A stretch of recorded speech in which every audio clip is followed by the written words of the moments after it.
Rebuild World Chapter 171 Tsubaki's Decision. Akira was still fighting the weapons dogs which chased him in the middle of the Kazusuhara ruin filled with half-destroyed buildings. The weapon dogs' firepower was overwhelmingly above Akira. They kept spewing bullets, missiles, and warheads that easily blew the buildings around them to smithereens. Alpha used the full mobility of Akira's bike to evade the incoming warheads and bullets. Akira could feel explosive wind scraping off his skin. He sometimes had to dive into the smoke while shooting down the weapon dogs that seemed to be endless. The numerous weapon dogs had more firepower, more stamina than him. Both Akira and Alpha were desperately holding on against that fierce onslaught. Akira slipped past the raining bullets, warheads, and missiles with the help of Alpha's advanced computational ability, and by using the environment around them. At the same time, he was sniping the weapon dogs' weak points while Alpha was shooting down the incoming missiles. The fierce fight that was even changing the contour of the ground in that area was finally coming to an end. Both sides were starting to run out of ammo, and that led to Akira gaining the upper hand. The weapon dogs were using ammo that they produced with their organs. After shooting all of those missiles and warheads, even with the automatic resupplying organ and advanced old-world technology, they still needed some time to refresh their ammo. Not to mention, Akira was prioritizing shooting down the weapon dogs that were carrying a lot of ammo. Even if those weapon dogs that had exhausted their ammo ran as fast as they could to chomp at Akira, they could not catch him on his bike. And with the fewer weapon dogs shooting at him, Akira did not need to do too much evading. Alpha utilized the full power of the bike to accelerate forward in a straight line to widen the gap between them. Now that it had come to this, it was impossible for them to catch up. Akira did not slow down as he left the weapon dogs as well as Kazusuhara ruin behind him.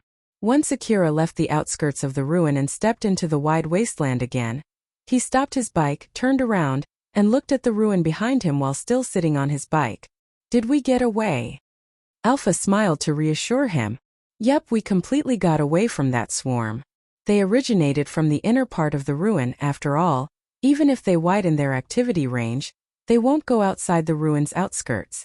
So I'm sure they won't chase you outside the ruin. And even if they do, the city management would definitely dispatch the defense squad to clean them up." Akira leaned on his bike as he was pretty tired after what he had gone through. He then sighed in relief and said, "That was tiring. But we were able to somehow get away from them. Well, that was really something. Good work there, or so I want to say. But we can't exactly relax yet before we get back to the city, okay? I know, but still, at least let me take a short break here." "Geez, just a short break, alright?" Akira lightly nodded and sighed as if to expel all the tiredness from his body. He was leaning on his bike, using the bike to fully support his body, and looked around. That was when his gaze wandered at all the relics on his bike. Those were the relics that he was able to bring back from that magnificent city. Although they were expired articles, Alpha told him that there was no problem with those relics. If that was true, they should be able to fetch him quite a lot of money. As he thought so, he inadvertently raised his expectation and could not help but smile. But then his bike suddenly accelerated. Its wheels, which could spin individually from each other, spun as fast as they could. The wheels gripped the ground strongly and immediately accelerated the bike to the side. At the same time, Akira's augmented suit moved on its own to grab on his bike so as not to get thrown off. His augmented suit helped him against the assault on his body from the high-G maneuver as he quickly accelerated away from that place. Akira activated his time compression by pure reflex and asked Alpha in panic, "Alpha, what's going on? The break is over. We have an incoming enemy." Something exploded behind him. The shockwave from that explosion spread around and swallowed Akira, who was trying to run away from that explosion. Akira jumped out from the smoke of that explosion. Thanks to his force field armor coat, he was able to get away just fine. His bike was also undamaged. But unfortunately, one of his rucksacks was blown away due to the shockwave and was thrown into the air. Akira could not help but glance at the flying rucksack. It eventually landed on the ground and was badly bent. "My loot? Although I've worked so hard to carry them all the way here?" "You can save that for later." Alpha yelled and pointed her finger at the wasteland. Akira glanced in the direction that Alpha was pointing with a stern face. But he could not see any monsters over there. I don't see anything though. Are they shooting from so far away that I can't see them? Right after he said so, his face suddenly turned surprised. A part of the wasteland seen in front of him was blurred, and from there a huge mechanical monster appeared. Although it looked like a weapon dog, its dog-shaped body had no visible organic parts. It was fully mechanical and a big cannon was perching on its back. Optical camouflaging, huh? Wait for a sec, why is that thing here? We're already outside the ruin, you know? That's a pretty powerful optical camouflaging. And it's from the wasteland, not from the ruin. How can you tell?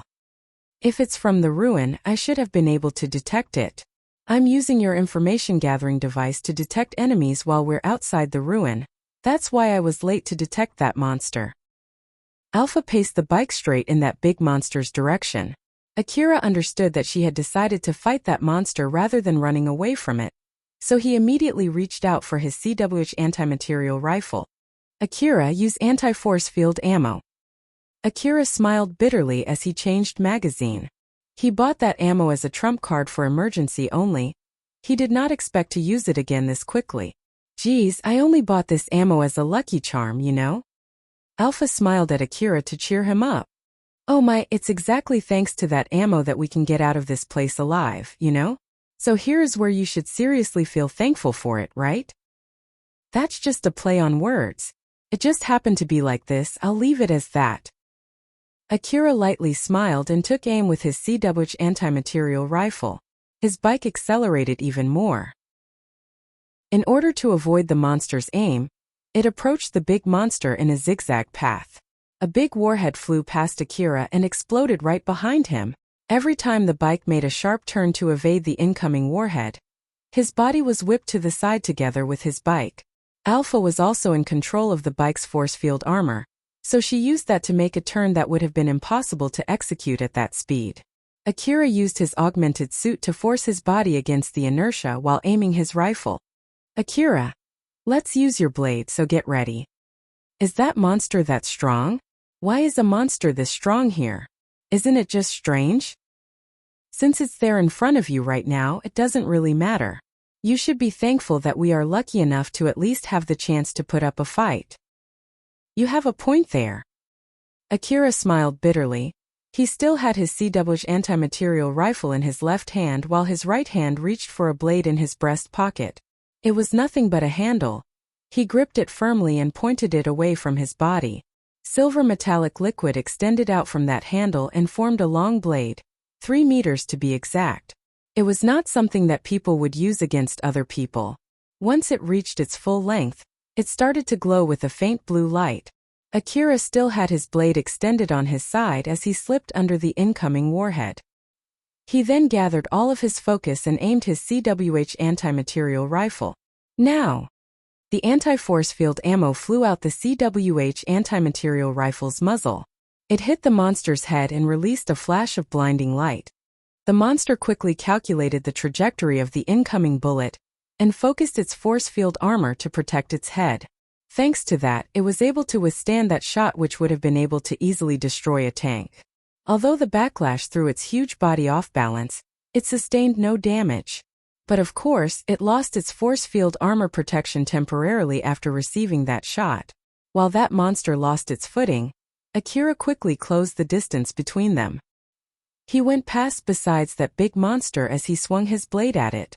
The blade buried its sharp edge into the monster's metallic body, and the bike immediately accelerated to push the blade through the monster's body. Fire sparks burst around the cutting edge of the blade together with a sharp stinging sound of metals being sliced. The bike drove past the mechanical monster. It then made a U-turn and stopped. The blade in Akira's hand turned into dust and was carried away by the wind. Did that do it? Akira looked at that metallic monster with a stern face. The monster that had lost its control center slowly fell to the ground. Alpha smiled victoriously and said, "Yep, that should do it. Once again you did well." Akira let out a big sigh. He looked at the blade, of which only its handle remained, and smiled bitterly before throwing it away. 1 expensive anti-force field ammo, and 1 old-world blade. I even had to use 2 of my trump cards and was only barely able to defeat that thing, huh? Akira once again let out a big sigh. That blade was one of the relics that he got from the Tsubakihara building. He had decided to save it for his own use instead of selling it. That was why he put it inside his breast pocket instead of his rucksack. Although he still had some spares, it did not change the fact that he had used one so quickly. Alpha smiled and said in a bright tone to cheer up Akira, who looked slightly bummed out. A win is a win. So cheer up, okay? Let's pick up that rucksack and go back home. Akira raised his eyebrows in surprise. Pick up that rucksack? The relics in it are not broken after it got blown away and landed on the ground that hard? Like I said before, although they're expired articles, they're not faulty or broken. Old world relics are pretty robust, you know, so I bet they're just fine. Moreover, even if they're slightly damaged, they are still precious old world relics. They'll still fetch you some money. Akira beamed up. He thought that those relics were gone for good after being smacked into the ground like that. So he happily went to pick those relics up. Akira picked up his rucksack as well as the relics that were scattered on the ground when that rucksack was blown away. After that, he climbed on his bike while carrying that rucksack on his arm. He left the driving fully to Alpha as he focused on keeping the rucksack under his arm. Although it was not easy, he held on in that position while heading back to Kagomayama City, leaving the corpse of that big monster behind. Asterisk, asterisk, asterisk. Inside the Tsubakihara building, the automaton Tsubaki, the AI manager of that building, was mumbling. He took it down, huh? Tsubaki was watching Akira's fights closely, both when he fought the weapon dog swarm and when he fought the big monster. She was observing Akira through the network connection with the monsters that attacked him. Although it's not enough to fully grasp his real strength, I believe that he's good enough to consider. Alpha had made a deal with Tsubaki to let Akira take the expired articles. During that negotiation, although it was mostly affected by the difference in power between Alpha and Tsubaki, Tsubaki mostly made her decision by considering the amount of damage that it might cause inside the area under her supervision in case a fight occurred. If letting him take the expired articles was enough to send him back, then there was no need to cause any unnecessary fight. That was the biggest reason why Tsubaki accepted that deal. But seeing that from a different light, it also meant that if Akira was weak and if Tsubaki could kill him without sustaining much damage, then she would have done that. Putting aside the difference in their ranks, if Alpha had the gut to threaten her by claiming that Akira was stronger than he actually was, Tsubaki was thinking of answering that with a rather extreme action. The weapon dog swarm and that big mechanical monster were sent to fight Akira for the sake of checking Alpha's claim. Judging from the result, including the info that she gained from Alpha, Tsubaki decided that at least for now, Akira was worth considering, both for the better and for the worse. Asterisk, asterisk, asterisk. Akira originally planned to immediately sell the relics that he got from the Tsubakihara building. But Alpha stopped him. She told him to be careful about it in order to avoid getting strange rumor out, or if he could not avoid making rumor, at least to keep that rumor to a minimum. After he returned home, Akira put all the relics that he carried back in the warehouse and made sure to finish the usual maintenance for his equipment before finally taking a rest. On the next day, Akira put some relics that were relatively in good condition into his rucksack and headed to the wasteland on his bike. He first went to Higuraka Residence Ruin and spent some time training there before taking a long detour back to Kagomayama City, and finally went to Katsuragi to sell those relics. That day, just like usual, Katsuragi was waiting in his trailer that doubled as his shop. When he spotted Akira coming on a bike, he obviously had a rather displeased look on his face and said, "Akira, huh? Are you here for medicines and ammo again?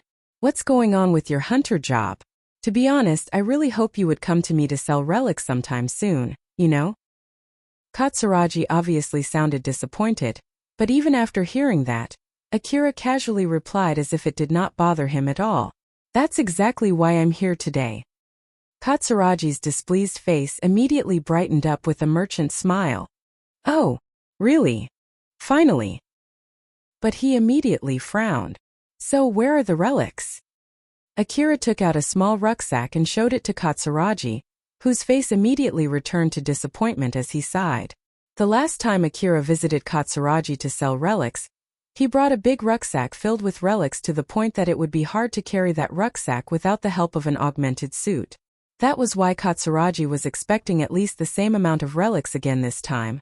But contrary to his expectation, Akira brought a rather small rucksack and it was far from being filled with relics. So he could not help but feel disappointed. Is that everything? Well, it doesn't matter then, come in. Akira and Katsuragi went into the trailer and into the break room reserved for staff. They sat face to face with a table between them. Katsuragi then said in a rather unmotivated manner, "Well, now let's take a look. Bring out the relics." Akira casually pulled out relics from inside his rucksack and lined them on the table in front of him. It was 6 transparent box cases with a spherical object inside them that looked like they were made of metal or rubber. They were old-world information terminals. Katsuragi, who seemed to be not interested at all up until now, froze up. His eyes then widened in shock before he squinted his eyes with suspicion. "These are... No, wait, can it be? Akira, where did you get these from?" "Where? Old World ruin, of course." "That's not it. I mean, which ruin to be more precise?" "That's a secret." "A secret?" Katsuragi was surprised by that reply and had a conflicted look on his face. Seeing that, Akira lightly frowned and looked displeased. "If you say you can't buy them unless I tell you where I found them, I'll just sell them somewhere else. I did take these relics to you first as I promised, so I won't take any complaint from you." Seeing Akira start putting those relics back into his rucksack, Katsuragi stopped him in panic. Wait. Wait there, okay? Don't put them back. I'll get them checked first, so just leave them there. I'll bring you some coffee too. So just enjoy the coffee while you wait." Katsuragi went to make coffee and placed it in front of Akira. He then brought out a special device for inspecting relics and started inspecting the relics in front of him closely. Akira was trying to look calm while sipping his coffee and observing Katsuragi. Katsuragi put on a monocular magnifying glass on one of his eyes and looked closely at the relics. While doing that, he casually threw a question at Akira. "Akira, what do you think these relics are?" "Expensive-looking relics." "Expensive, huh? Just how expensive do you think these are?" That was when Alpha interjected. "Akira, no need to hold back. 1 billion orum." Hearing that, Katsuragi could not help but laugh. No, although these are indeed old-world information terminals, 1 billion orum is just too big no matter how you think about it, you know? There's no way they cost that dash. Katsuragi stopped midway when he realized Akira was staring at him. There was a slight suspicion and contempt in his stare. "You were planning to buy them cheaply if I had set a low price, weren't you?" Katsuragi smiled as if to play ignorant, but he could not completely fool Akira. Normally Katsuragi would never make such a mistake. The price that Akira suggested was too high that it threw him off beat. "Of course not. It's just that we can't get a good deal that we both can accept unless both of us have at least some knowledge about these relics that you're trying to sell, you see. That's why I was just trying to make sure you know a few things about these relics." "Really now?" "Geez, don't be like that. If I offer to buy these relics with a price that's way above your guess, that in itself would be suspicious for you too, right? To be honest, I have no complaint if you're going to buy them at a higher price than I expected though. So then, are you done inspecting them yet? Be patient.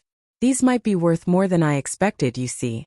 My main job is not inspecting relics, so I can't really say for sure how much they are worth without inspecting them closely. To be honest, it would be great if you would leave them here for a few days. Is that okay with you?" "No, that's not okay." Katsuragi slightly frowned. He then said as if to calm Akira down. "Just a few days should be fine, you know? It's not like we're strangers after all, right? I can assure you that it's better if you get these relics properly inspected. I can even use my connections with a relics inspector acquaintance to have him write an inspection certificate for these relics. You know? As I said before, inspecting relics is not my main job, so it's definitely better to have a real pro check them, don't you think so too?" But Akira shook his head. "Still no. Sorry to say this, but I don't trust you that far yet. I want to avoid the problem in case you replace them with cheaper relics after I leave them with you, just to get you to tell me later that they are actually cheap relics." "Geez, what a worrywart. It will be fine, I tell you. It's your own fault for frequently doing or saying something untrustworthy, like what you did just now." Katsuragi lightly laughed and looked away. Seeing that, Akira lightly sighed. Well, personally speaking, I don't think you would do something like that though. But with that being said, I can't really tell where these relics would go once I leave them to someone else. It's just that I simply can't really trust a friend of a friend of a friend, you see. But of course, if you can promise me to take responsibility and pay me 1 billion orm in case if anything bad were to happen, I won't mind leaving them with you. Katsuragi smiled wryly. As a merchant who often traded with hunters, he could understand where Akira's attitude came from. As expected, I can't go that far, but still. Katsuragi hummed. It was true that his main job was a merchant, not a relic inspector. So of course, he lacked the knowledge and devices to do a proper relic inspection. After thinking for a while, he then came up with a suggestion. How about if I call a relic inspector whom I know to come here? If you're going to inspect these relics in front of me, you can do whatever you want. All right. Just wait for a bit here then. Katsuragi pulled out his information terminal and immediately started preparing. Not too long afterwards, multiple relic inspectors came to the trailer. All of them were the relic inspectors that Katsuragi called. They then used their inspection devices, which looked exaggeratedly huge, with a huge link to each device as they immediately started their inspection. Akira was sipping his coffee with a calm face, although to be honest, he was a bit surprised by what was going on. For some reason, it seems it's being blown out of proportion though. They seem to be taking a very close look at those relics. Well, those are mechanical relics after all. I wonder if it got broken when it got blown off back then. Alpha replied with her usual smile. It'll be fine. Just keep calm and show some confidence that those relics are really worth that much. If you show weakness here, they might rip you off, you know? Alright. Akira sipped his coffee while trying to calm himself down. He was doing his best to show confidence there. While the other people inside that room were still inspecting the relics, Katsuragi and another guy stepped back and went to the deeper part of the trailer. They then started conversing while whispering to make sure that Akira could not eavesdrop on them. Katsuragi, is that boy the one who brought in those relics? That doesn't really matter. Just make sure to do a proper inspection of those relics. So how is it? Are they not fake? I can't really say for sure since I can only carry relatively low accuracy inspection devices with me. But from the result up until now, I think they're not fake and they are in a pretty good condition too. If I'm being strict here, the cases are a little bit bent, but that should not affect the articles inside them. So then where did that boy get those relics? Geez, give it up, will you? Can't you just open the case and take a closer look at them? Some of those cases will break its content when not opened with the right method, you see. And that's doubly true for articles that can only be contained inside a container. For example, those articles in the form of powder. I don't want to be held responsible if we open them and break their contents. That aside, why won't that boy tell you where he got them from? Is it because he's just a carrier from another shop or something and those relics were actually found by another hunter? Do you have any good guess where he might have got those relics? Just drop it already. I only asked you to inspect the relics that one of my customers brought in. Isn't that enough already? If you keep pestering me with unnecessary questions, I'll have you leave, you know? Katsuragi said so and glared at the other guy. So the other guy clicked his tongue and decided to stop pursuing that subject. After that, they continued talking in secret about the result of the relic inspection. Once they reached a conclusion, Katsuragi sent the people that he called in to inspect the relics out. He then sat facing Akira with the relics lined between them and smiled at Akira with a merchant's smile. Sorry for the wait, the inspection is done. So, about the price though, I know that you want me to pay you on the spot. But even if you bring relics to the hunter office, they sometimes only transfer the money the day after, or in some cases it might even take a few weeks. So just keep that in mind and listen to me. Okay? Alright, so then how much is it? Katsuragi smiled and said, 60 million orm, what do you think? Akira's face slightly turned stern. He then frowned and stared at the relics in front of him. Don't just fall silent. Tell me if you're okay with that price or not. Akira was actually trying his best not to show his surprise on his face. He did not expect those relics to be worth that much. That stern gaze on those relics was actually because he was so surprised that he inadvertently looked at them with a mix of suspicion. But for some reason, maybe because he was slightly desperate, Katsuragi, who saw that, thought that Akira was doing calculations if that was a good price or not. Akira suddenly extended his hand. In reality, Akira was just going to take a closer look at the relics, but Katsuragi thought that Akira was going to stuff them back into his rucksack. Whoa there. Wait, let's think carefully about this, okay? It's 60 million orum. You know? 60 million. I'll at least let you know this, even if you bring them to the hunter office at most, they'll only pay you 50 million orum. I'm sure it won't go close to 60 million. Although in place of that your hunter rank would go up. I know that you don't really care about that, right? If you're looking for money, just sell them to me. Akira did not say anything. He only looked at the relics in his hand and Katsuragi alternately. Moreover, if you bring them to the hunter office, they'll pester you about where you got those relics and whatnot. That's the same if you try to sell them somewhere else. You don't want to tell anyone where you got these relics, right? If it's me, I'm willing to buy them from you without asking where you got them. And I can guarantee you that I won't leak anything to anyone. I know that this is a good deal for you, so just sell them to me, yeah? Akira still would not say anything. Katsuragi started to get even more desperate. All right. I'll buy them for 70 million orum, but with one condition. As expected, even I can't offer you more money than that. If this is not good enough for you, I'll drop this deal, you know? One condition. Katsuragi was slightly relieved seeing that Akira finally gave a positive reply. Although he calmed down, he still had a mix of desperation in his merchant's smile. Although I'll buy them for 70 million orum, I can only pay you 30 million orum. So for the rest, I'll give you 40 million orum store credit. After all, I know that you would just use all of them for medicines, right? So I'm sure that it's a good deal for you too. I don't mind if you want to use it for my other goods. And if you need something else, I can also put an order for you. Of course, you'll have to store some money for that order though. And also, if you ever find similar relics again, make sure to bring them to me first. That's the condition. Akira was pretending to be thinking when he was actually trying to calm himself down. Katsuragi was nervously waiting for Akira's reply. In the middle of that strangely tense mood, Akira opened his mouth and finally said, "All right, I'll take that deal." "Nice. I'll transfer the money right away, so you should check if it properly reaches you." Katsuragi immediately finished the transfer before Akira changed his mind. Akira checked the transfer and confirmed that it indeed reached his account. "I received the money, that's it then." Katsuragi sighed with a big smile on his face.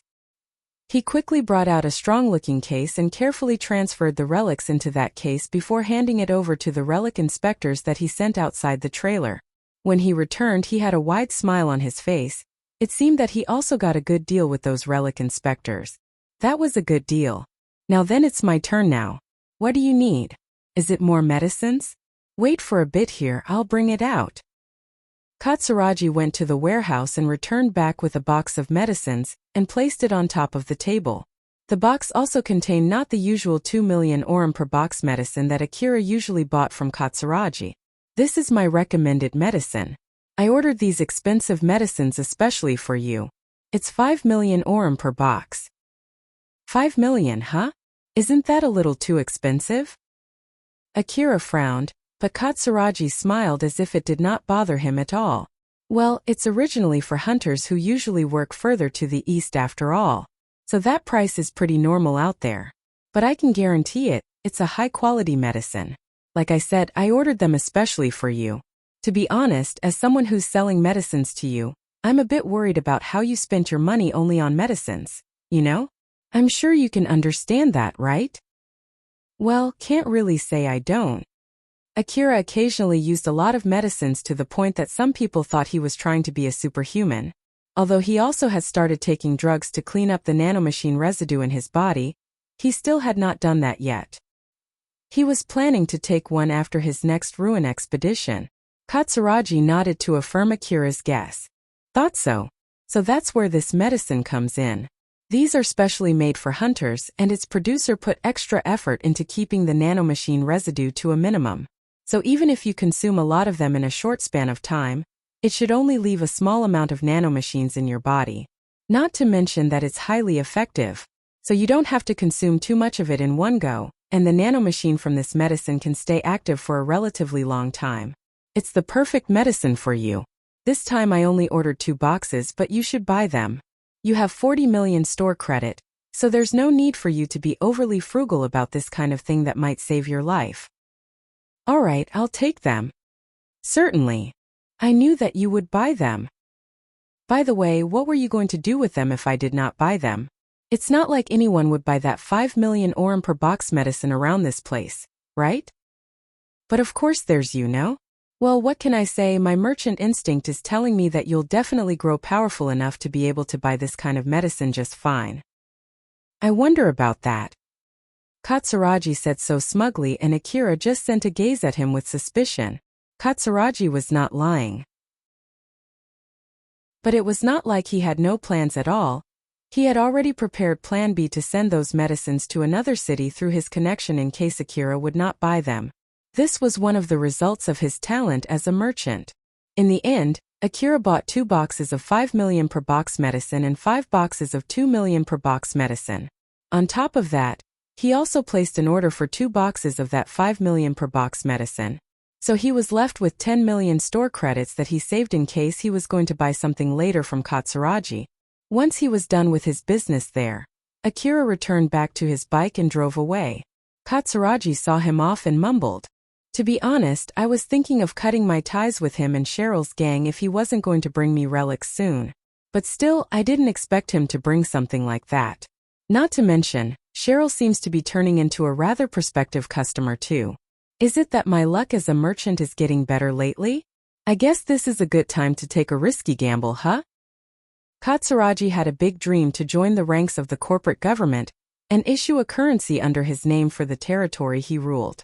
And finally, he felt like he spotted a way to make his dream come true as he smiled widely. Rebuild World Chapter 172 Selling Relics in Reaction from Doing So. On the next day, Akira took a small number of relics with him again as he went out to the wasteland. He took a long detour to Higuraka Residence Ruin, spent some time training there, and then went back to Kagomayama City taking another long detour. When he arrived back in Kagomayama City, he immediately went to see Katsuragi to sell his relics. But strangely enough, his trailer was not in its usual place that day. Is he taking a break today? Or did he change place? Alpha casually replied. It seems that Katsuragi is in Cheryl's base right now. I see. Of course, Akira wondered how Alpha knew about that, but he reminded himself that it was nothing strange for her. So he just set that aside for now, got on his bike and headed to Cheryl's base. Akira was taken aback when he arrived at the front of Cheryl's base. The base was under huge renovation involving the base itself and the area around it. Inside one of the rooms in the base, Cheryl, Viola and Katsuragi were in the middle of a conversation. That was when a young boy from the gang knocked on the door. "Boss, Akira-san is here." "All right, Katsuragi-san. Is it okay if we stop here and take a small break?" As Cheryl said so politely, Katsuragi smiled teasingly and said, "Of course, we can even continue it tomorrow if you want. I'll just leave so you can take your time getting closer to Akira, both for your sake and for my business sake, yes?" Cheryl gave a dry smile. "Thank you for your concern." As Katsuragi saw that, he once again thought that Cheryl had really changed into someone hard to deal with. His merchant instinct was telling him that the current Cheryl was not someone he could underestimate. The young boy then awkwardly said, It seems that Akira-san is actually here for Katsuragi-san." Katsuragi raised his eyebrows. "Me?" When Akira came to the base, Cheryl always thought that it was for meeting her. So the moment she was proven wrong, the shock caused her smile to freeze for a sec. She then noticed Viola, who could not hold back her laughter. It was obvious that Viola had completely read her mind, so Cheryl could not help but pout a little. The young boy realized that he had just soured Cheryl's mood. He sounded rather scared as he used guiding Akira as an excuse to leave that room. Viola was still trying to hold back her laughter as she said, "If you get offended that quickly, your men will hate you, you know. As the boss of the gang, you should be more composed, yes?" Cheryl regained her calm and smiled back at Viola. Their stares at each other, clearly showing the difference in their ranks. Katsuragi looked away from Cheryl, excusing himself thinking that it was a matter between people in Cheryl's gang, and he had nothing to do with it. Akira entered the room and sat across Katsuragi. Cheryl sat next to Akira, while Viola sat next to Katsuragi.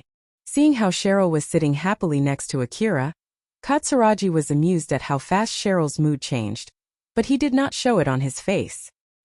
He put that aside for now and said, "So then Akira, I heard that you wanted to meet me. So what is it? The goods that you ordered haven't arrived yet, and if you want me to bring out my trailer in case you want to buy something, I can't really do that right now. I'm taking a break today from that one, you see. How about buying relics then?" "Well, I don't mind doing that, but make sure to bring something that might fetch a lot of money, yeah? I'm not really free that I would deal with cheap relics during my holiday, you know?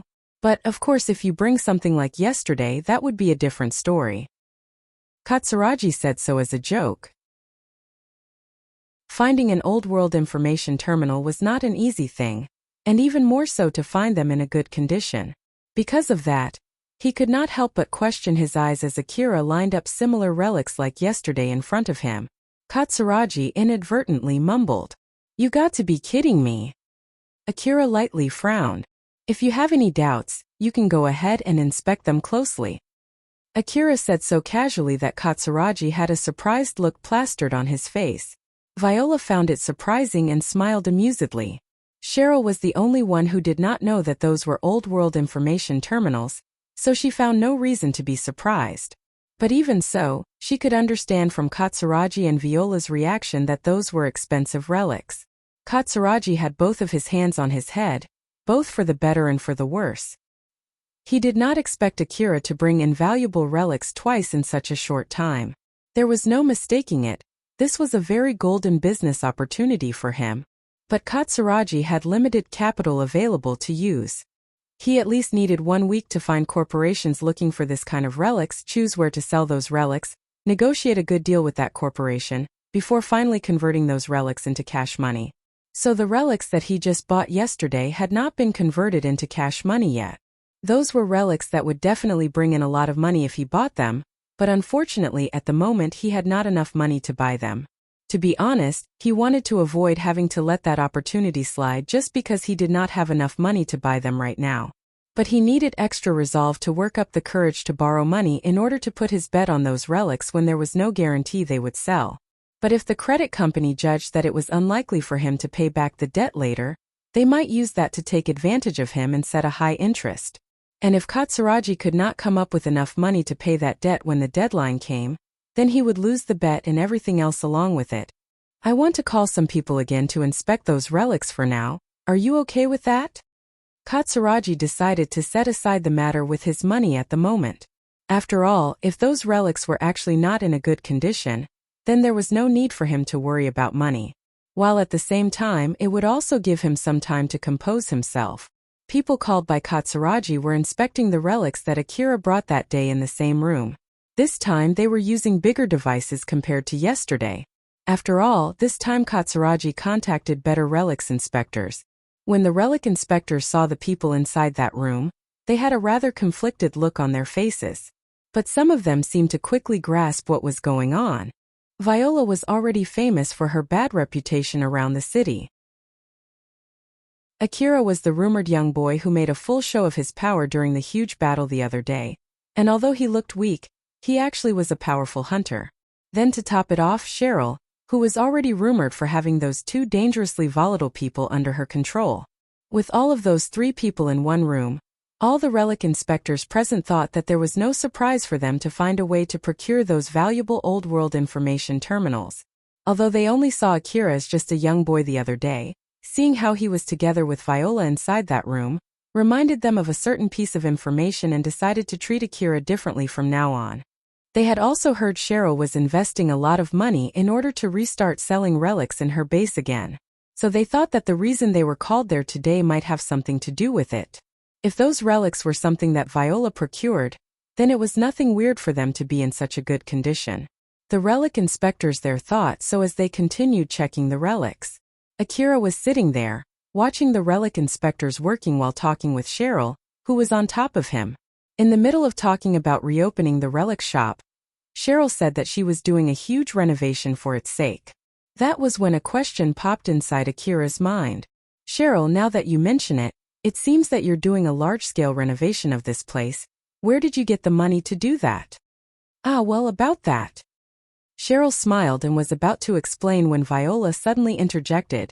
In order to help turn this gang into a profitable gang, I decided to invest 1 billion orum into this gang. Cheryl smiled at Viola, covertly telling her to stop running her mouth, but Viola ignored that and continued. Once the gang started reopening the relic shop, it would be the main income for the gang. Because of that, they needed to renovate the interior of the gang in order to provide more security for the shop. The special room for storing those expensive relics was remade into something similar to a huge safe box. They also installed some defensive equipment to help even amateurs defend certain important points. Cheryl was also planning to sell relics that were entrusted to her by the other people too, so they made sure to be prepared for that too. Viola explained all of those things to Akira. Akira looked slightly surprised but also a bit weirded out at the same time. But still, 1 billion orum, huh? Didn't expect you would do something like that. Well, I did tell you before that I'm pretty rich, remember? Moreover, it's something that I have to do in order to make this gang powerful enough to be able to pay its debt to you. After all, with its current income, it won't be able to repay its debt to you even after 1,000 years. The gang needs to grow big enough so that it can use 10 billion orum to earn 11 billion orum and get 1 billion orum profit from the transaction. Well, of course I couldn't invest 10 billion orum right from the start, so I started with only 1 billion orum. And it's not like we spent all of that 1 billion orum right away after all. Akira seemed to still have some doubts in his mind. But still, 1 billion orum is a huge amount of money. Is it really normal to invest that much money like this? Viola looked slightly surprised. Oh my, I'm doing my best here to fulfill my promise to you. You know? So you don't have to say it like that, yes? Well, that's true, but still. Akira awkwardly winced back. Viola smiled and continued. Please think of it as me having absolute confidence in my own skill. And also, just to get this straight, it's a loan. So it's not like I gave that money for free. Akira himself had no plans to say anything bad about someone who was trying her best to fulfill her promise to him. Moreover, if he was really able to get that 3.8 billion orum that he thought to be nothing more than an excuse for Viola to get involved in Cheryl's gang, that in itself was a good thing for him. Not to mention, Viola lent her own money, not his. So Akira decided to stop worrying about it. You have a point there, sorry about that. I'm glad that you can understand. Akira lightly smiled. Viola replied with a light smile too. That was when Cheryl suddenly tightened her hug. I'll give my best too. Yeah, sure, give it your best. Yes. Cheryl replied back firmly. She then sent a glare to Viola, who was smiling teasingly. After they finished inspecting the relics, Akira immediately went back home, leaving what to do with those relics to Katsuragi and Cheryl. Originally, just like before, Katsuragi offered to buy those relics for 60 million orum. But suddenly Viola interjected and made an offer to buy those relics too. Then from there, they had some debates on who to sell those relics to. Both Viola and Katsuragi pressured Akira to sell his relics to one of them. So in the end, Akira decided to auction it starting from 60 million orum in 1 million orum units. If both of them were offering the same price, Akira was planning to sell them to Katsuragi since he made the offer first. And so with that, he made Viola transfer the minimum 60 million orum first and quickly left Cheryl's base. On their way back, Alpha asked Akira a question. Akira, though it might be too late for me to say this, are you sure you're okay with leaving them alone? After all, Katsuragi and Viola might manage to lower the price as much as possible in their negotiation with Cheryl. You know? Judging from how Katsuragi gave me store credits instead of cash money yesterday, he might not have the money to buy those relics. So from that point of view, I was at least able to get 60 million orum out of those relics. And if their negotiation leads to more profit, it'll motivate them to get along more. So I don't think it's a bad idea. Adding the money from yesterday, Akira had earned 90 million orum plus those expensive medicines. So he had nothing to complain about. After Akira left the base, Katsuragi and Cheryl were having a negotiation. During that negotiation, Cheryl had the upper hand since Katsuragi did not have much money. Katsuragi had made a plan to have his branch inside Cheryl's base, and invested some money in Cheryl's gang for the sake of that plan. Moreover, Cheryl had also ordered a lot of equipment and defensive devices for the gang from Katsuragi. So Katsuragi had also spent a good portion of his money to put those orders in. Because of that, he did not have much money in hand and he had a disadvantage during the negotiation. Of course, Viola did not let it slide and pushed Katsuragi into a difficult negotiation. Don't tell me that Akira sold those relics to me yesterday for the sake of probing my current financial situation?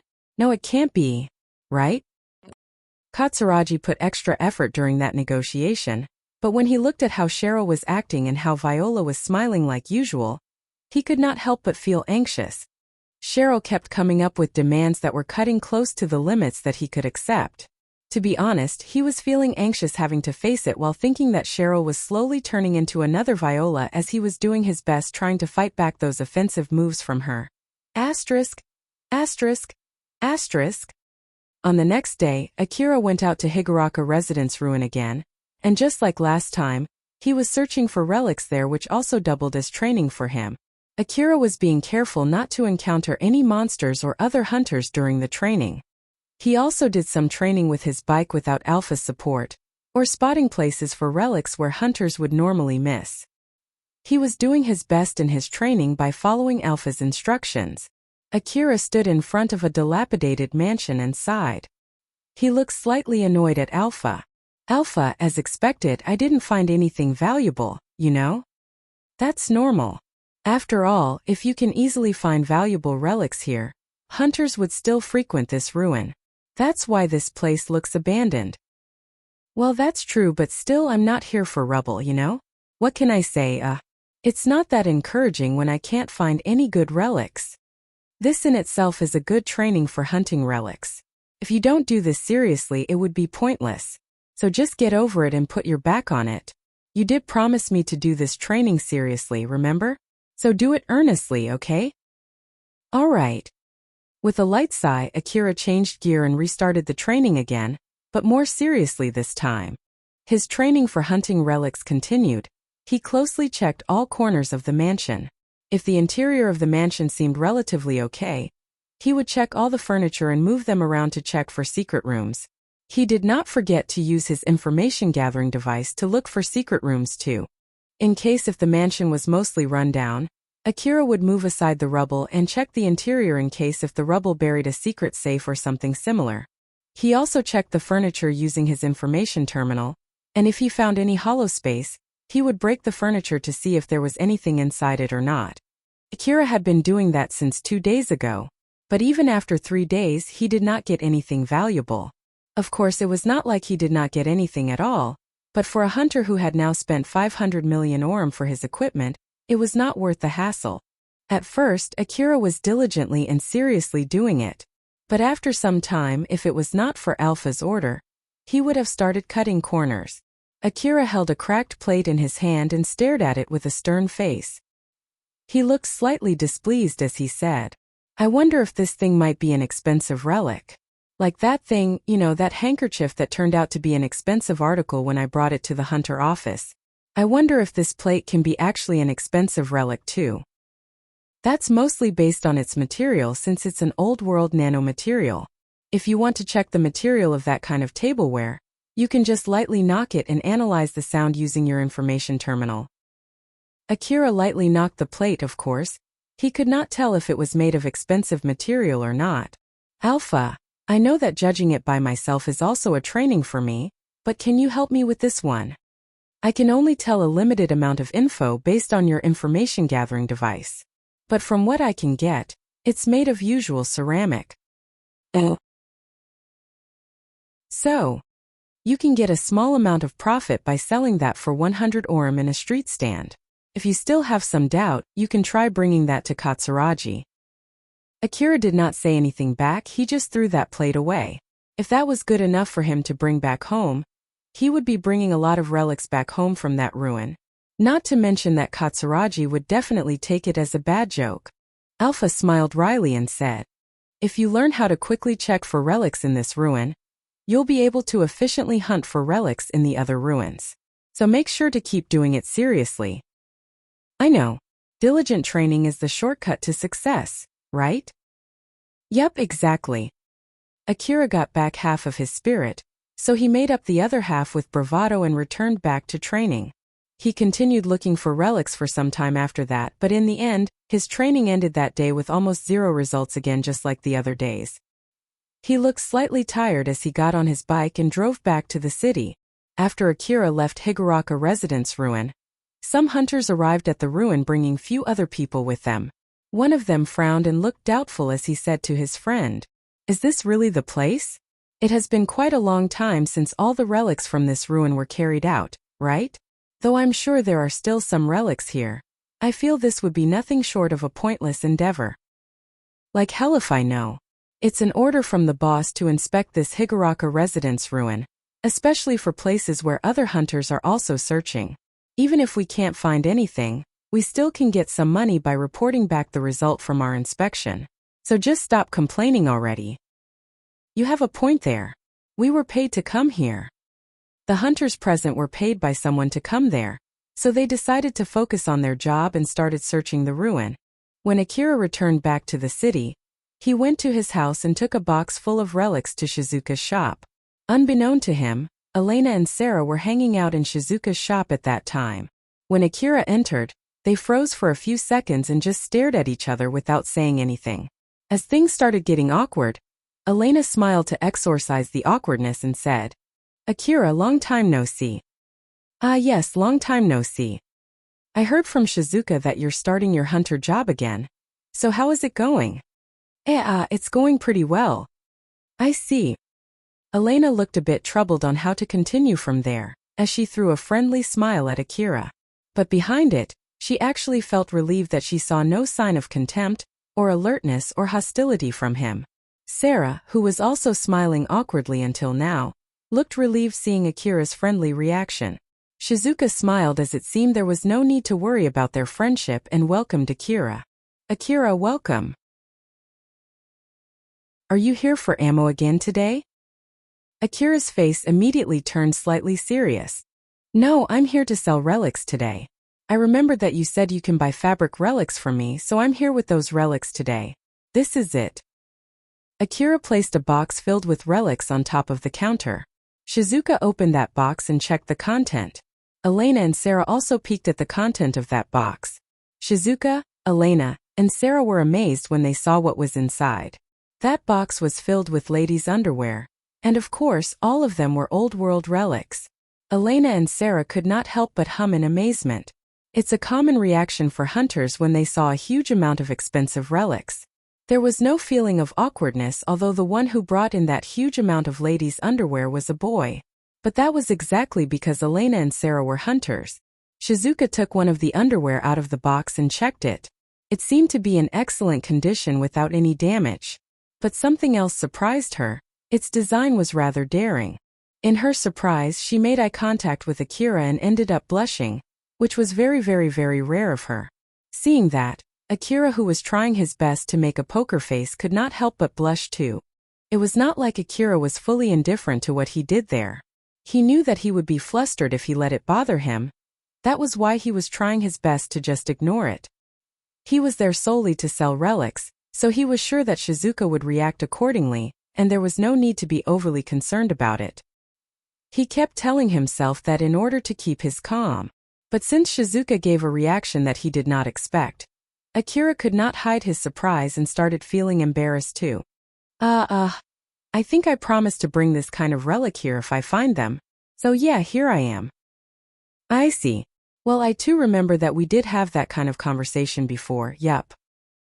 Akira and Shizuka smiled at each other, trying to avoid the subject.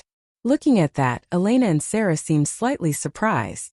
Shizuka put the underwear in her hand back into the box and closed it. She then intentionally tried to change the mood by saying, "Akira, it's rather difficult to inspect this kind of relic, you see. Though I did say that I would buy them from you, it's not like I'm an expert in this. So if you're okay with it, can you leave them here?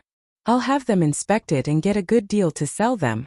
But that would mean you'll receive the payment later when everything is done." Yes, I don't mind. All right then, I'll take care of the rest. Shizuka said so as she moved the box behind the counter, out of everyone's view. The only thing left was the lingering awkwardness from what just happened.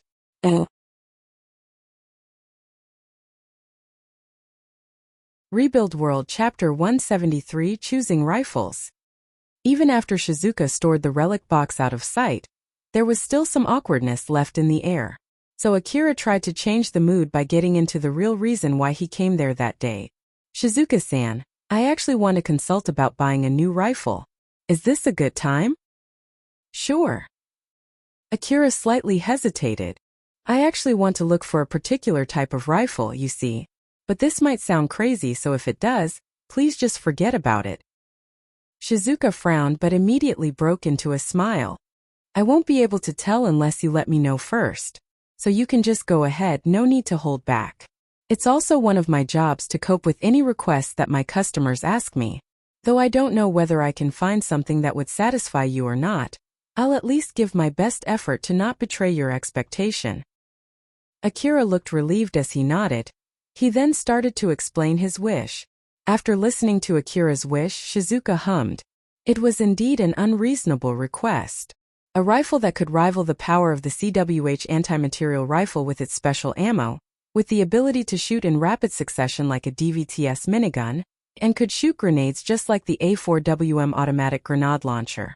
Then to top it off, Akira also wanted that rifle to be able to do long-range precision sniping too, and all of those features to be packed in a small-sized rifle.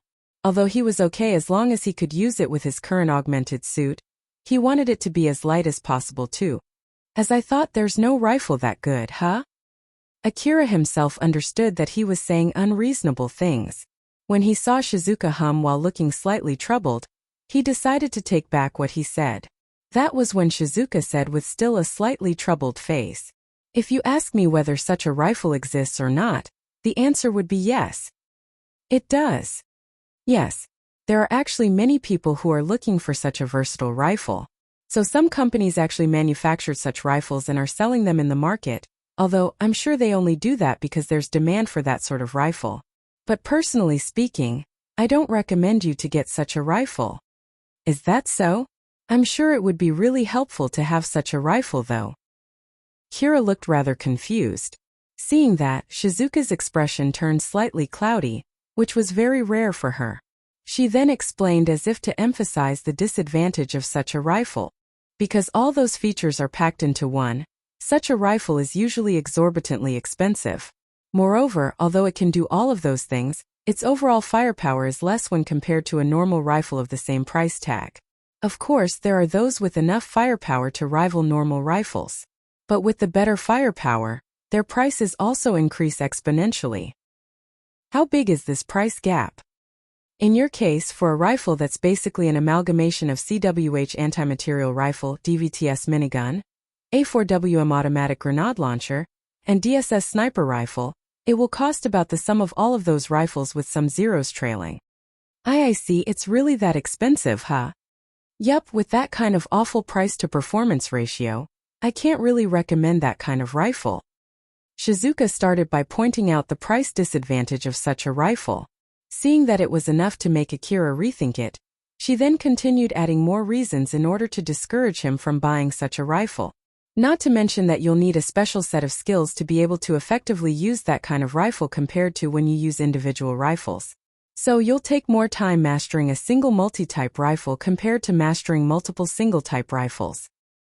Akira frowned even more. Shizuka then added one last detail as the last push.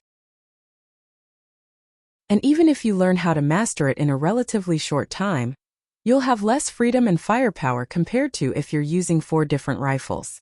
Like I said before, compared to 4 people having 1 rifle each, using one multi-type rifle definitely offers less firepower. Akira nodded.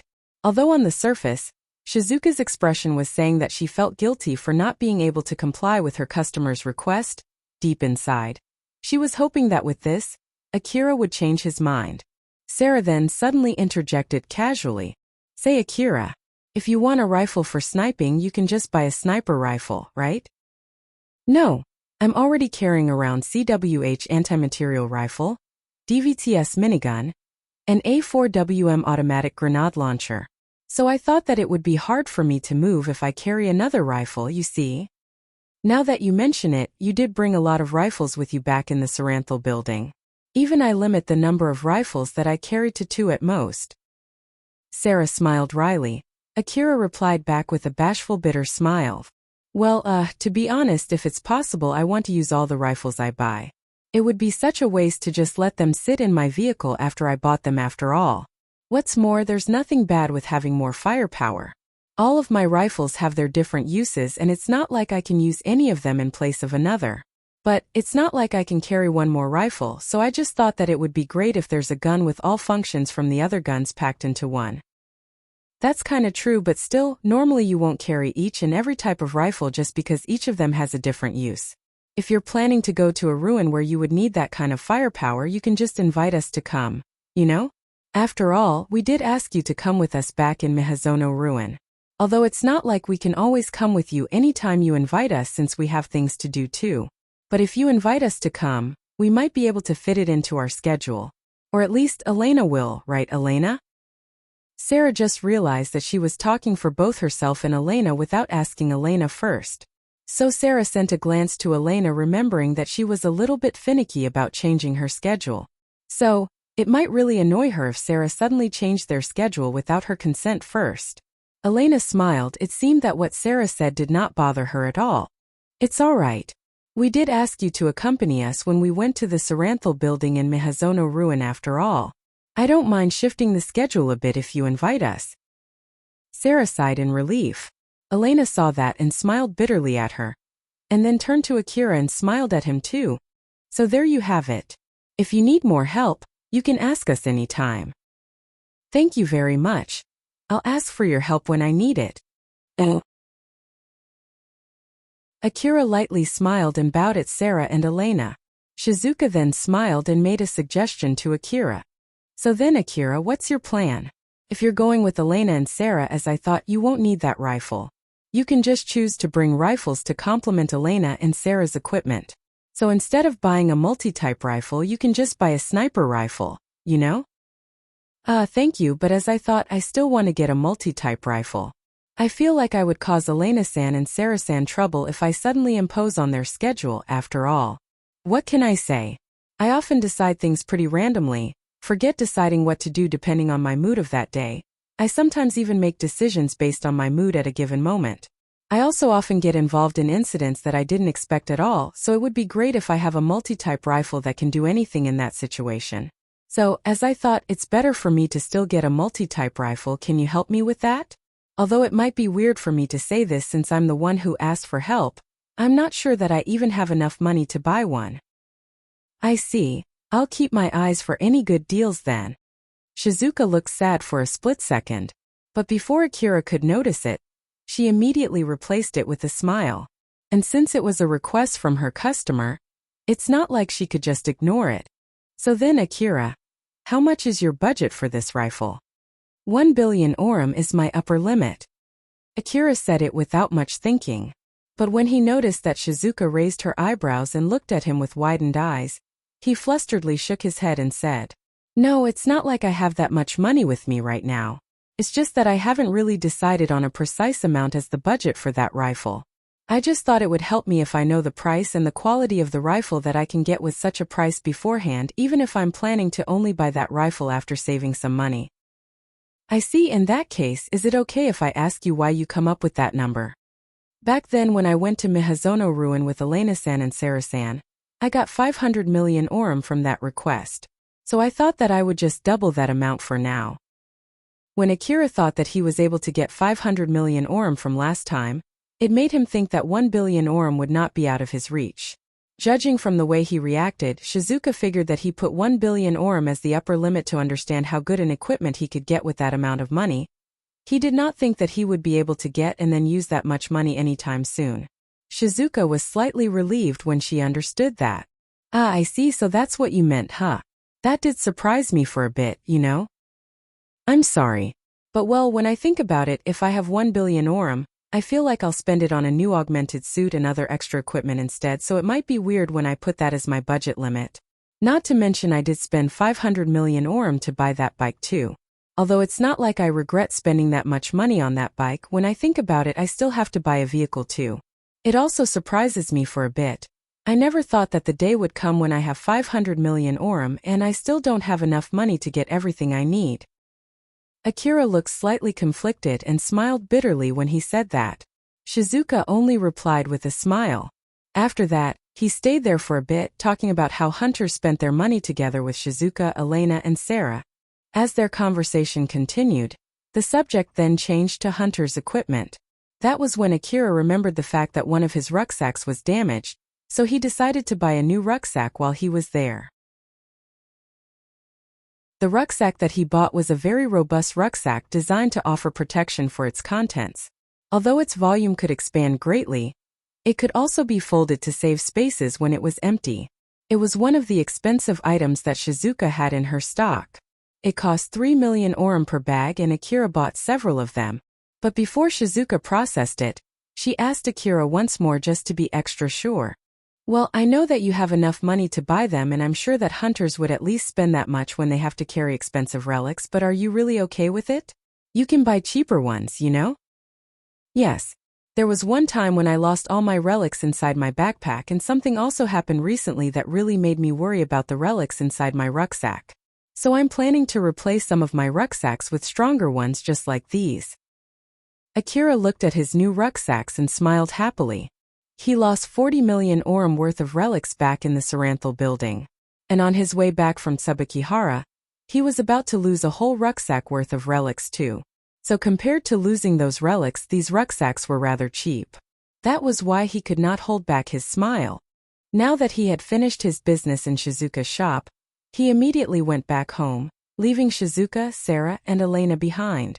Sarah waved lightly at Akira as she saw him off with a smile. But once he left, her expression turned serious as she immediately started talking about something that she could not bring up while Akira was around. But still, where did Akira get those relics? Although Sarah believed Akira might as well just tell her if she asked him, in the end, she deliberately held herself back from asking that question.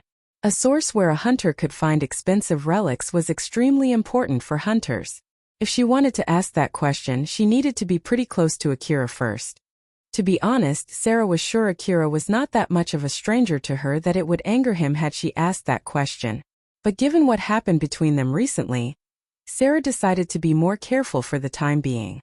Sarah actually also wanted to apologize to Akira for the other day, but Shizuka stopped her. Apologizing to Akira now might backfire and remind him of what happened back then.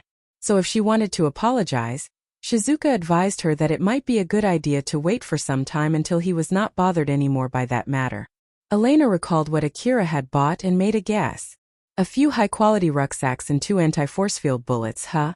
Akira did not hesitate at all when he bought those. So, basically, he knows for sure they would be useful to him. Though it's only my guess. Maybe he has found another undiscovered ruin. Elena then frowned. And that reason was once Akira mastered how to use that rifle, it would be less likely for him to ask for others' help. Akira wanted equipment to help him face any situations. He desired multifunction equipment because the thought of having other people to cover for his weakness never crossed his mind.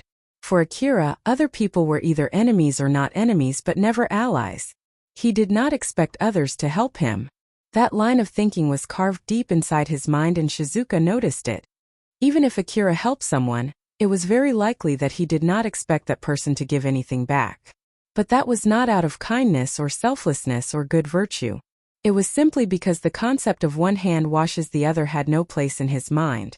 So Shizuka predicted that he would be quick to abandon other people. The concept of relationship to him was completely one-sided, something that he only entertained out of his selfishness.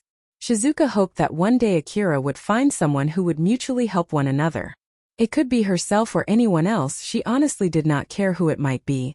Asterisk, asterisk, asterisk. On another day, just like usual, Akira went to Higuraka Residence Ruin again. And just like last time, he was there to training his skill in detecting enemies and sneaking around the ruin and effectively searching for relics in a ruin. If it was not for training, There was no real motivation for Akira to do something so tiring in that ruin. So at first he was not that excited with the training, but it did not take long for Akira to switch gears and start taking the training seriously. But this time, there was something different. Akira looked around and slightly frowned. Alpha, don't you think there are more people than usual today? You're indeed right about that, Akira. Let's gain some distance from them before starting to look for relics again. Thought so, alright then. In the middle of the training, Akira regularly checked his information terminal to look for enemies and other hunters while avoiding them. He was also being careful so they would not be able to detect him. Although he had been doing that all this time today, there were many occasions where he was passing close to other hunters or monsters. Because of that, today's relic hunting proceeded slower than usual. The relics in this ruin are already mostly depleted, right? So why are they coming to this ruin? I bet they are here because of some kind of rumor saying that a hunter found some expensive relics in an unlikely ruin. That's me, isn't it? Yup. Akira made a stern face and did not say anything for a few seconds. He then went back to his bike that he parked not too far from him and hopped on it. Alpha, let's head back for today. There's something I want to check. Sure. Akira then left that ruin. After he was gone from that place, other hunters who were scanning his position appeared. They then started searching carefully at the places that he had searched. When Akira arrived back at Kagomayama City, he immediately headed to Katsuragi's trailer. Katsuragi, who was waiting in his trailer just like usual, noticed Akira parking his bike not too far from him. Akira, huh? Alright, the medicines that you ordered just arrived. Are you here for those medicines today? Wait, don't tell me that you're here with more old world terminals. I'll take the medicines, and also there's something else that I want to ask you. Oh, what is it? Akira then told Katsuragi what happened that day in Higuraka Residence Ruin. About the hunters who were flooding a ruin that should have no more valuable relics anymore, how it was obvious that those hunters were watching and following him, and how he was suspecting that it was because of Katsuragi's doing. But Katsura casually replied, yeah, no surprise at all. No surprise? Akira was surprised. He did not expect Katsuragi to say something that sounded as if he just admitted his involvement. But seeing Akira's expression, Katsuragi exasperatedly explained, just so you know, I never told anyone else that you brought those old world information terminals to me. Just think about it, if I do something like that, other hunters would definitely steal those relics from you and it would end up bringing less profit for me. After all, that would mean you would bring fewer relics to my shop, you know? Well, you have a point there, but... Akira did not look fully convinced, so Katsuragi sighed and continued. Thought it might be weird for me to be the one saying this, but it seems that you underestimated the effect of bringing those relics to me twice. Effect? But I'm just normally selling relics, though? Katsuragi sighed again. There was a mix of exasperation on his face. Good grief. Although you're already stronger than those common hunters, you're still a beginner in terms of hunter knowledge and experience, huh? Well, sorry about that. Akira looked slightly offended, to which Katsuragi gave a big smile. Very well then, it would be a huge pain in the neck to have one of my main customers doubt me. So I'll give you a long detailed explanation here. Katsuragi and Akira went into the staff room in Katsuragi's trailer, and just like last time, Katsuragi prepared some drinks and put them on the table between them before they sat face to face across the table. Katsuragi then immediately started his explanation. The information terminals that Akira brought to Katsuragi were of very good condition. Those relics were hard to find among the ruins around Kagomayama City, but even so, a low-ranking hunter like Akira was able to get his hand on those relics, twice no less. If it was only once, it could be dismissed as just luck. But since Akira brought them to Katsuragi twice, it opened up to a whole variety of possibilities. After all, it opened up the possibility of a narrative that it did not matter whether Akira found them at first out of pure luck or because he worked super hard to find those relics. But Akira, who did not know their worth, did not expect them to be that valuable the first time he brought them to Katsuragi, and so he decided to go look for those relics again for the second time. It might hint at the existence of another undiscovered ruin. After all, it was a normal thing to find similar relics from around the same ruin. Those relics inspectors that I called saw you sell those relics twice themselves. Although it would still be a guess, it was enough for some people to make their moves. Those relics are just simply that valuable, you see. But to be honest, I find it strange for them to react this quickly just from that. I bet you sold your relics in another place, right? Those were just old-world clothing. It should not have anything to do with this. Too naive. Expensive relics are still expensive regardless, even if they are only just old-world clothing. Though I'm sure they're nowhere as expensive as old-world terminals, it does not change the fact that you brought expensive relics 3 times in a row.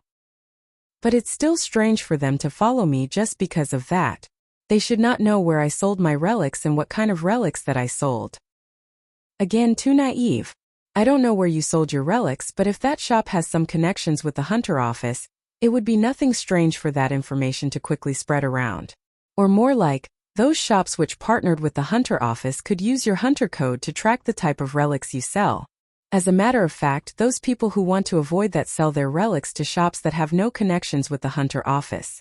I thought that you're only bringing relics to Cheryl's place or to me because you want to avoid that too, but that doesn't seem to be the case, huh? So that's why, huh? Akira regretted his own blunder, but he was also relieved at the same time. After all, it meant that it was unlikely for Shizuka to leak that information herself. Shizuka's shop was most likely partnered with the Hunter office, so he bet his deals with Shizuka were registered into the Hunter office since she was obliged to do so. And someone must have sniffed on that information afterwards. With his suspicion now gone, Akira cheered back up. But if that kind of information is always registered in the Hunter office, won't that make those hunters wanting to avoid it stop selling relics to those shops? High-ranking hunters can ask the Hunter office to put an extra lid on that information. Of course, it's only available for those high-ranking hunters with special privileges. By the way, what is your Hunter ranking? If I'm not mistaken, 29. Katsuragi looked a bit surprised as well as exasperated. Those powerful equipment with such a low Hunter rank, it won't be strange for people to call you a fraud. Fraud, huh? Akira smiled wryly. Most of his strength was fully relying on Alpha, so he thought that low Hunter rank was suitable for his real strength without Alpha's support. Katsuragi then continued his explanation. The reason why those hunters stopped backtracking Akira's activities only up to Higuraka Residence Ruin was simply because that was the result of them putting up a net based on how far a low-ranking hunter of ranking 29 could normally go. That way, they could narrow down their guesses without having to keep their eyes on Akira. Although it took some money, it was nothing compared to the money that they could get from those old-world information terminals. As Katsuragi explained to him, Akira started to understand the effect of him selling those relics. Well, I guess that's the gist of it, huh? If I have to add something, there's also a good chance those relics inspectors that I called also leaked that information. But even so, that would not be my fault. I did ask for your permission first before I called them and you gave me your approval after all. I know, I will not blame you about that at all. Katsuragi gave a big nod. He then casually said, So then, are you here to buy anything today? Akira opened his new rucksack, pulled out his relics, and lined them on the table. This time it was 6 old-world information terminals.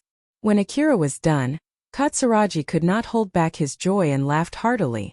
Including the old-world clothing, this would make it 4 times in a row, right? If it wasn't you, I would have gotten suspicious at this point, you know? It's not like I'm forcing you to buy them. Geez, don't say that. So then, did you get these in Higuraka Residence Ruin? Do you think you still can find some more of these relics there? Akira replied instantly in such a casual manner. I have no obligation to tell you anything. Katsuragi tried his best to hold back his laughter. My bad, I'll at least ask you this again. Is it okay if I call some relics inspectors to check these relics? No need to ask me that again, you can go ahead and just do that. Katsuragi could not hold back his laughter as he proceeded to make a call. After that, he bought those relics from Akira for 70 million orum. Thanks to the small adjustment to his capital that he did beforehand, he had no problem paying that amount of money this time. Katsuragi did not lie there. Although he did not leak the information that it was Akira who sold those old-world information terminals, He was actually spreading information that he had some connections with a hunter who could get such a valuable relic. For a merchant like Katsuragi, having a connection to a competent hunter brought him a lot of benefits. After all, having a mere rumor of such a thing out in the public was enough to pull up his revenue. Though Akira did not give a straight answer to Katsuragi's questions, he also did not lie there.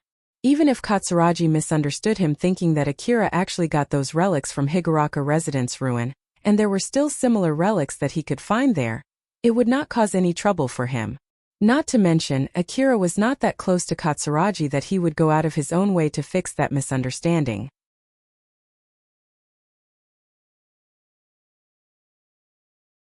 Rebuild World Chapter 174, The Gang's Children and Their Side Job. The next day, Akira went to Higuraku Residence Ruins yet again. He was sitting on top of his bike as he looked over the surprising current situation of the ruin. To be more precise, he did expect that to happen, but he did not expect it to be this big. Yup, there are so many of them today. Alpha had her usual smile plastered on her face. It was unclear whether she fully expected that to happen or if she simply did not care. That's true. There are quite a lot of them today. That day, many hunters gathered in that ruin. Some of them brought their vehicles and even huge trucks too. There was even some heavy machinery on site. I bet they're here because of that rumor. But still, didn't expect them to be this many. Of course, at that point, Akira understood why Alpha made him train in that ruin for these past few days. It was to make sure that those hunters would think those relics that Akira gathered from the inner part of Kuzushara Ruin's Tsubakihara building were originally from Higuraku Residence Ruin. The reason why he kept taking a long detour to and from the ruin, as well as why he had been doing training to look for relics in that ruin and why he was only selling relics little by little, all of them were for the sake of twisting the rumor in case if the rumor of where Akira got his relics came up. I guess these guys will be looking for relics that don't even exist in this place until they decide to give up. Huh. Akira thought about those guys that kept looking around the place meaninglessly and felt a bit sorry for them. But with that being said, he had no plans to correct that wrong rumor at all. So instead, he mumbled something else as if to make excuses. Getting correct information is really important. Alpha did not seem to be bothered by that at all as she smiled amusedly and said, "It's nothing for you to worry about. The ability to gain the correct information is a very important skill for a hunter, and they don't have that. That's all there is to it. Moreover, with this many people looking around, maybe one or two of them will really find some valuable relics." Is that so? But this ruin is already exhausted of any valuable relics, right? So is that even possible? There might be places that no one has checked yet. When they say that this place is already depleted, it does not mean that there are no longer any valuable relics in this place. It only means that looking for relics in this place isn't worth the trouble. And with this many people here, they might really find something. Also, those guys are carrying high-quality information gathering devices, so that will also increase the chance for them to actually find valuable relics. But with that being said, of course, even if some of them find valuable relics, I'm pretty sure that they'll still end up in the red. Then how about you, Alpha? Can you easily find that kind of relic in this ruin? I'm sure I've said this before, my detection ability is greatly reduced when I'm outside Kuzusuhara Ruin. If you still want to give it a try, you should buy a very expensive information gathering device first. Though I'm sure you still can't expect too much even if you do so. You're right. I'll think about getting a better information gathering device. After he said so, Akira started thinking about something else. Now that I think about it, I met Alpha back in Kuzusuhara Ruin, and back then she said that I was able to gather those relics from the Tsubakihara building because she made a deal with the AI manager of that building. As I thought, there must be some kind of connection between Alpha and Kuzusuhara Ruin. Now that he realized it, he also noticed that it should have been obvious from the get-go. But he knew nothing more than that, and he felt like Alpha would scold him if he tried to ask her. So Akira decided to push that curiosity to the back of his mind, and just shook it off from his mind for now as not to drag him down. So then, are we still going to do relic hunting training for today? Looking at this situation, I don't think this is a good time to train here though. You're right. Let's just head back home for today. Akira made a U-turn with his bike and headed back to the city. Although some of the hunters there saw that, It did not stop them from searching the ruin. As a matter of fact, some of them even started looking more diligently since they thought that the rumored person decided to head back home because he could not afford to get close to the location where he found those expensive relics with this many hunters around. As the rumor spread further, more and more hunters came to that ruin, and it did not seem that it would slow down anytime soon. When Akira arrived back at Kagomayama City, he went straight to Cheryl's base. He received a text message from Colbert on his way back saying that Colbert was looking to meet him in case he was free and was around. Though judging from that message, it did not seem that Colbert was expecting Akira to really come.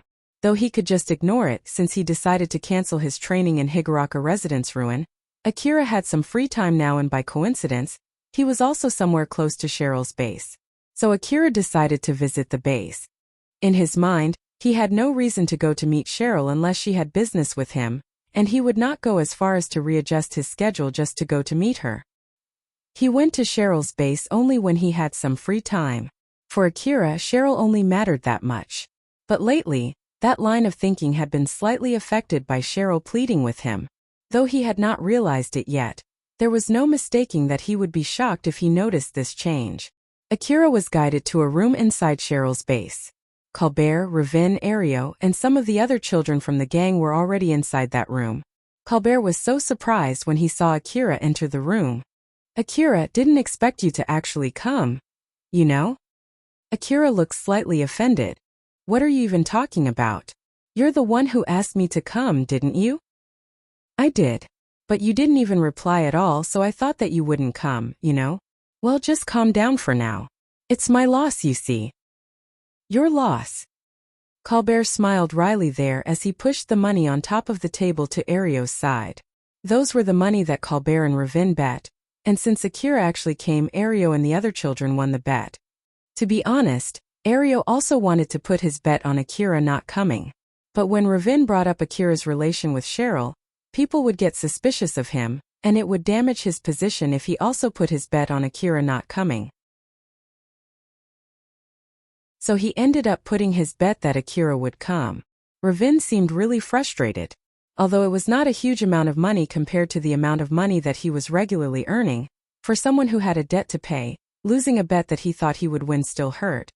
Colbert only smiled bitterly at his loss, while Ario and the other children were flustered by the large sum of money, or at least that was the case from their point of view, that they just won. Akira sighed. He looked even more annoyed. "I see now, so you guys are betting whether I would really come or not, huh? Don't tell me that this is the reason why you called me." "Of course I won't be calling you for something this trivial, you know? I'll explain the rest, just take a seat for now."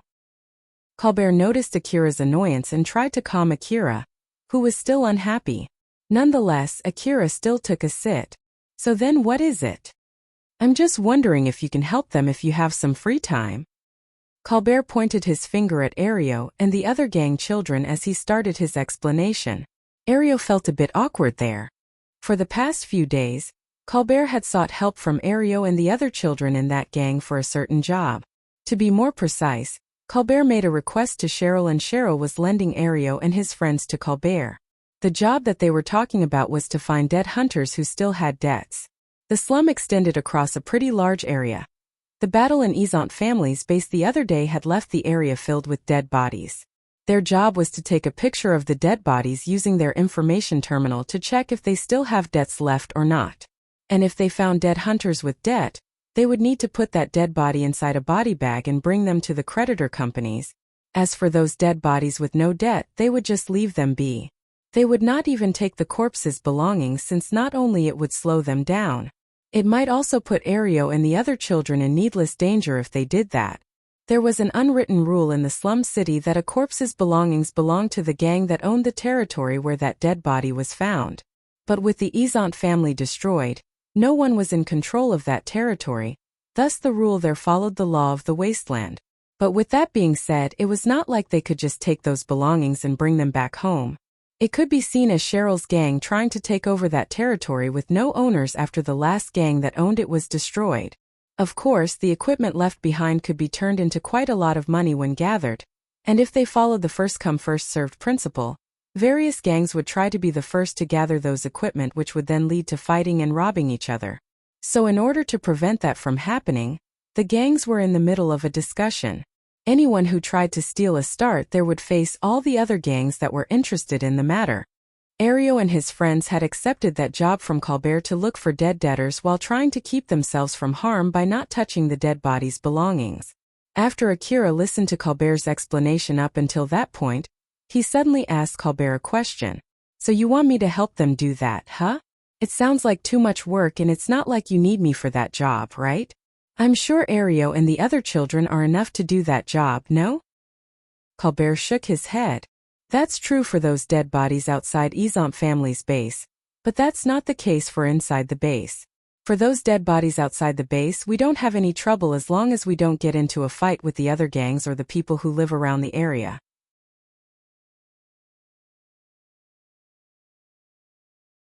Though Colbert did not understand what was going on, it seemed that there was a chance Akira would take that job, so he decided to give a little more push.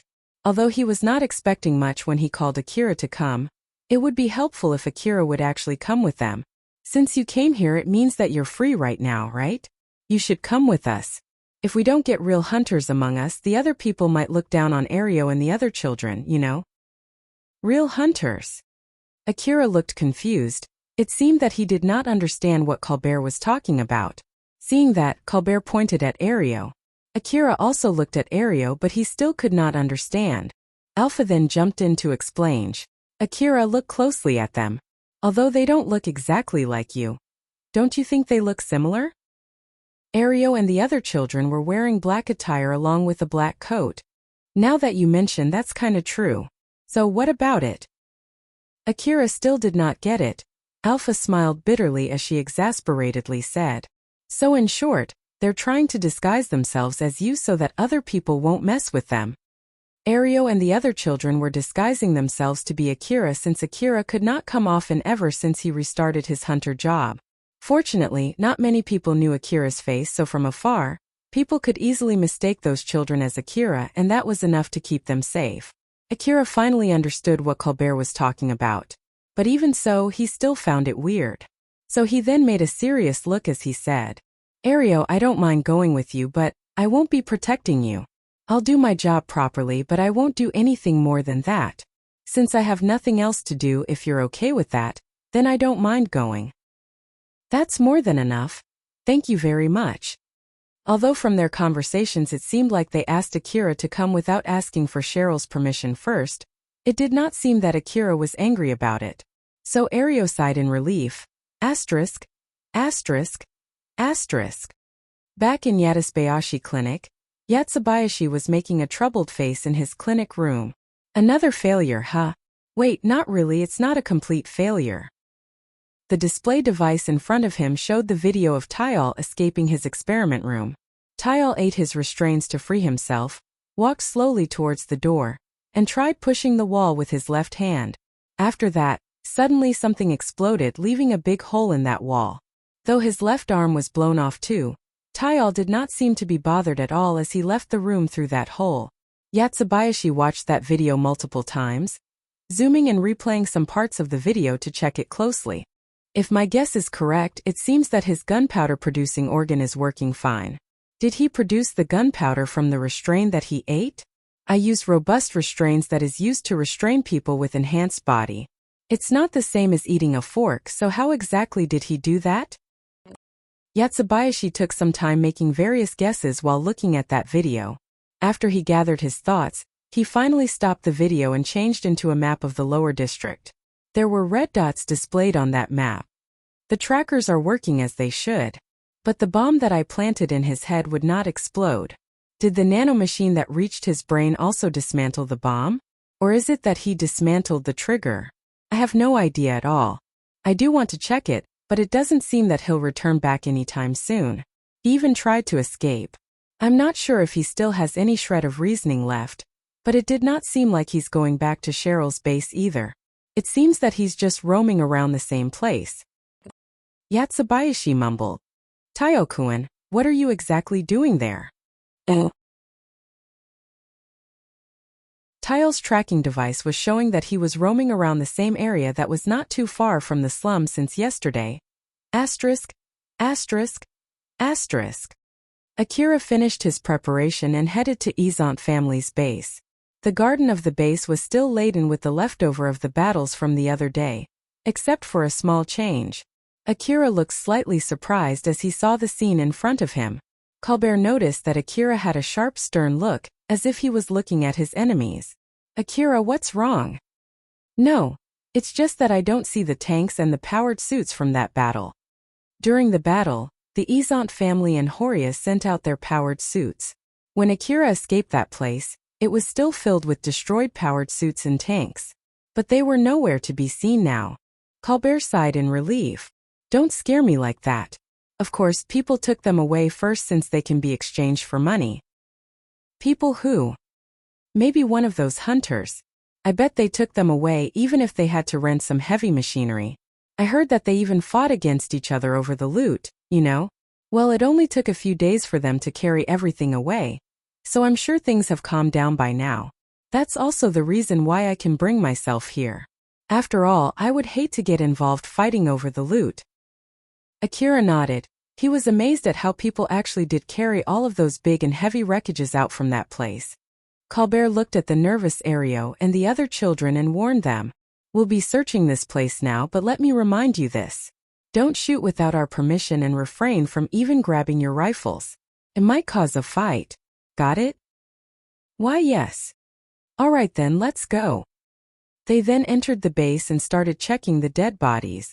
They continued their work. Akira, Colbert, and Ravin searched for the dead bodies using their information-gathering device. Ario and the other children then checked those dead bodies. If any of them had any outstanding debts, they were put in a body bag and carried outside to the people from the credit companies who were waiting not too far outside the base.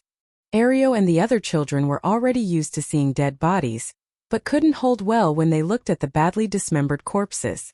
Every time they saw a mutilated corpse, they could not help but wince. Say, Ario, Akira-san was here, right? Yeah, I heard that he came here to rescue Boss. Though I don't know the details, I heard that he fought pretty fiercely.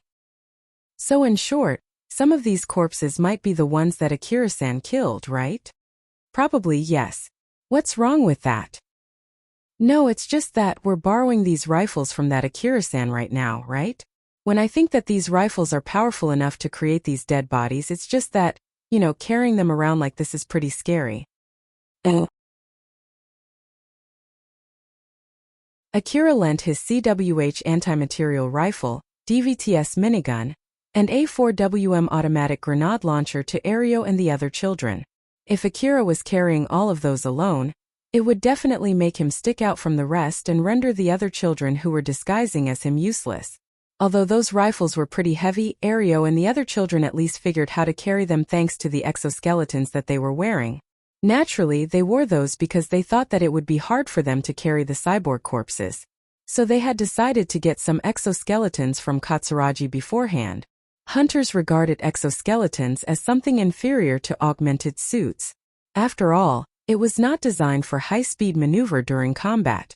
At most, it was only used for carrying heavy goods. Because of that, they were sold at a relatively cheap price and Cheryl's gang was able to buy multiple of them. Ario made a face saying that he could understand the other boys' feelings. Those are anti-monster rifles for hunters. I guess this is what would happen when they're used against normal humans. To be honest, I always thought that we could explore the old world ruins one day if we keep taking that training from Akira-san. But it's filled with monsters that we can't defeat unless we have these kinds of rifles, right? So I can't be so sure anymore now. The young boy sighed and looked discouraged. Ario tried to cheer him up with a light smile. Shouldn't it be fine if we just go to the ruins with less danger? You might be right, but where exactly? Like Higuraka Residence Ruin, for example. It's already pretty deserted and there are not that many monsters there. Ario suddenly stopped there. The young boy frowned and found it weird. Ario remembered the last time they accompanied Akira to Higuraka Residence Ruin. They were attacked by a swarm of monsters. Ario then said as if to convince himself, no, that was a special case. Normally, something like that would not happen. Not to mention, there are those general-purpose requests for new hunters too. It should be alright if we start from those relatively easy hunter jobs, and then we can gather better equipment from there. That Ravin guy did say that it's much easier to explore dangerous ruins when we have new and better equipment after all. Wait, isn't that guy in big trouble from the debt that he's racking from his equipment and ammo? Ah, but Akira-san and Colbert-san are not having trouble with debt, right? If I'm not mistaken, Colbert-san had both of his hands eaten by monsters and Akira-san once got sent to the hospital after almost getting killed though. Something like he had to pay 60 million orum for the treatment. They went silent. Although they had big dreams of becoming hunters, when they thought about the hunters around them, it reminded them of things that they did not want to go through as they sighed almost simultaneously. Although the other children looked discouraged, Ario then said in a good mood as if it did not affect him at all. I won't give up though. I'll get stronger, earn a lot of money, rent a house and live with Alicia. The other boys smiled wryly and looked at him with a slight mockery. So this is the power of a guy with a girlfriend, huh? I want one too. Ario and the other children tried to shoo the dark mood there with silly talks as they continued their job.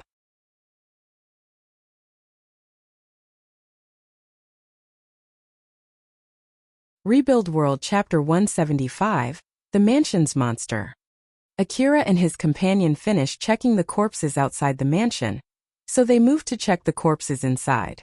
Since no one took care of the corpses, the mansion was filled with them from the last battle. The floor, as well as the walls and the ceilings, was still dyed red with blood. Akira and the other hunters felt nothing at all when they were welcomed with such a scene as they stepped into the mansion. But that was not the case for Ario and the other non-hunters. They looked obviously distraught. A short check was enough for them to find a room filled with dead bodies inside that mansion. The people who came beforehand had no interest except for the loot, so they just piled the corpses in one place to clear the way for them. Colbert decided to start working in that room. As one of the many people who were responsible for that, Akira did expect to find something like this.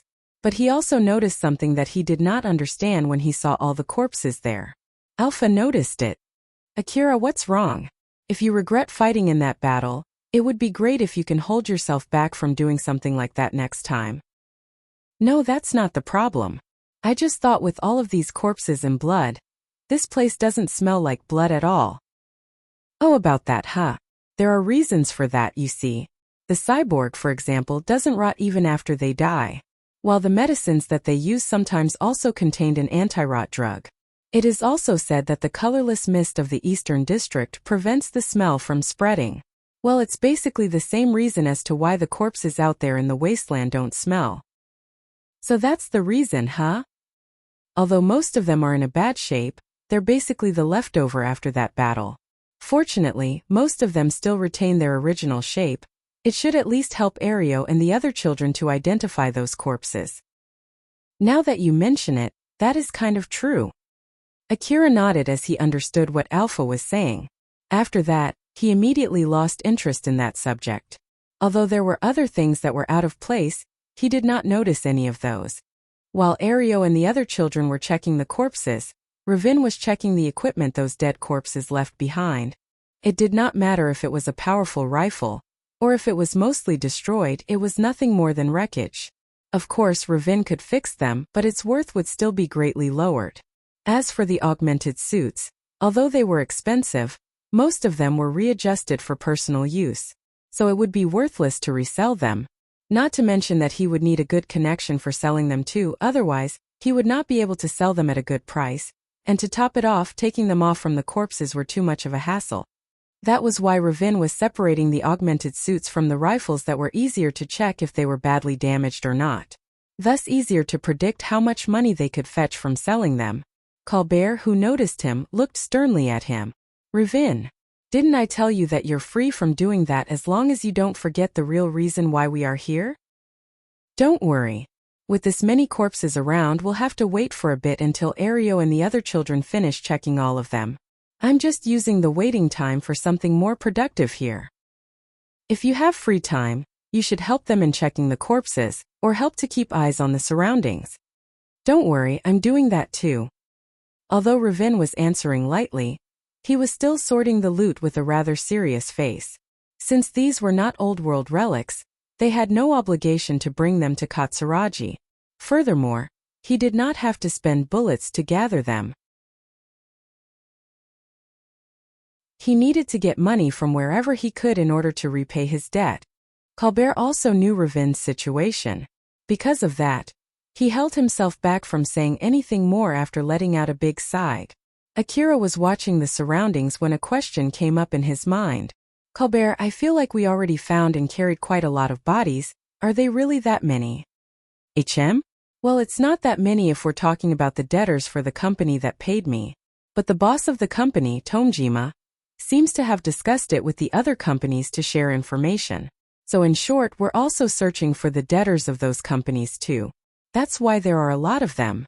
Also, there are not that many people who are interested in doing this job. Is that so? Why is that? I don't really know the details, but the recent rumor is that someone found pretty expensive relics from a rather unexpected ruin. So I'm sure they are more interested in that rumor. Of course, in the case of Colbert, he still had not completely recovered from the trauma after both of his hands were eaten by monsters during an expedition. That was why he was not interested in that rumor. As for Ravin, he could not go hunting for relics because of the deal he had with Katsuragi. I see. Akira looked away and just stopped their conversation there. Colbert noticed it, but he did not dig too deep. He believed that it was understandable for a hunter like Akira to at least have some interest in such a rumor. Akira suddenly looked at the door into the room. Colbert followed suit and saw two men enter the room. Ravin stopped sorting the loot the moment he noticed them. Those guys walked toward Akira and Colbert and casually said to Colbert, "Well now, isn't it, Colbert? What a coincidence meeting you here." Colbert lightly laughed. "Peppa, huh?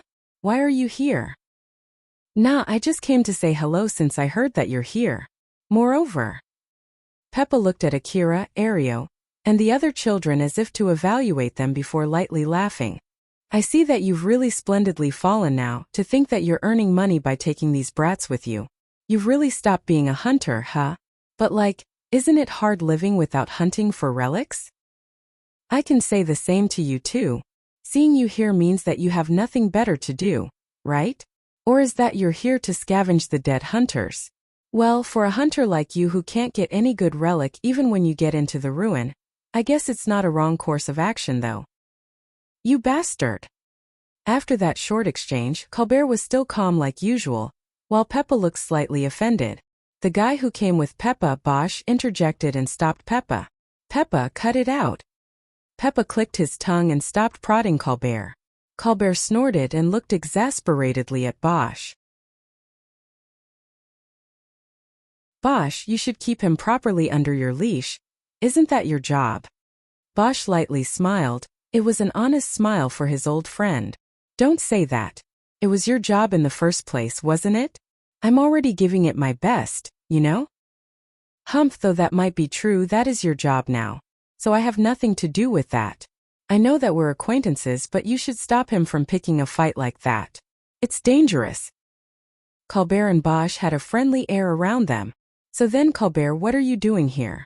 Don't tell me that you're here to pick up the loot from these corpses." Bosch caught Ravin, who was sorting the loot as if there was nothing to worry about. Peppa looked mockingly at Ravin. "I'm here to search for dead debtors. These other guys are here to help me out. And also just leave that guy alone. He's in big trouble from debts, you see. As someone who is also here to keep my eyes on him, I can't really bring myself to tell him to stop, you know?" After Colbert said that, Bosch could not help but frown. "You're still doing work for those creditor companies, huh?" "Well, I have my reasons too. I know it's not my place to say this, but if you get yourself too comfortable working inside the city, you might not be able to return back to doing hunter job, you know? You already have both of your arms healed. Honestly speaking, I think it's a good idea if you go hunting for relics once in a while as a rehabilitation." "I know." Colbert was a little bummed from that rather harsh but indeed true advice from his friend. Asterisk, asterisk, asterisk. Tyal was munching the corpses inside a room. He ate the cyborg bodies whole together with their mechanical parts. He easily lifted the mechanical body up with his left hand and put them inside his mouth. His left hand was no longer of a human hand. To be more precise, a huge gun grew out from his left shoulder. As he ate more and more cyborgs, the gun on his shoulder grew longer and bigger.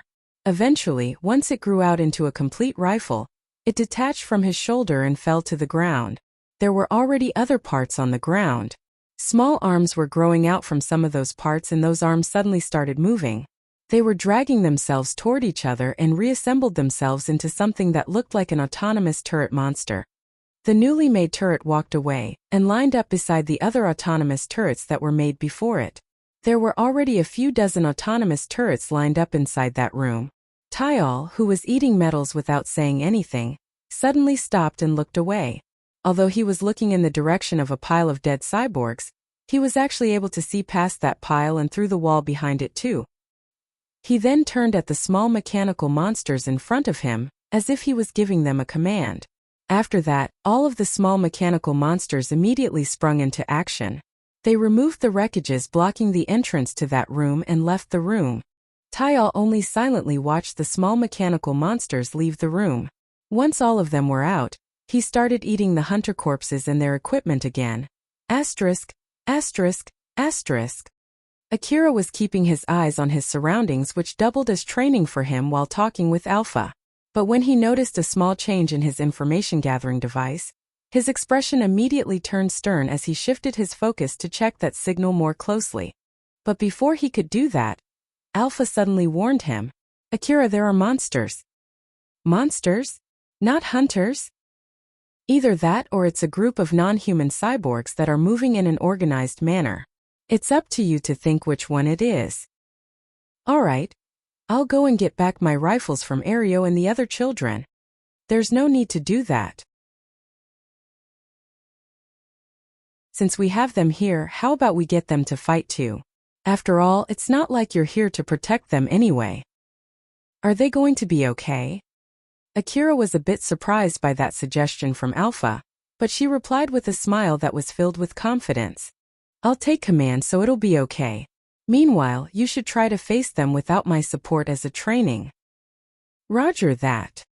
Akira reloaded armor-piercing ammo into his AAH and A2D assault rifles.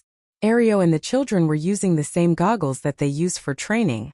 The goggles itself was nothing special, but even so, it could be used to communicate with each other in short range. That was why they were also using those goggles outside of training. Instructions suddenly appeared on the displays of those goggles in a similar manner, as if when they were in the middle of that training. Ario and the other children were surprised and looked at Akira the moment they noticed those instructions. But when they saw Akira hurriedly readying his rifle and repositioning himself, they also flusteredly started moving out following the instructions on their goggles. Colbert noticed that change and readied his rifle. He then looked at Akira with a stern face and threw a question at him. What's going on? Monsters. Get ready. Colbert, Bosch and Peppa immediately checked their information-gathering device. But their devices did not show anything suspicious. But even so, Colbert, who knew Akira well, immediately prepared himself to face the incoming monsters. Of course, Bosch and Peppa could not hide their confusion. Peppa looked at Colbert with obvious doubt. Don't tell me that you believe that brat. You do you. Don't go complaining about others' decisions just because you can't make your own. Peppa clicked his tongue and repositioned himself too. Bosch smiled bitterly and followed suit. It was not like both of them believed in Akira, but they believed in Colbert, who believed in Akira. Colbert noticed that Ravin was still sorting loot and shouted at him. Ravin, how long are you going to keep doing that? Get yourself ready. Ravin sighed annoyedly. Why in the world are there monsters in this place? I only came here to help you since I thought that I would be able to earn some money without spending any bullets. You know? In that case, feel free to fight those monsters with your fist. I know that you're using an augmented suit, right? You should be at least stronger than normal humans. Damn it. If I end up in red again because of this, then there will be no meaning in coming here. Ravin mumbled as he also got himself ready. Everyone there had repositioned themselves to welcome the incoming monsters. They were waiting beside the big holes on the walls and the door to that room to set up an ambush for those monsters. Ario and the other children were posted on defensive places. They were waiting with bated breath. They were using the wreckage around them to help them support the rifles that they borrowed from Akira, while waiting for Colbert's signal to start firing. Ario, who was carrying Akira's DVTS minigun, could see the monsters crawling behind the covers in his goggles display. When an instruction to blow them away together with their covers came up, he quickly pulled the trigger. The repeating sound of the DVTS minigun echoed through the room. The DVTS minigun unleashed a barrage of bullets that easily pierced through the weak covers and demolished the mechanical monsters hiding behind them. Since it was equipped with a part to help fix it to the bike's arm, even Ario, who was not using an augmented suit, could withstand the kickback and control the minigun to some extent. But the overwhelming firepower that was eradicating the monsters could not eradicate the fear of a battle. Ario gritted his teeth and pushed his fear to the back of his mind as he continued cleaning the rest of the monsters. As for those who did not have enough firepower, Alpha gave them instructions to help them compensate their firepower with the type or the amount of ammo that they used. Thanks to that, Ario and the other children were somehow able to maintain the upper hand. Akira was facing monsters not too far away from Ario and his friends. Since it was also training for him, he had to guess the monsters' weak points and aimed carefully at those points without Alpha's support nor his time compression. Akira slightly peeked out from the room's door and shot at the small monsters that looked like a small self-moving portable armor plating. It did not take that many bullets to stop them from moving, but he could not tell if that was enough to actually kill the monster, so he made sure to put in a few more bullets until its armor was riddled with holes and its control unit was obviously destroyed. Another monster suddenly jumped aside from behind the monster that he just turned into a pile of wreckage and shot at him. Akira pulled back and evaded that shot without any trouble. Although his coat could withstand a few shots, he decided to fight as if he did not have that protection since it was training. Akira had the upper hand, although only slightly. He also understood that if he had Alpha's support, he would have been able to clear up those monsters in no time. Although he felt that he was getting better than his past self, he also felt his strength was still lacking. When Akira kept his eyes on the wreckage that the monsters used as a cover, the equipment on his head scanned for the enemy's movement and worked together with his information-gathering device to predict the enemy's position behind that wreckage. Thanks to that, he was able to see the prediction of where the enemies were located on the display of his headgear. Akira confirmed that the monsters were not aiming at him, so he quickly jumped out from his cover and released some shots at those monsters. The monsters that got shot bent and finally stopped moving after a few shots. The information-gathering device that he was using at the moment was the information-gathering device that came as a set with his expensive augmented suit. Because of that, it was a rather high-quality information-gathering device. Its detection sensitivity was more or less as good as Alpha's detection ability, but of course its quality and accuracy also depended on how close those monsters were to him. Every time Akira gained a new skill or knowledge or pieces of equipment, it reminded him of how abnormal Alpha was. And that was also the case this time. But he reminded himself that he was in the middle of a battle, so he pushed anything unnecessary off his mind and shifted his focus to a question that he had about the current situation. Alpha, where are those monsters coming from? These monsters are not the usual monsters that one can find around the city, right? You're right. And it's unlikely for these monsters to have come from the wasteland too. If I have to make a guess, maybe one of these monsters that has a self-building feature got inside the mansion and used the wreckages scattered around this place to replicate itself. Akira frowned.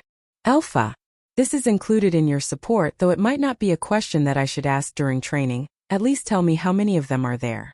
I have no plans to keep fighting these monsters like this if they're still replicating themselves somewhere.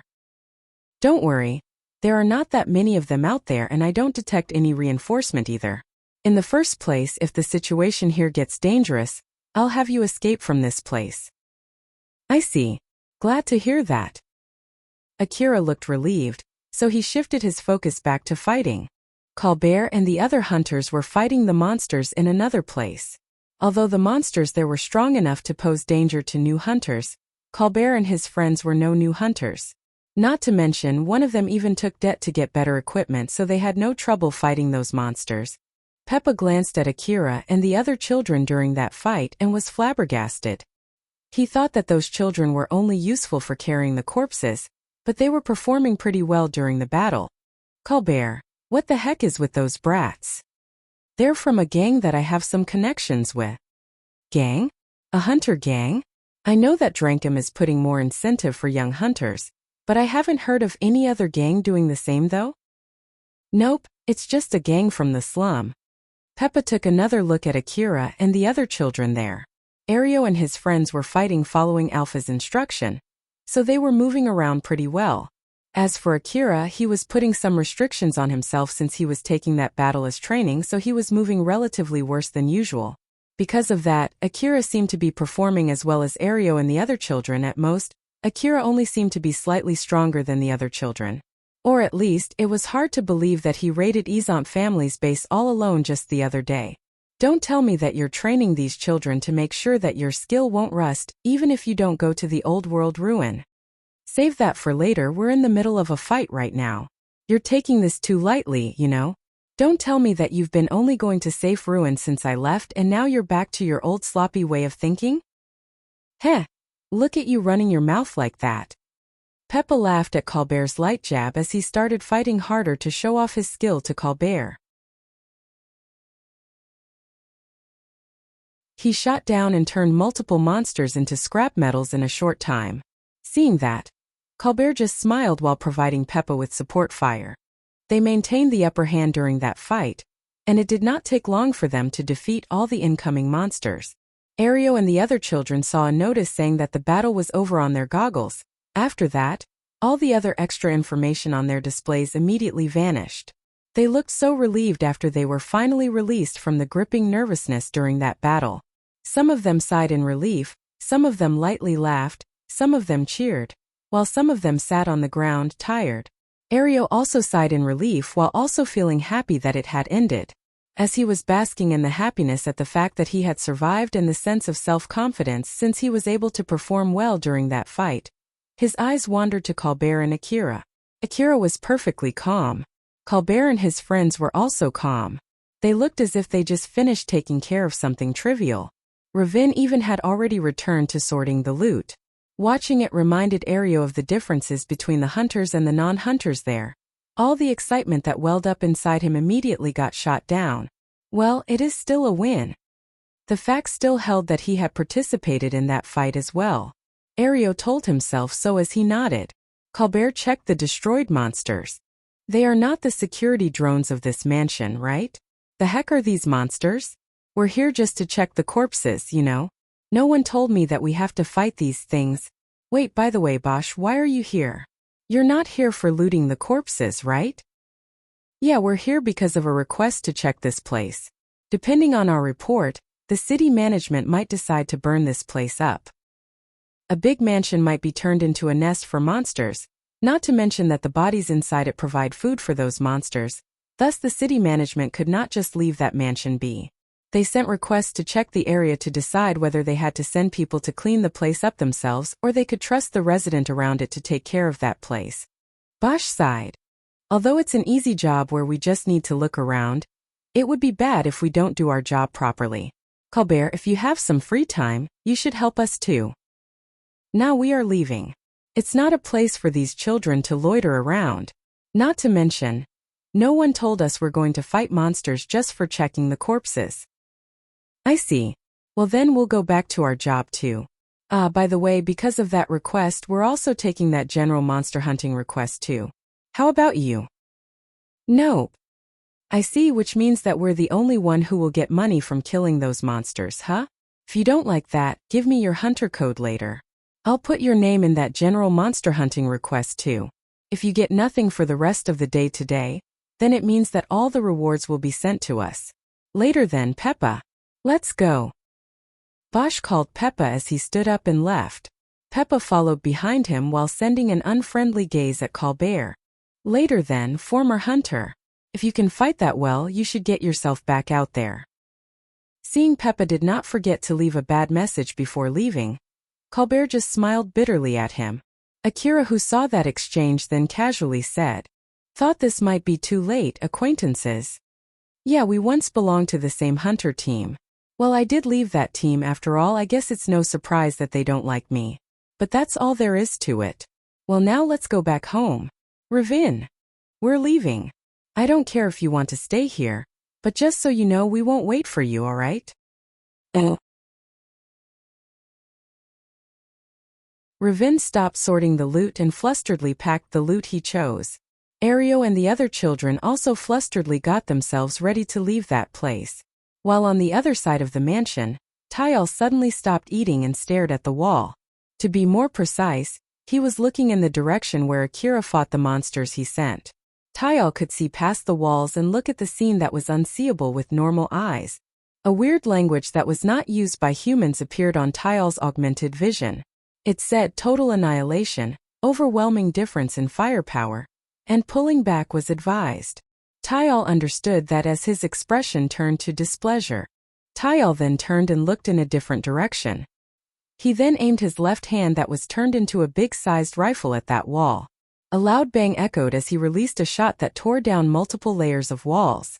It even went all the way outside the mansion. Tayal went through that hole and left the mansion. He then ran through the garden and vanished into the wasteland.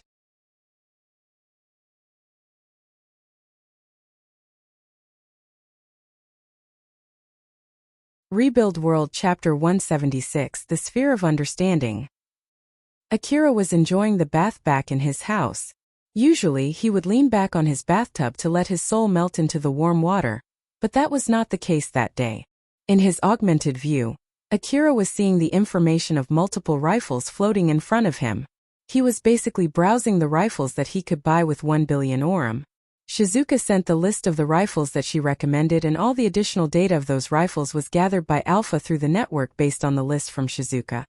Each rifle had an extra explanation beside it containing a small annotation that Shizuka added for each rifle, the ammo type compatible with that rifle, and the price of each rifle written in big characters.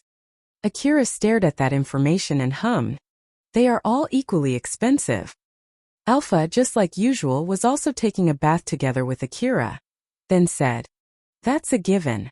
Considering how many features each rifle has, not to mention that the small market demand preventing corporations from mass producing them.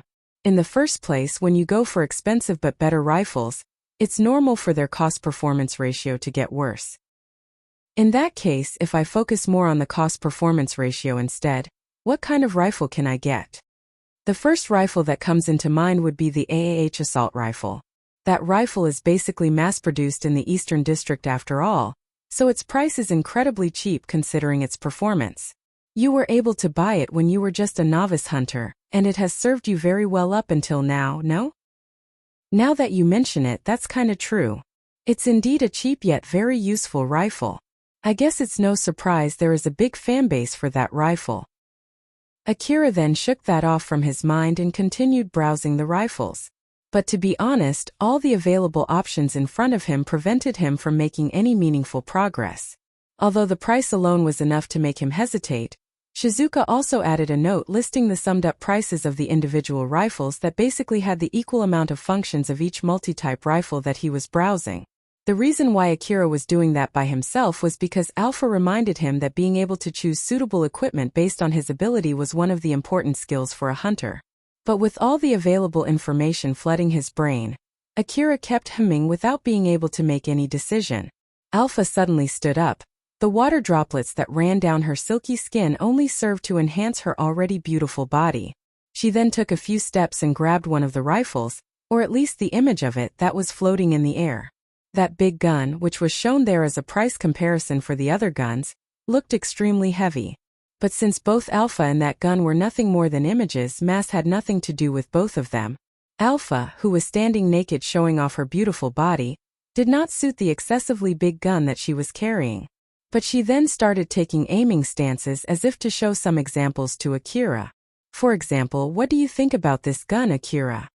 Just like usual, Akira was not bothered by her naked body. Heck, he was not even tempted to look at her naked body as he was focused on the gun that she was carrying, evaluating it. That's out of the question, of course I won't choose that gun. Even putting the price aside, I still would not choose that gun. Though it does look powerful, it looks super heavy. I know I have an augmented suit that would help me carry that gun, but still, it'll definitely impede my mobility. I feel like it would crush me the moment my augmented suit runs out of energy. If you're worried about the weight, this is actually pretty light, you know. It's made of a high-quality metallic nanomaterial that is durable but light. Moreover, it would automatically expand its force field the moment it shoots to reduce the kickback. So its weight should not give you any trouble. Oh, it even has that kind of feature, huh? But that would mean it'll consume energy packs on top of its original ammo, right? The higher the firepower, the stronger its kickback. So a lot of powerful guns are actually consuming energy packs in order to soften their kickbacks, you know? Huh. Akira nodded. He looked simply amazed by that gun.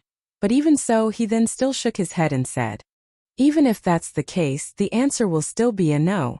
It's too big for me to carry around, and I don't think I can take that gun with me through narrow passages in the ruins. Or more like, I want to buy a multi-type gun to reduce the number of rifles that I'm carrying, so buying that big gun will defeat the purpose as to why I'm looking for a multi-type gun in the first place. Alpha smiled, nodded, and then threw that gun away. The gun flew in the air for a few seconds in a beautiful arc before disintegrating. Yep, that's basically how you do it. You should start by eliminating the rifles that you obviously won't choose. You can't make any progress if you just keep humming there without making any decision, right? You're right, I'll do that. Akira started discarding the options that he obviously would never take, just like Alpha suggested him. When he already discarded about 90% of his options, Shizuka suddenly called him. So he asked Alpha to let him pick the call through her. Akira speaking. It's Shizuka. Do you have some time? Sure, what is it? Akira once picked a call from Shizuka when he was in the middle of a tense negotiation with Shirjima, so him being inside the bath right now did not stop him from picking up that call. Shizuka was calling Akira regarding the relics that Akira brought to her the other day, basically, about selling the ladies' underwear old world relics. Shizuka did not forget to put emphasis on how she was able to get very good deals thanks to Elena and Sarah's help. So then I ended up making deals with multiple traders. But some of them are offering 50% more money if you would tell them where you got those relics, so what's your plan here? I see. I'm sorry, but I can't give any information regarding that. Even if they're offering to buy the relics for 100 times the price, I still can't tell them that information. I see, alright then. Akira sounded a bit apologetic when he said that, so Shizuka also immediately stopped pursuing that subject. But because of that, Akira found it a bit weird. Is that really okay? I'm pretty sure those traders will keep pestering you though. Don't worry, I'm a merchant too, you see. So I have to prioritize my own customer. Akira smiled faintly. Thank you very much. But still, I didn't expect them to offer an extra 50% just for telling them where I got those relics. Is it normal for this kind of information to be expensive? Akira thought that it was for the case where there were other hunters who were looking for information where those relics come from, so those traders are offering an extra 50% in place of the information fee for buying that information. But Shizuka replied with something that he did not expect. It might be to allow them to sell those relics at a higher price, something like a brand fee. Brand fee? Yup. Brand fee, basically they can reel up the price of a high-quality article by putting a brand on that article. After all, depending on the brand, even the same kind of article can have a completely different prices range. If they know where those relics come from, they can investigate which old world company produced them or which old world company sold them. And if it's from a popular company, more people would want to buy it with a higher price tag. Akira was listening closely to Shizuka's explanation with full of interest. It was a different aspect of selling relics compared to the explanation that he heard from Katsuragi. And to top it off, there are people who sell imitations of this kind of relic, you see. There are many ways hunters can do that. One of them is to make an imitation using the current era's technology, put it in the ruin, get hunters to find them as an old world relic in that ruin, and then get a normal trading company connected to the perpetrator to buy it and resell it as an old world relic. Akira then thought no one would be crazy enough to go all the way to the Tsubakihara building to place fake relics, but it would not be strange for someone to do that in Higuraka Residence Ruin. And right now, Higuraka Residence Ruin was flooded with hunters. Although Akira and Alpha were the triggers of the rumor that caused it, there was also a good chance someone actually intentionally spread that rumor even more. But it should not take that long for those fake relics to be found out, right? After all, the reason why old world relics are valuable is because they're created using some amazing technology that we can't replicate yet even now, no? That depends on the type of the relic. Of course, it would be difficult to fake high-tech mechanical relics, but that's not exactly the case for fabrics. Not to mention, if the hunters demand to make the deal on site, merchants can only make a relatively cheap offer based on a short inspection, so a fake relic with a good appearance should be enough to trick those merchants. In the first place, it's not an easy thing to decide the value of relics even for those specialists. So if they know where those relics come from, they can easily decide whether those relics are fake or not without the need of inspecting those relics first. After all, relic inspections are not free, you know. Akira smiled bitterly, thinking that there might be some hunters who brought back fake relics from the Higuraka residence ruin. What can I say? It seems that selling relic is not that simple, huh? Yep, that's why people tend to get suspicious when they make deals regarding relics. I'm sure there would be people who will get suspicious of you too. So when that happens, just keep calm and handle it calmly, okay? Okay, I'll be careful. Well, we ended up talking longer than I planned, so yep, later then. Akira dipped back to his bathtub and lightly sighed. There are a lot of things that I still don't know out there, huh? Alpha, to be honest, did I ever bring back fake relics?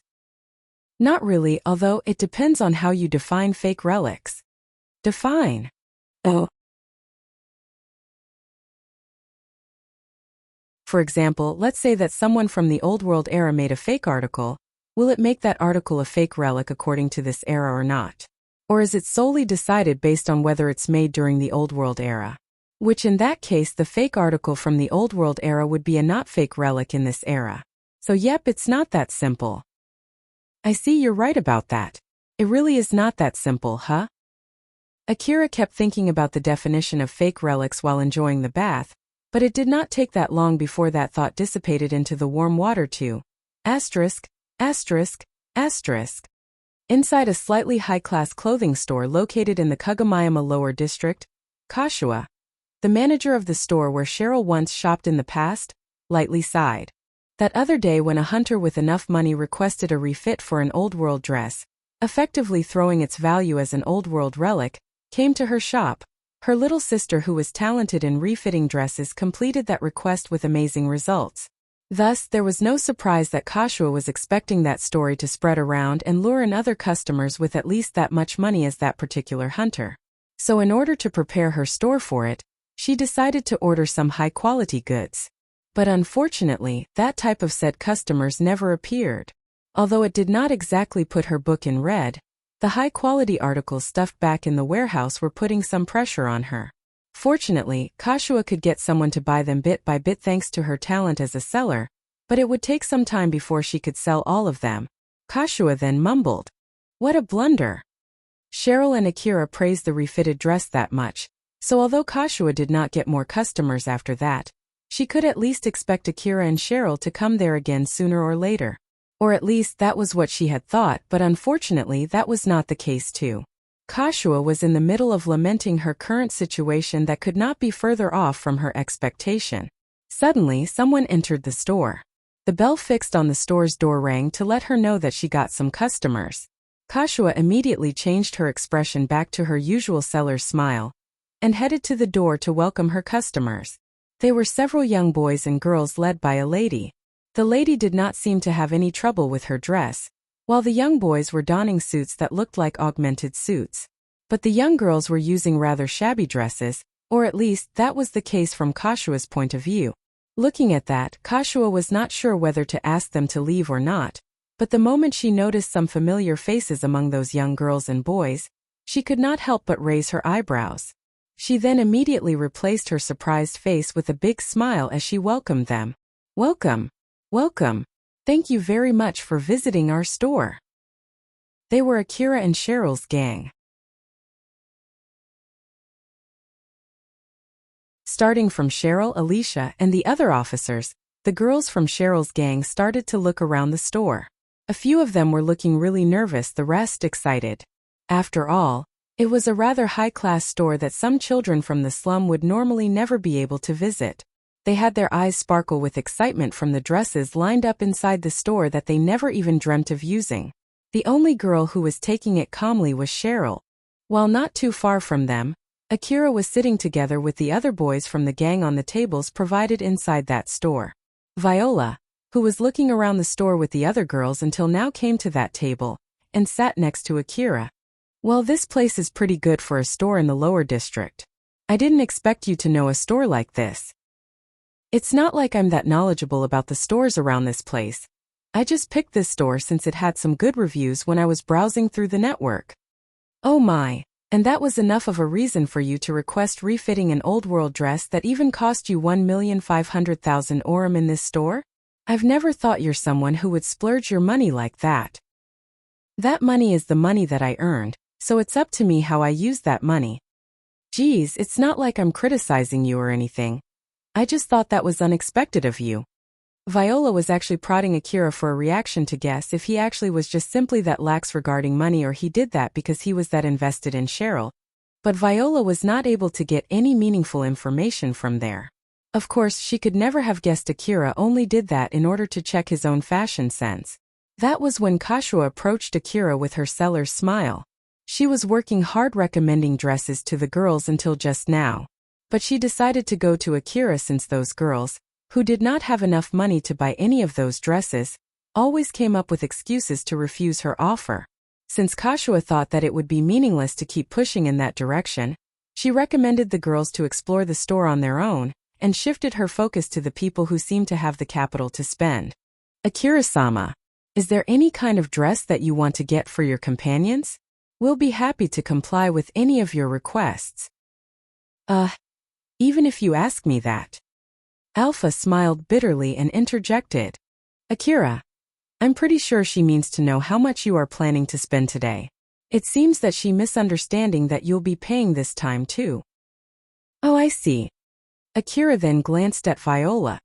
You might want to ask that question to Viola instead. I'm just here as an escort today. Viola turned at Kashua and lightly replied. I'll leave it to you. For now, just go ahead and recommend them dresses that you think will suit them the best based on your fashion sense. Kashua's smile, which was saying she hoped to get a more concrete answer, stiffened. Certainly, but still. Don't worry, though it might be rather rude for me to say this, I don't think you have any goods that might make me worry about my budget, you see? Kashua's smile twitched in reaction to Viola's rather rude remark. But Viola's next sentence completely overrode it. If you're still worried unless I give you a number, well, just come to me again if the total cost seems to be going above 100 million orum. Oh, 100 million orum. Kashua was barely able to hold back her shock. Akira then exasperatedly said, You would even spend that much money only for clothes, huh? Kashua did not even have the leeway to feel offended by that rude remark from Akira. After all, from the way he said it, it sounded as if Viola actually had enough money to pay that much amount of money. Oh my, I didn't expect that to come from someone who spent 350 million orum on his suit. This one is an augmented suit. It's not like one of those common clothing, you know? You spent that money for something that you want similar to me this time, so it's the same. Just like how you used that to help you earn money from the old world ruin, we'll use these dresses to earn money through making business deals. And just like how it's difficult to explore a ruin without the suitable equipment, it's hard to get a good business deal without the proper dress. Akira frowned and smiled wryly. Though he understood that argument, he actually did not want to admit it, and that was shown on his face. When you put it like that, that's true, but still. Moreover, it's not like it's a one-use thing, and I don't think that it will go anywhere near 100 million orum either. Not to mention, if I buy the dresses plus the accessories in a bulk, I can get a cheaper deal for every piece of dress and accessory compared to when I buy them individually. And personally speaking, I don't think it's weird to spend that much money on appearance. Is that so? Akira only said so and stopped pursuing that subject further. To be more precise, he just dropped that subject there. Although it might be cheaper than buying the dresses and the accessories one by one, it did not change the fact that the total price was still huge and that Viola would be spending another big bulk of her money on Cheryl's gang. After all, Akira knew very well Viola was not someone who would spend her money meaninglessly. Kashua was even more shocked hearing that exchange where Viola and Akira were casually talking about using hundreds of millions of orum. Viola, who noticed that, threw a rather provoking smile at Kashua. So there you have it, you don't have to worry about our budget. But of course if you can make me worry about the budget, then you're more than welcome to do that. Well, to be honest, when I heard that you did a really good job refitting a certain dress, I had my expectation up. That's why I prepared that much budget beforehand, you see. To put it another way, Viola was basically saying that she had lost that expectation from Kashua's store. Hearing that, Kashua tried her best to prevent her face from twitching and gave Viola a hearty smile. Although I don't know if the goods in this store might satisfy you or not, I'll give my best to answer your expectation. And if you're interested in the dress that we refitted, please by all means, consider refitting one of your dresses in our store. We have an employee whom I can recommend, and I'm sure that she'll be able to answer your expectations. So please wait here for a bit. Kashua lightly bowed and left Akira and Viola. She then went to the back room and finally removed her seller's smile. Celine, time to work. Get yourself ready quickly. A lazy voice replied from inside the room. Wani-chan, it's too soon for a shift change, isn't it? Just change to something that you can present in front of customers. We have some refitting jobs for you to do. If it's about refitting the clothes that you bought last time, just get the measurement data for the clients and I'll do the refitting later. You can handle that much, right, Wani-chan? Or is it that the client is asking for a rushed request? Celine sighed as she stepped out from inside the room. But the moment she saw how her sister looked very lively there, Celine could not help but to get weirded out by that. Did something happen? Damn right. Like hell I would let her look down on my store. Celine, get out there and take the refitting orders. The client said that there's no need to worry about the budget. She even said that she has a 100 million orum budget. This is a good time for you to show your skill that you always refuse to sell cheaply. So get out there and show them what you are made of. 1 to 100 million orum? I'll be pulling out my reserved stock too. There's no need to worry about the budget if it's my store, she said. Like hell I would let that slide. I'll definitely get her to worry about her budget. Celine was a little overwhelmed by her sister who just could not calm down. But since it was a chance for her to put out all her skill without worrying about money, she immediately started to prepare herself to get out on the floor. Kashua, who reacted very well to that light provocation from Viola, started to get to work. And as Viola schemed, Kashua was giving her best service that normally a first-time customer would never get. Kashua introduced Celine to Viola before taking a refitting order for Cheryl and Alicia. After that, they decided on the specifics and the details of that order as well as choosing the material to be used before Kashua asked them to come to the workshop to get their measurement. Alicia nervously glanced at Ario as if to hope that he would accompany her. Ario noticed that and asked for their permission to accompany Alicia. Seeing that, Alicia smiled happily while slightly blushing. Cheryl also sent a similar glance at Akira. But Akira only glanced back at her, looking a bit confused, and barely made any reactions at all. So in his place, Viola showed a reaction by holding back her laughter. Before Cheryl left with Celine while looking slightly disappointed, she did not forget to send a glare at Viola. Viola lightly laughed and turned to Akira. I know Carol said this once before, but Akira, you really need to learn how to treat a girl right. If I'm not mistaken, you're in the middle of learning that, no? Oh, shut up. Viola smiled at that thorny reply from Akira, but in the back of her mind, she was thinking about a lot of things regarding his reply.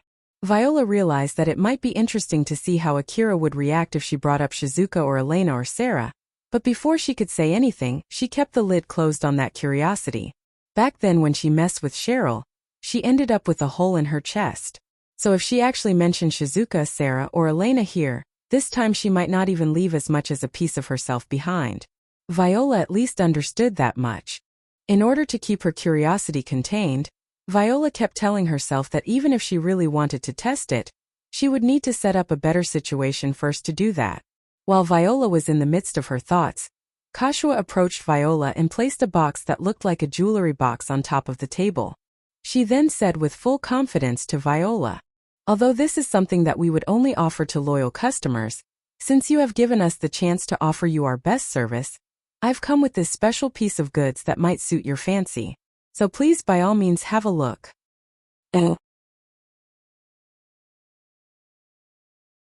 Kashua opened the box and showed female undergarments inside it. Viola, who saw that, looked slightly surprised and hummed in amazement, which Kashua found very satisfying. "So, how about this piece of clothing article?" "Not bad at all. Thank you very much." Besides Viola and Kashua, who were smiling at each other, Akira curiously glanced at that underwear, and Kashua noticed that. "Oh, is there anything wrong?" It's nothing. I just thought that it looks really expensive." "It's indeed an expensive piece of clothing, but I can guarantee its quality. It's an old-world relic that would normally be sold only inside the wall. It's very rare to find this kind of article outside the inner wall. Our store was able to procure it only by using our special route." "I see. It's a very valuable piece of relic, huh?" "But of course, after all, it's valuable enough for the people inside the wall to compete for it." Kashua felt a bit offended, since it sounded as if Akira was questioning the quality of her product. For someone who had spent hundreds of millions of orum for his equipment, Akira should have the ability to judge the quality of a relic. Kashua could not accept if he looked down at her prized possession, but it seemed that it was an unneeded worry from her side as she patted her chest in relief. She then continued by ardently explaining her prized goods. Akira only lent his ear to that explanation, as his brain did not register anything while he glanced at that female undergarment. "Alpha, about that." "Yup, that's one of the relics that you brought to Shizuka's shop." "Thought so. Judging from the material and the identification code that can't be checked with naked eyes, it doesn't seem to be a fake relic." "I see." To be honest, Akira only glanced at it since he thought that the relics he brought back from the ruin seemed to have actually gotten sold somewhere. But after listening to Alpha's explanation, he was a bit surprised and a little bit scared on how Alpha could even tell that much. The only reason that it caught Akira's interest was simply because he felt like he saw it somewhere before. But then Alpha seemed to be able to inspect that piece of relic down to the things that could not be seen with naked eyes. Although Akira himself did not understand why there was any need to know that far. Akira understood that Alpha knew a lot of things about himself, but he never thought badly of it. Or at least, he did not let that bother him until that time when Tsubaki said those words to him back in the Tsubakihara building. The manager of Tsubakihara building, another similar existence as Alpha which he could recognize, warned him about something that Alpha was doing to him. But well, I guess it's too late to worry about that right now. Akira said so to himself and just forgot about it. After all, everything that he had received from Alpha up until now, including the support and all the help from her, was enough to outweigh that worry. Viola noticed that slight change from Akira and tried to probe him. "Akira, what's wrong? Though I think it's normal for you to get interested in this kind of thing, you should be careful or you would look suspicious, you know?" But Akira replied casually, "Well, I'm a hunter after all. It doesn't matter whether it's a female undergarments or anything. As long as it's an old-world relic, it's only normal for me to be interested, no?" "That's true. But I heard that you just gave one to Cheryl the other day, though." "Oh, shut it. It doesn't really matter, does it? It's my relic and I'm free to do what I want with it." "But of course." Viola said so and smiled amusedly since Akira looked away as if to avoid answering that question. But from there, Kashua at least noticed that her prized goods had some kind of connection with Akira. Of course, she could not recognize anything further than that.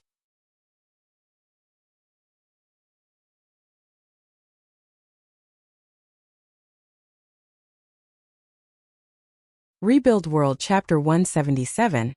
A request to readjust hunter rank. Akira made a promise to Kobayashi to meet up with him in front of the Kagama building. The first time Akira saw that tall and huge building that was stuck into the inner wall, he was utterly amazed by its majesty. But after all this time he already got used to it, which also signified his growth. Akira was happily waiting for Kobayashi. At first, Kobayashi only said that he had something he needed to talk about with him, but then Akira said to at least treat him to a meal or something, and now they promised to meet up in front of the Kagama building. Akira could not help but get a bit excited.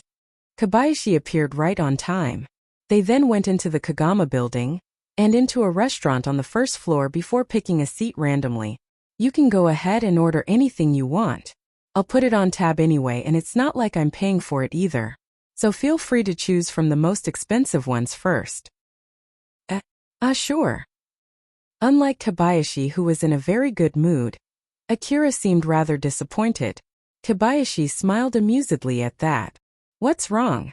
Were you expecting to go to a high-class restaurant or something? That's out of the question, you know. Although the city management would pay for it, it's not like I have an unlimited budget. Unless it's for a negotiation with a high-ranking hunter, they won't let me spend that much money, you see. But if you tell me that you would treat me, I don't mind going somewhere else, you know? Akira silently browsed the menu as he started looking for the most expensive dishes that he could order there, as if he had some grudge against Kobayashi. Kobayashi, who saw that, could not help but find it amusing. After they finished placing their orders, Akira immediately cut to the chase. So then, what is it you want to talk about? Actually, there are a lot, but I guess I'll start with the investigation first. Investigation? You do know that there was a huge fight in the slum not too long ago, right? So why exactly were you involved in that battle? In the first place, why does it sound like it's already a given that I was involved in that battle? Akira tried to play ignorant, which might be because he was a bit annoyed after his expectation of getting a good meal was completely missed. But in reality, Akira himself did not deny that he had killed many people and fought fiercely in that battle. He also knew that the hunter office preferred hunters to behave nicely, and he did something that deviated from the hunter office's preference. So a part of him was telling him that there was no reason to proactively talk about that subject with the hunter office. Kobayashi then pulled out his information terminal, clicked some buttons, and put it on top of the table. Akira looked at the video playing on that information terminal and frowned. Kobayashi smiled happily, seeing that Akira reacted as he predicted. Well, although it's actually a secret videotape, it's not that big of a secret. And since you're involved in this incident, it should be fine. Kobayashi's information terminal was showing the video of Akira fighting a black-powered suit. In all honesty, I'm really glad to find that you're as reckless as ever. I had a good laugh the first time I saw this record, you know? Akira lightly ruffled his head. How did you get this video? I only got it from my superiors and I have no idea how they got it. Someone might have been recording you from afar using a telescope or something from above the wall. Or it might be from some secret cameras planted somewhere that coincidentally recorded this video. Well, either way, I bet the city management has something to do with it. Akira let out a big sigh. He had a given-up face as he started explaining to Kobayashi. Kobayashi listened closely to Akira's explanation. After that, he said to Akira as he tried his best to hold back his laughter, which obviously he was not doing very well. So I get it that you went there to save your girlfriend. It's not that strange for people to be moved by love, especially for a young boy like you. But still, no kidding here, did you really fight that powered suit just to kill a pickpocket? Are you okay in the head? Don't take this wrongly please, I'm actually complimenting you here. You know? After all, your action and line of thinking are as reckless as always and I really like it. Akira looked obviously annoyed. Just so you know, it's not like I did that because I wanted to. Why yeah, you're right. Kobayashi then laughed hard again. Before he continued, he noticed that Akira was pouting and thought that it might affect the thing that he was about to bring up next. So he tried his best to calm down. Well, I get why you're in that place now. Personally speaking, I respect your decision, so you have my condolences. That must have been hard. Geez, can you stop pouting like that? That aside, I'm sure you do know that the hunter office puts their effort into cultivating good manners among hunters, so it would be troublesome if there's a hunter who can win against a powered suit only with an augmented suit and is willing to do that just for money. After all, there are quite a lot of hunters out there who are talented in fighting other people but could not do well exploring the ruins. So it's our duty to give them jobs that would help to keep public order, while at the same time keeping them away from doing anything that might disturb it. Is that so? So you're basically here to give me a job as security or something? Huh? Calm down. There, the meals are here, so let's calm down and enjoy the food for now. Kobayashi extended his hand to the food in front of him. Akira also did the same, although he still looked annoyed. Akira's mood was getting better as he continued eating. Although it was not a meal from a high-class restaurant, it was still a good meal. So every time he brought a spoonful to his mouth, his mood was slowly getting better and better. Kobayashi closely monitored the change in Akira's mood before bringing up the next subject. Now then, since we've filled our stomach, let's get to the main topic. Huh, that one just now was not the main topic? Yup, but I can't really say that it's not related to the main topic at all. The main reason I wanted to meet you is to talk about a certain request. Well, although I said to talk about, it's actually something close to compulsory. So let me apologize beforehand. As long as you don't want to pick a fight against the city management, I recommend you not to refuse it. Akira slightly frowned and was obviously alerted. Kobayashi smiled bitterly in an effort to calm the situation down. You don't need to be that alert. I actually like you quite a fair bit, you know? So I won't give you any weird requests. And also, although I said it's compulsory, normally most of the hunters would be more than happy to accept this request, you see. After all, it's a request to help you readjust your hunter rank. Basically, it's a request to boost your hunter rank. Boost my hunter rank? Yep. Let me ask you this first, you do know your current hunter rank, right? If I'm not mistaken. Before Akira was able to pull his hunter rank out from his memory, Alpha interjected. It's 30. Wasn't it 29? The relics that you brought to Shizuka the other day got you to 30. I see. So after that short pause, Akira said firmly, it's 30. Kobayashi obviously looked exasperated since Akira took that weird pause before he answered. Good grief. There are not that many hunters out there who can't immediately give their hunter ranks when asked. You really don't care about it, do you? No wonder why people thought you're faking your hunter rank. It doesn't really matter, does it? If it really didn't matter, we won't be talking here and now about raising your hunter rank, you know? Since this is a good chance, I'll explain the rest to you regarding that matter. So listen carefully. To Akira, who still looked slightly annoyed, Kobayashi started explaining about the matter of hunter rank and the request that he was about to ask Akira. The strength of the hunters in the Eastern District was represented by their hunter ranks. Of course, hunters of the same hunter rank did not mean that those hunters were equally strong. There were many other factors that defined one's strength, such as their equipment, experiences, and their talents or preferences. Although it was impossible to make sure that hunters with the same rank had the exact same level of strength, the Hunter Office tried its best to readjust the hunter rank as a good indicator for hunters' skill. The hunter rank was also a good thing for those who submitted requests for hunters, such as for bodyguards or escorts. Since that way, they could decide which hunters to employ and how much reward to offer those hunters based on the difficulty of the monsters that they might encounter in their hunter ranks. Other than that, hunter ranks were also used for so many other things, such as transferring hunters between cities, deciding the level of difficulties and danger for different areas, or recruitment into private military companies. The accuracy of the hunter rank system was an important thing for the Eastern District that was filled with hunters, as well as the Hunter Office and the corporate government that was ruling over the Eastern District. But with that being said, there were very rare cases in the Eastern District where some hunters showed abnormal strength that was far from their hunter rank. The ranking system would only grow worse if they left those hunters alone, which might lead to a full breakdown of the ranking system. The ranking system was highly valued, and the Hunter Office held the sole rights to calculate, decide, and assign that ranking system.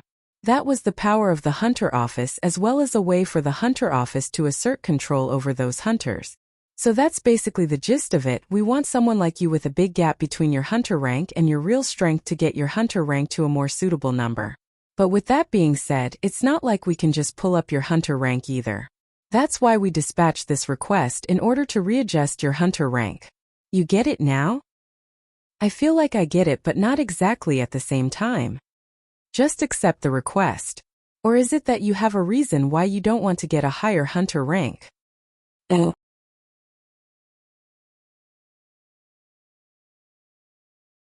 Not really. If I have to say anything here, I prefer you pay me in form of money instead of hunter rank.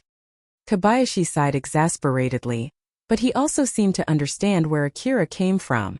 Ah, you're that kind of hunter, huh? Normally, you can get better rewards if you have a higher hunter rank. But sometimes there are hunters like you who don't really understand that. But well, you tend to work alone and you put your time mostly into hunting relics. So I guess that's to be expected, huh? Is that so? Normally hunters work by forming teams, and when they do, they usually decide their share of reward, or who has the higher position in the team based on their hunter ranks. Not to mention that some of the high difficulty, high reward requests only accept hunters with high enough hunter ranks. That's why many new hunters work so hard to raise their hunter rank. Moreover, sometimes some corporations would even sponsor high-ranking hunters too. That's also one reason why hunters tend to be desperate when it comes to their hunter ranks. Kobayashi glanced at Akira to check his reaction. Though Akira seemed to properly listen to him, he still showed no interest at all. To be honest, hunters who often deal with hundreds of millions of orum tend to put extra attention on their hunter ranks though. So, do you have any interest in it? Well, even if you say so. That request for boosting hunter ranking, since most of its reward is in the form of hunter rank, I bet it doesn't give me much money, assuming that it gives me any at all, right? Honestly, monsters won't get scared of me just because of my hunter rank anyway, so I don't see any point in taking that request. You like it or not, I need to have you take that request. Well then, let's start talking about the details. I'll try my best to get a deal that can satisfy you too. So you can just go ahead and tell me your demand. If you're willing to take a reckless request, I might be able to get you a request with a huge amount of money, you know? No thanks. As I've always told you, I didn't do all of that reckless stuff because I wanted to. Kobayashi looked at that really annoyed Akira and found it amusing. In that case, I can set up a deal that warrants you a huge amount of money in case something unexpected were to happen, so that you can use as much ammo and other expendables as you want. It's you we're talking about here, so I can pretty much expect something crazy to happen. Akira held himself from saying anything back. He knew very well that it did not matter what he said, it would not be enough to convince Kobayashi. After that, Akira had a difficult discussion with Kobayashi about the details of the request. When they finished, the sun had already set. Asterisk, asterisk, asterisk. As Akira took a good warm dip in his bathtub back in his house, he looked back at his discussion with Kobayashi about that request. Alpha, I know it's too late to say this, but is that really all right?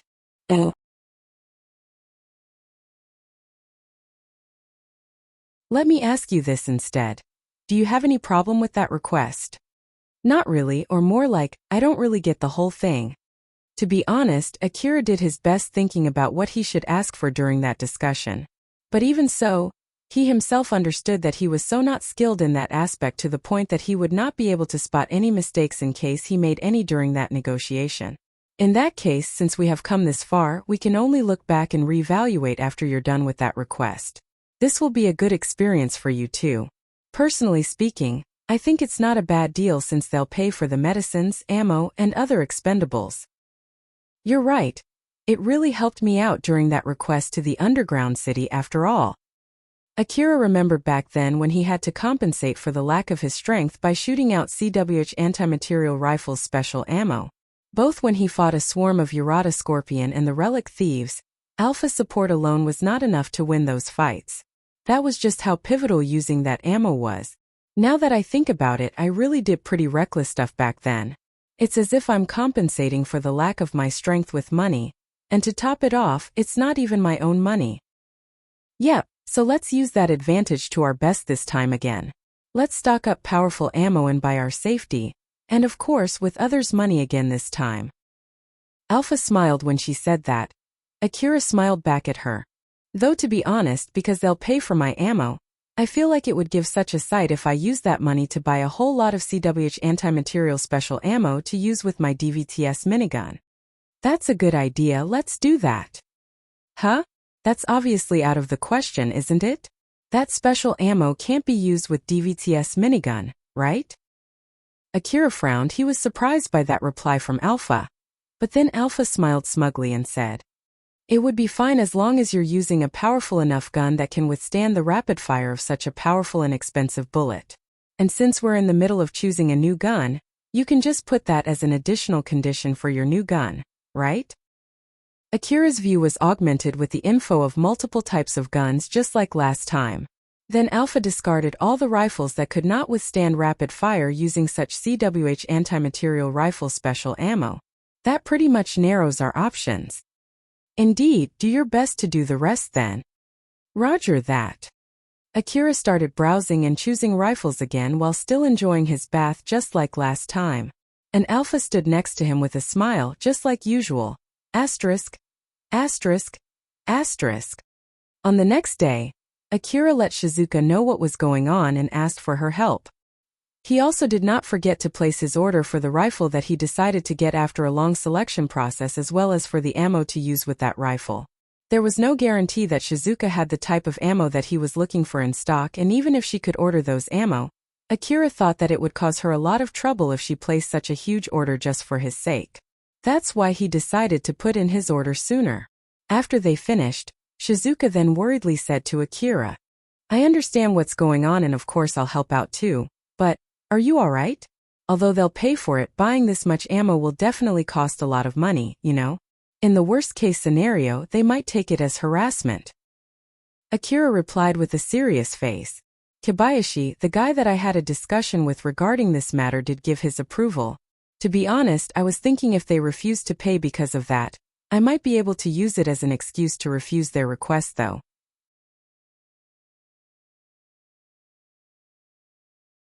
Even if something were to happen after putting that order in, as long as I keep them without using them during the period of preparing for that request, it should not cause any trouble. I see that you've given a thought about this. Alright then, I'll put in the order with the deposit payment. Okay? Shizuka started working on the documents for placing that order. Just like last time, she also submitted the ID code for that request to make sure that the deposit payment would be forwarded to that requester address. There were cases where the order was stopped because there was trouble during the settlement of the payment. Normally, Shizuka did not really care whether the payment would go well or not, but this time she made a small wish for some kind of trouble to happen. But unfortunately, the payment went through just fine. Yep, it went well. To be honest, from the shop side, I should be happy that my customer has no problem paying for the goods bought in my shop, but... She smiled bitterly. Akira also replied with a bitter smile. Well then, please process the equipment too. Of course, since it's not an expendable item, please process it separately. To be honest, even if it gets processed as an expendable item by mistake, I hope it doesn't really get turned into an expendable item. Honestly speaking, I don't think normal hunters can get such a request unless they're from the front line though. Shizuka then processed the rest of the deal. The payment went through just fine as it was withdrawn from Akira's bank account. Thank you for your patronage. I'll let you know when it arrives. I'll give the ammo together with the rifle. Alright. Akira replied casually, but Shizuka stared back at him with a rather serious face. He found that a bit weird. Shizuka then left the counter and stood in front of him before giving him a hug. Although Akira was surprised, he just silently let her hug him. Shizuka then gently caressed Akira's head. I'm sure that it won't be easy. Good luck and give your best out there. But make sure not to force yourself and make sure to return back alive. Okay. Akira lightly smiled. Alright. Good answer. As Shizuka let Akira go, both of them smiled at each other, slightly embarrassed. Shizuka once again had a worried look on her face. Akira had already left her shop, so she was all alone in her shop. The reason why she looked worried was because of her intuition. Akira once took a request in which the cost of all his expendables was paid by the request giver. He then returned back with a lot of money and used it to renew his equipment. Up until that point, Shizuka was also happy for him, but in exchange, Akira lost all of his equipment and almost got killed. He even had his augmented suit completely wasted and he had to get hospitalized too. There was no mistaking it, he had to go through a very dangerous situation. Shizuka at least knew that much. This time, the request that Akira took was a request to raise his hunter rank. It was a request that the city management personally dispatched for him. Though it was not a request that he could refuse, the situation now and then was not the same. If it was a good chance to let others know Akira's real strength that they had always looked down on until now, then it was something to be happy about. It could be taken as a request given to the hunter as goodwill from the city management, and it should not be something that was overly dangerous. Moreover, she did warn him not to do anything reckless. Judging from how he responded, it should at least prevent Akira from doing anything too dangerous. As a matter of fact, Akira himself actually did not want to take that request. So he should not put himself in danger just for the sake of raising his hunter rank. Or at least that was what she thought. Shizuka tried to abate her worry by reminding herself about those facts. She then wished that everything would be fine. She had her own life to think about, and the shop that was important to her to take care of, so she could not just sacrifice everything to support Akira. But making a wish was free of charge. That was why she wished for Akira's safety, as she hoped that her intuition would be proven wrong. After all, her intuition was telling her that her wish would not come true.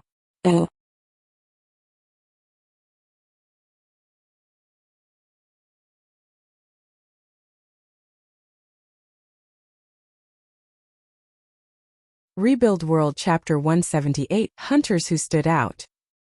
With the destruction of the two reigning gangs, a large chunk of Slum City was immediately thrown into a vacuum of power.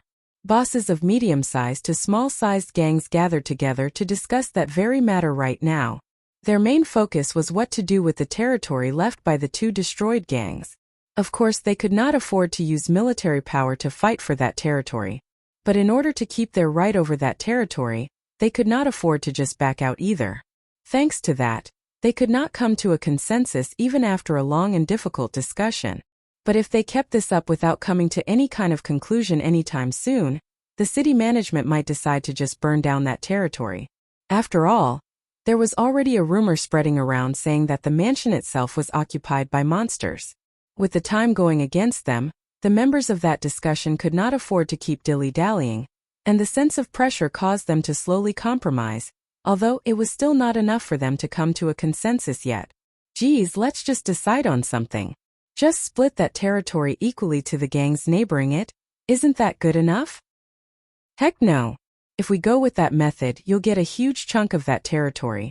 Even my gang had also lent those two gangs a lot of money, and we can't retrieve them back now. I won't accept it unless we get enough territory to compensate for that amount. Breaking that territory into pieces will only cause more trouble later. Even the bases and the buildings are pretty valuable for us. Hunters might have no interest in them, but we can use them to earn more money. I'm sure you guys want them too. If we keep bickering like this, the city management will burn them sooner or later, you know? If you take the base, the area around the base will automatically become yours too. So how are you going to split that? I bet you're planning to take that base for yourself, right? Like hell, I will just let you do that. The bosses of each gang were debating and bickering for the sake of their own profit, loss, pride, greed, and standings. If any of them backed down, it would cause them more trouble later down the line. But if any of them forced through their own desires in this situation, it would be the same as picking a fight against the rest of the other gangs. The discussion went back and forth without making any meaningful progress. Then one of the bosses from a medium-sized gang, who didn't want this to go on forever, made a suggestion. If we only divide the territory among the gangs which participated in that battle, that would be the remnants of Izant family and Horias, and that newcomer. But with no one from the Horias nor Izant family here, that means everything will go to that newcomer. If we go with that method, I want to at least listen to the newcomer's opinion first. Everyone in that room turned to the newcomer, and that newcomer was Cheryl. Cheryl had come to that place with Viola and Carol. Viola and Carol stood behind Cheryl's seat as if they were officers under Cheryl's gang. As the bosses from the other gangs directed their gazes at Cheryl, as if they were trying to send a telepathic message to her, Cheryl just smiled and said, "In that case, would it be okay if I take everything?" No one expected Cheryl to say something as preposterous as that. Half of the people there looked at her with widened eyes as they froze in place. The silence slowly shifted into whispers, and then whispers into chatters. While they were mumbling about those unexpected words from Cheryl, one of them shouted, "Everything! Are you kidding me?" Cheryl did not wince back at all. She only looked back at that guy with her usual smile and replied, "I see. In that case, how much of that territory may I take?"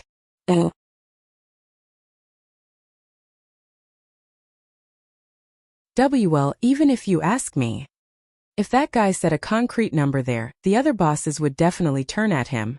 As he was unable to say anything, another guy interjected, "Even if you take everything, there's no way you can manage the whole territory all by yourself anyway. Use common sense here, will you? You're indeed right. Shijima-san, I'll leave the territory that I get to you, so will you please manage them for us?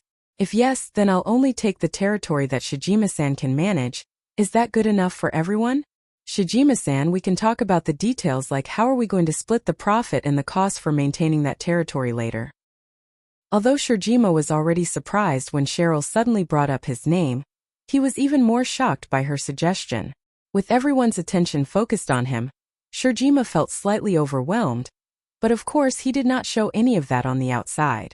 One of the bosses there calculated how big the area that Shijima's gang could manage with their current power, and his face turned grim as he realized that there was a good chance another gang would try to wrestle that territory from Shijima later if they did that.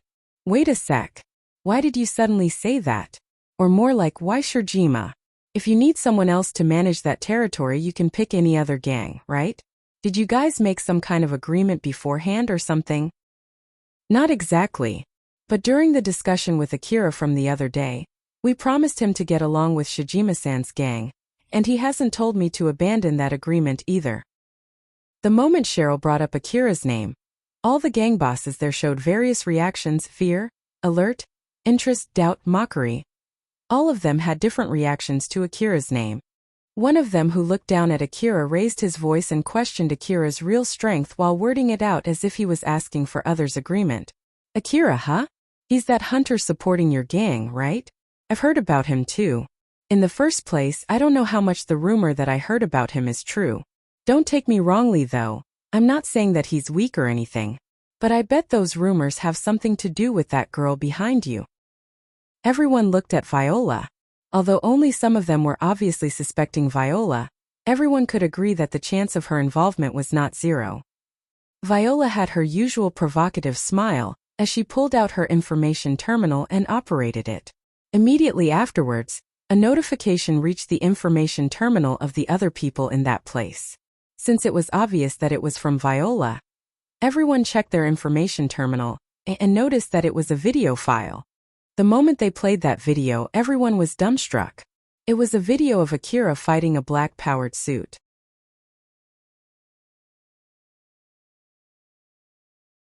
Murmurs started to ripple as they expressed their impression of that video. Damn, what the heck is wrong with this boy? This guy fought a powered suit with nothing more than his body, huh? Wait, no, he's using an augmented suit, but still. Wait for a sec here, he's winning? Are you kidding me? The video was like a collage of multiple short shots, but it was enough as proof that Akira was a real maniac. One of the bosses there could not hide his shock as he asked Viola, "Can you prove that this video is not fake? For all that we know, you might have faked this video." Viola smiled at him as if to mock him and challenge him. "If you can't trust me, you can try to investigate it yourself. Although it's a confidential video, it's not a huge secret. So you should be able to get the same video with a little effort, you know?" The guy who asked that question was convinced that it was not a fake video from that exchange. Or at least, he understood that the city management even trusted that video too. Although he was not that convinced compared to the other people present, it was enough to shut him up. Another guy then turned to Cheryl again. He still was not able to fully recover from the shock as he said to her, "Leaving that hunter aside, I still think it's too much for you to ask everything, no?" Cheryl could not fully hold back her smile. "True, but I have no reason to refuse that proposition either.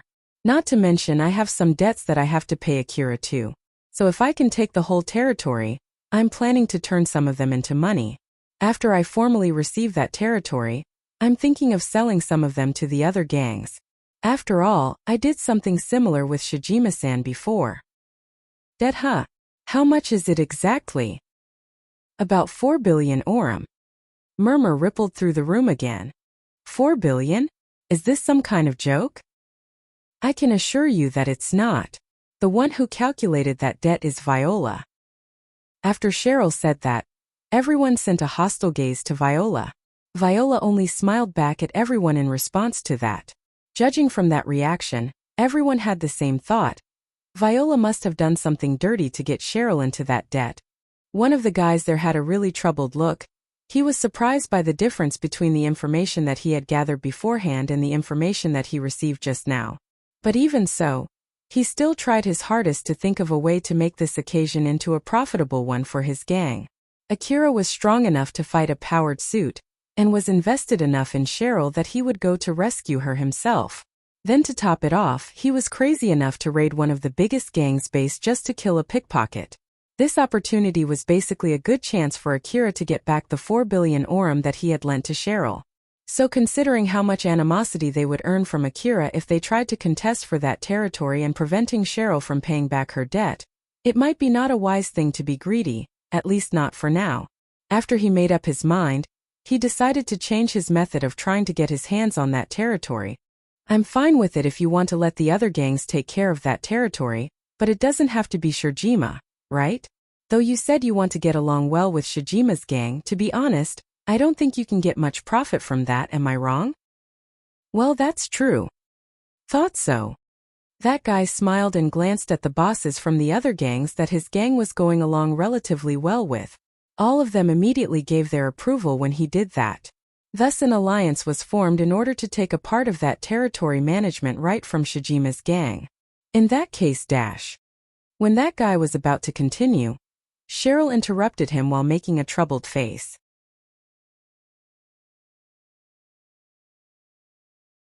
But again, other than Shijima-san, I know no one else who has negotiated with Akira, forced him to compromise, and even made him pay up some money. Everyone present immediately turned to Shijima. Shijima was barely able to maintain his calm. With him unable to say anything back, he noticed that some of them were obviously misunderstanding him there, so he just looked away to evade that subject. But Cheryl continued. But I don't mind if any of you want to discuss it with Shijima-san to manage that territory with him. That way we'll be able to manage a wider area after all. So I would be more than happy if any of you want to do that. Everyone exchanged looks with each other. Though a few more people were swayed, it was not enough to conclude their discussion. Let's take a short break here. Good idea. Since no one objected, they took a short break from the discussion as they started leaving the meeting room. But of course no one was actually taking a break. They only left the room since they wanted to discuss something that they could not discuss there. Shijima was the first one to leave the room. He understood very well that it would be bad if the other gangs swamped him. He believed that he should take some distance from the other gangs for now and contact Viola, who he bet had her hands on this behind the scene. Cheryl, Viola and Carol were the only ones left inside that room. Cheryl let out a long sigh. She looked rather tired. Viola was talking with Shijima through her information terminal not too far from Cheryl. Carol, who was also standing close to Cheryl, looked at her and smiled amusedly. Carol-san, is there anything wrong?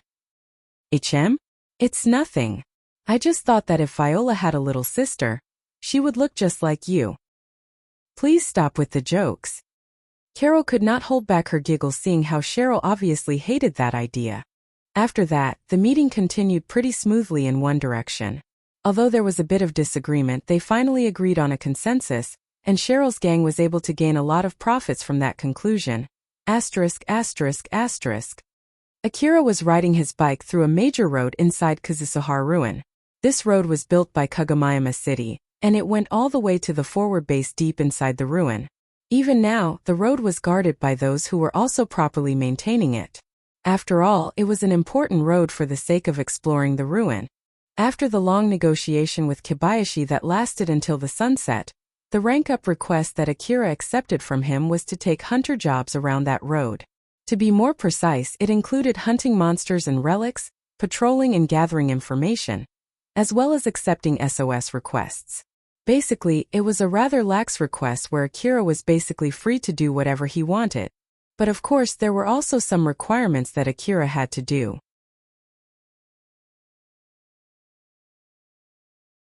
Any relics that he gathered during that request should be sold to the relic exchange office in the forward base. He had to hand over all the information that he gathered. He should not ignore the SOS request he received, and he had to prioritize cleaning up any monster swarm that he found near the road. In exchange for paying his ammo and his other expenses, Akira accepted those conditions. Well, it's great that I'm basically free from doing anything I want as long as I stay near this highway. They'll also pay for my ammo too. But seeing from their perspective, it means that even considering the fact this request is made to boost my rank, This request is actually so dangerous to the point that they agreed on such a condition. Alpha lightly added, "This road basically crossed past the patrol route of that big monster that attacked you the other day. So judging from that fact, this place is actually pretty dangerous, you know." "Is that so? Wait, that means that they had to fight that monster when they secured this road, huh? That's pretty amazing. I wonder how they managed to defeat that monster? I bet they dispatched a lot of tanks and powered suits along this road to fight that monster. If they can maintain the route between the front line and the back line, it's not that difficult for the city defense squad to defeat a monster of that level. That's exactly why the city management poured their money in order to maintain this road. Look, they're still working on this road even now." Alpha pointed at the side of the road. When Akira looked in that direction, he could see some people working on rebuilding the abandoned buildings around the road into protection walls. There were also some people barricading the small side roads to prevent monsters from using them. Although I'm sure that there's no need to say this, they must have cost a lot of money. Though I'm sure that they only do that because they expect to get enough profit from this road. I heard that Kagomayama City was built in order to explore the Kuzusuhara ruin, but I see now there is no wonder why they decided to build a whole city for something like that. Old world relics were extremely valuable goods in the Eastern District. Akira himself tasted a glimpse of how much money these relics could bring him, and he could not help but feel slightly amazed by it. There were multiple checkpoints guarded by powerful guards along that road, and the distance between one checkpoint to another was fixed. These checkpoints were equipped with powerful defenses and powerful portable walls, in order to stop the invading monsters in case those monsters broke through the first line of defense. In one of those checkpoints, Akira was showing the terminal on his arm to one of the guards. That terminal was lent to him from the forward base, and it was of the same type as the one that he had got during the request in Kuzusuhara Underground City forward base. He was told to use that information terminal during this request too, and it also doubled as a pass to go through the checkpoints. Normally, hunters would have to pay when they wanted to use that road, and a terminal was also there to collect the payment. But during this request, Akira was exempted from that fee. The guard connected his terminal to Akira's terminal. He then slightly raised his eyebrows and looked at Akira. "Oh, so you're Akira, huh?" "Yes, I'm Akira, what of it?" The guard frowned and checked up on Akira. He then smiled. "Not everything is good. You can pass, good luck out there." Akira just ignored that guy and passed through the checkpoints. But a little later he remembered something and seemed a bit bothered by it. "Alpha, what do you think was that?" "No idea. Let's just forget about it and keep going. It's not that important that you would go back just to check it, right?" "Well, that's true, but still." "Oh.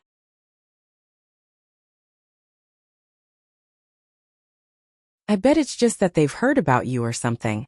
It might be just that they have seen that video from Kobayashi, or heard about your involvement in that incident." Alpha smiled just like usual, but in contrast to that, Akira frowned and said, "Wasn't that supposed to be confidential? Those guys are from the city management, so it won't be strange if they know. No. Give me a break. I don't want people throwing requests at me using that battle as a basis. You're not obligated to accept them even if they do. But if something like that were to happen again, you can just fight enough to fulfill your contract and run away." "You're right, I'll do that." Akira then shook that thought off of his mind and focused on the road in front of him. One of that guard's friends came to the guard when he saw him taking an unusually long time to check Akira's identity through the checkpoint. "Is there something wrong about that boy?" "Nah, it's nothing. It's just that he was the hunter we talked about when we were out drinking yesterday." "Is that kind of hunter really so rare?" "Rather than at him, I'm more interested in the guy who's interested in him. Is that Kobayashi, you know?" "Ah, I see now. I feel bad for him since he's still young." That guard nodded. His mixed feeling toward Kobayashi, and the hunter that Kobayashi was interested in was fully shown on his face. Kobayashi's love for reckless hunters was well known, but strangely enough, it was a highly effective method to identify young hunters with rare talents. Most of the great hunters tend to be blinded by the glory as they went out chasing for that glory only to be swallowed by the wasteland. But a small number of those hunters were able to get a hold of that glory and return back alive. Even if his bad habits sometimes caused trouble with triple-digit rank hunters, With his connections to all the hunters working in the front line, Kobayashi was treated as an important person.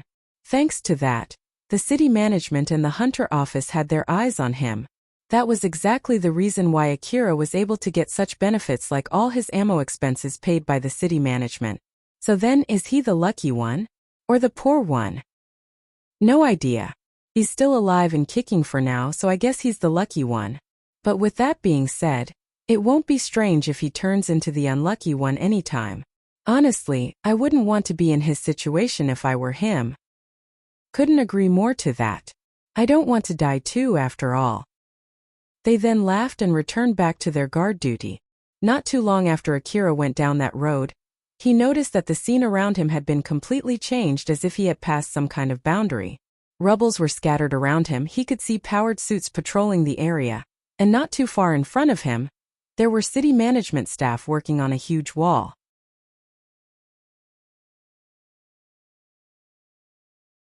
Although that area was already secured by the city management, it was not an area where normal workers could work in.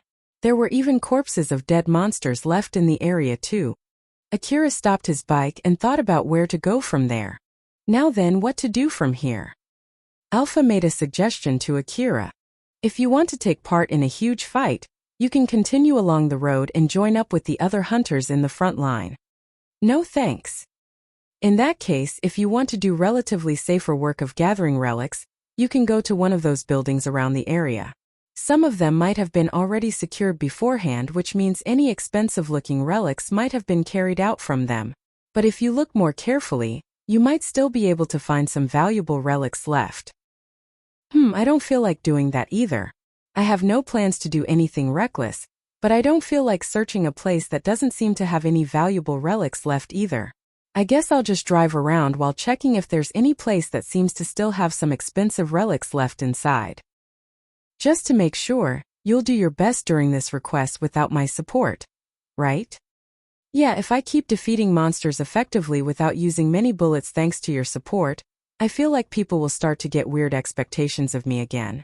So for the time being, I'll try doing this request on my own to check my own real strength and to make people understand that I was able to defeat that black-powered suit because of luck instead of skill. I'll rely on your support only when it's really needed. Alpha smiled and lightly poked at Akira. In that case, this will be the perfect chance to check the result of all your training up until now. I'll be staying beside you to see how far you can go without my support. Akira lightly smiled back at her. Roger that, I'll give my best shot. If I don't see much improvement, I'll increase the difficulty of your training. Okay? If you make it any harder, my limbs would fall off. You know? It's a good thing that you bought that 5 million ore medicine, isn't it? In contrast to Alpha, who was smiling amusedly, Akira seemed a bit concerned as he paced his bike. He then turned into one of the side roads and went through alleys between buildings to search the ruin. While at the same time, Yatsubayashi was sitting in his private room while making a troubled face. This is not good at all. The big display in front of him was showing the signal from the tracker implanted inside Tayal. It also showed other information along with Tayal's position. At the moment, Tayal's signal was coming from Kazusuhara Ruin. The bomb inside him should have exploded after a fixed amount of time. Did he dismantle that too? Or did he completely devour it? Yatsubayashi actually did not really care that much about Tayal's life. He thought he could just retrieve Tayal's corpse after he died somewhere. That was why he was not that pressured to take care of Tayal right now. But now it was starting to get worrying. Tayal's signal was showing that he was staying somewhere next to the main road made by the city management that went through the ruin. In case the guards captured Tayal and did a close investigation on him, it might link back to Yatsubayashi. Yep, this is not good at all. Maybe I should do something to retrieve Tayal back. But still. Yatsubayashi then thought about some of the negatives that might happen if he took the initiative to retrieve Tayal. Although leaving Tayal alone might cause him a lot of trouble, considering how much benefit he could get if he was able to retrieve Tayal back, he honestly did not want to let Tayal roam around freely. What should I do? Yatsubayashi could not make any concrete decision. After a long thought, he decided to make a compromise.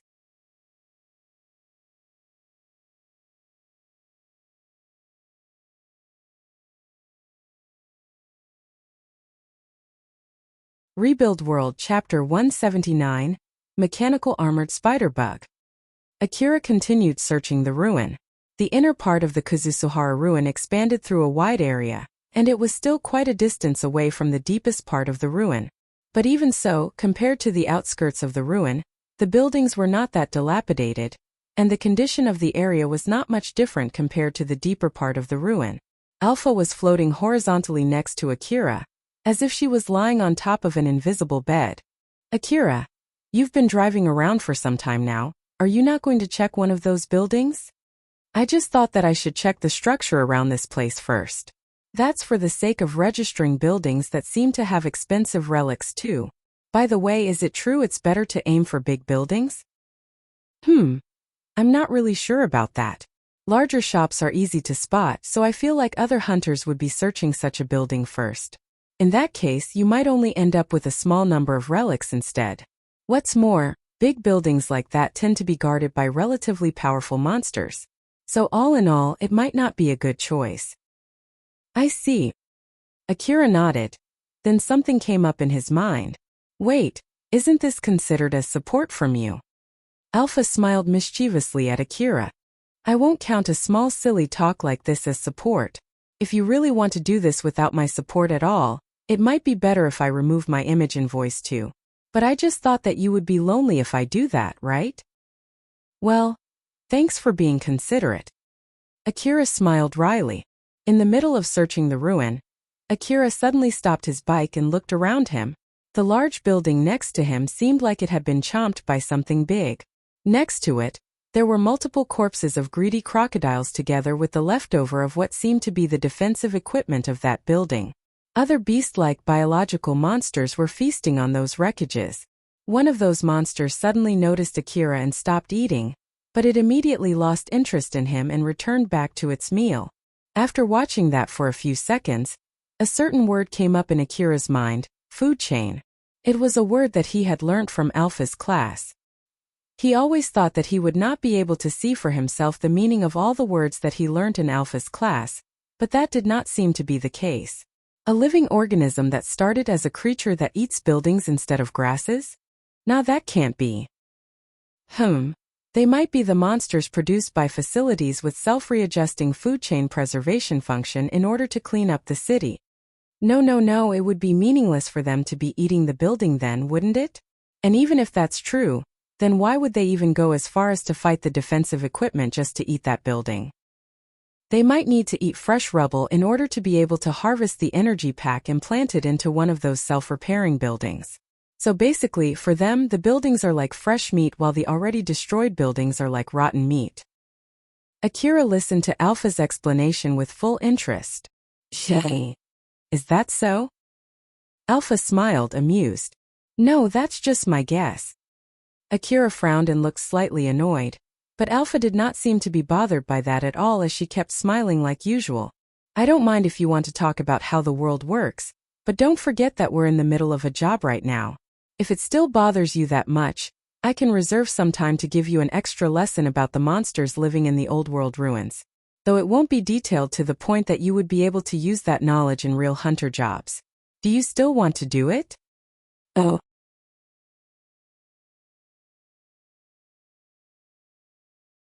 The very same question was also in active research in the Eastern District.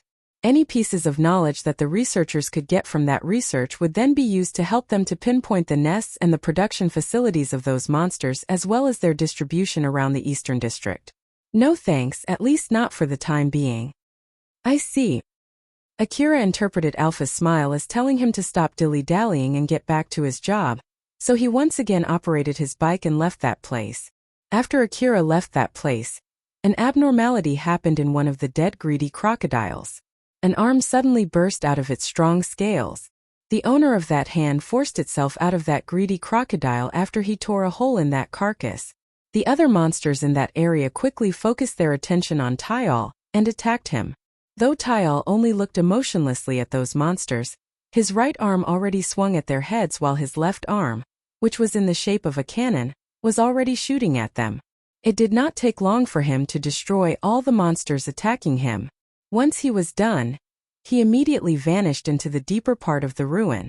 Akira once again stopped his bike. But this time it was not because something piqued his interest. Alpha. Unless my eyes are tricking me, there is a swarm of tank tarantula, right?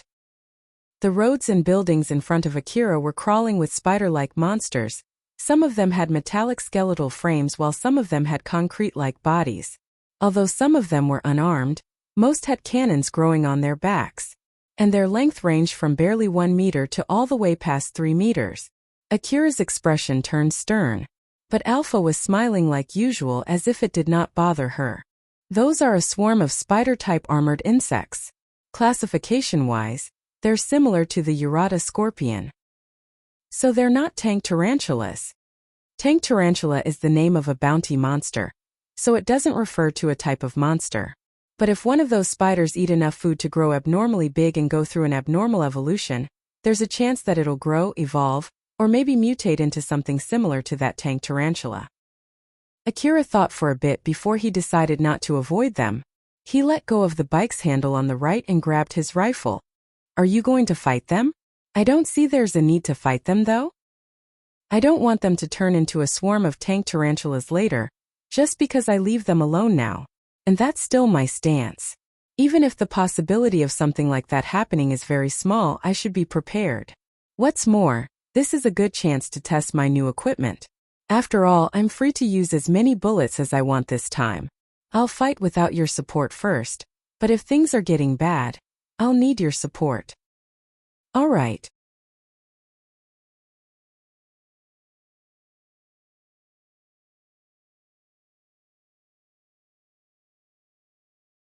He then sometimes stopped his bike to lay in wait, and immediately released a barrage the moment that swarm made a turn on that crossroad. Akira kept circling the swarm while shooting at them. Every time he made a full round, the radius of the swarm got smaller and smaller. Akira prioritized shooting at the monsters with weaker-looking bodies made of a mix of brittle mechanical parts and flesh, thus leaving only the strong armored spiders behind. He also shot down all the spiders that were latching on the building walls as they smacked down right to the ground. Right about when the size of the swarm was halved, Akira finally ran out of ammo. But even so, he kept aiming at the swarm. Akira had also equipped his SSB multi-weapon rifle with a guiding beam. Thanks to a rather extreme modification part that he had bought, he managed to add a mini missile launcher on his A4WM automatic grenade launcher fixed on an arm behind his bike. And that guiding beam was able to work together with that missile launcher. Akira fixed his aim at the relatively strong-looking spiders. When he did that, the information display on his goggles marked those spiders. That was when he pulled the trigger and released multiple missiles from behind him straight to those spiders. The small-sized missiles floated for a while as if they were fixed in that positions, but then immediately, some of them went overhead, drew a perfect curve before raining down at the spiders from above, while some of them traveled parallel to the ground following the guiding beam from Akira's rifle with a huge momentum before colliding with the spiders from the side. With the missiles coming from above and from the front, the explosions immediately devoured the spiders. When the aftermath of that explosion subsided, the swarm left nothing behind at all. Only a larger-sized monster that led the swarm was left in the middle of the destroyed swarm. That monster, which looked like a pseudo-tank tarantula, started to move. Part of its body opened up, exposing pods behind them, and released multiple mini-missiles that immediately hunted for Akira. Akira, who saw that, could not help but frown. But he immediately accelerated his bike and jumped straight into one of the buildings near him. The missiles that were chasing him were not smart enough to pursue him as they collided into the wall of that building. As each explosion took a part of that building away, the missiles dug through the building and caused it to crumble down. Akira forced his way through that building on his bike and jumped out from the crumbling building. The building behind him crumbled down and made a loud sound as it fell to the ground.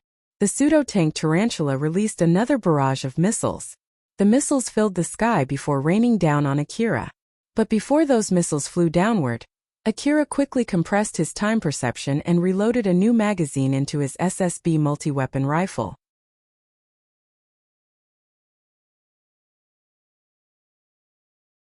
Multiple anti-force field armor bullets flew out from the rifle's muzzle in rapid succession. The bullets ripped through the air and hit the tank tarantula right on its head. The bullet was even powerful enough to pierce through its head all the way to its torso, making a mess of that monster's inside. The tank tarantula exploded from inside, engulfing its big body in flames before blowing up into small pieces. With the mini-missiles losing their guidance system, they just flew straight down to the ground and exploded. Once all the missiles had exploded, silence returned to the ruin. Akira heaved a big sigh.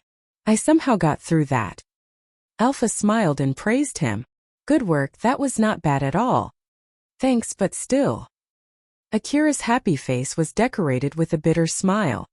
Normally this would leave me with a big loss. Akira started to calculate the total cost of the ammo he spent in that fight, but he immediately decided to stop before he could come up with the precise number.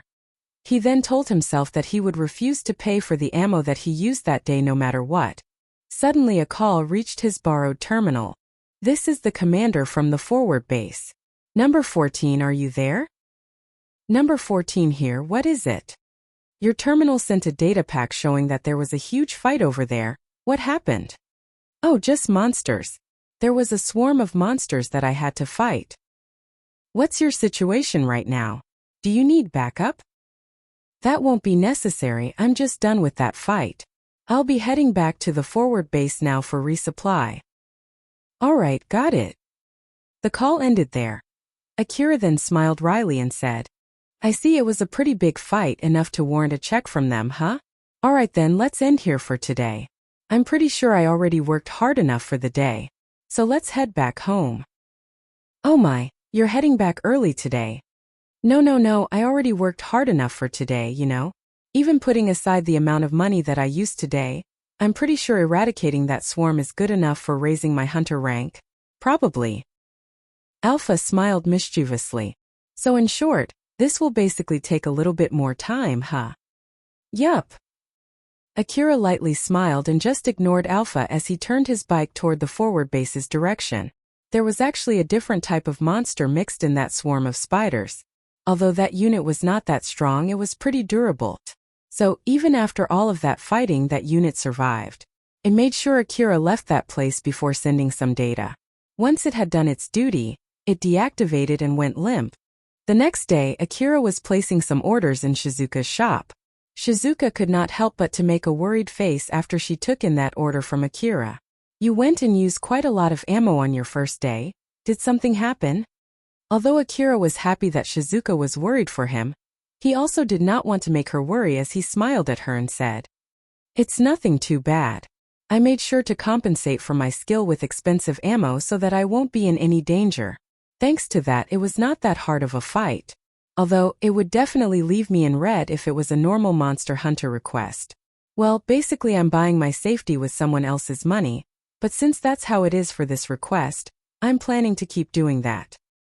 Shizuka smiled bitterly. Well, you're really contributing to my shop sales, and if you say that you're not having any trouble at all, then I have nothing to complain about. Although, I wonder who's getting into trouble because of this.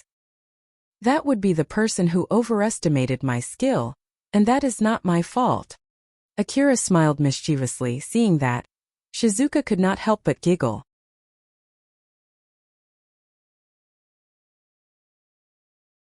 Shizuka then finalized the payment, and just like last time, it went through without a hitch. After that, she turned to Akira and said to him with a serious face, It went through without trouble again this time. At this rate, don't you think that it should be alright for you to get more expensive stuff? Although he did it because he had to fight a swarm of monsters, it did not change the fact that Akira leisurely used ammo while ignoring its total expense.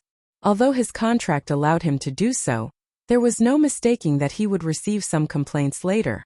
Even more so when Kobayashi did not even ask why he needed that money before approving payment. Akira himself also wondered why he was allowed to do that. He wondered if it was because it was normal for hunters working around the ruin to use that much money, or if there was another reason for that. Although these are only consumables, it would still take some time for the orders to arrive when you order this many, and it's doubly true for expensive goods. So it might be a good idea to place an order for some extra now.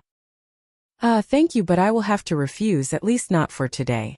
I just placed an order now. I'll think about it again after I receive it. I see. Well, good luck and be careful out there. Don't lower your guard just because you're free to use as many bullets as you want. Okay? Of course. Akira then spent some time talking with Shizuka before taking his goods and leaving the shop. Judging from how he seemed to be absolutely confident in being able to return back alive, Shizuka thought that whatever happened yesterday was not that much of a problem. Akira once again took his bike to the inner part of Kazusuhara Ruin. That day he had no plans to hunt for monsters. Instead, he went to search the buildings around the highway, hunting for relics. After he spent some time looking around, he decided to just go to one of the buildings there. He parked his bike in front of that building, but before he went in, he looked at his A4WM automatic grenade launcher fixed on the backside of his bike and was unsure whether it was a good idea to bring it or not. I guess it's better not to take that with me, huh? Since he upgraded his A4WM automatic grenade launcher with a mini missile launcher, its size had grown pretty large. Though he still could take it with him, it was pretty much as big as a tank cannon, and of course bringing a tank cannon with him would hinder his mobility. In the first place, grenade launchers and missile launchers were not something to be used inside a closed space. He was able to do so in the past thanks to Alpha's support, but now that he was cutting himself from that support, it would be dangerous to bring them along with him. Not to mention, it was a hassle to put it back again once he removed it from the bike's arm. So he decided not to bring it along with him. That was when Alpha suddenly interjected.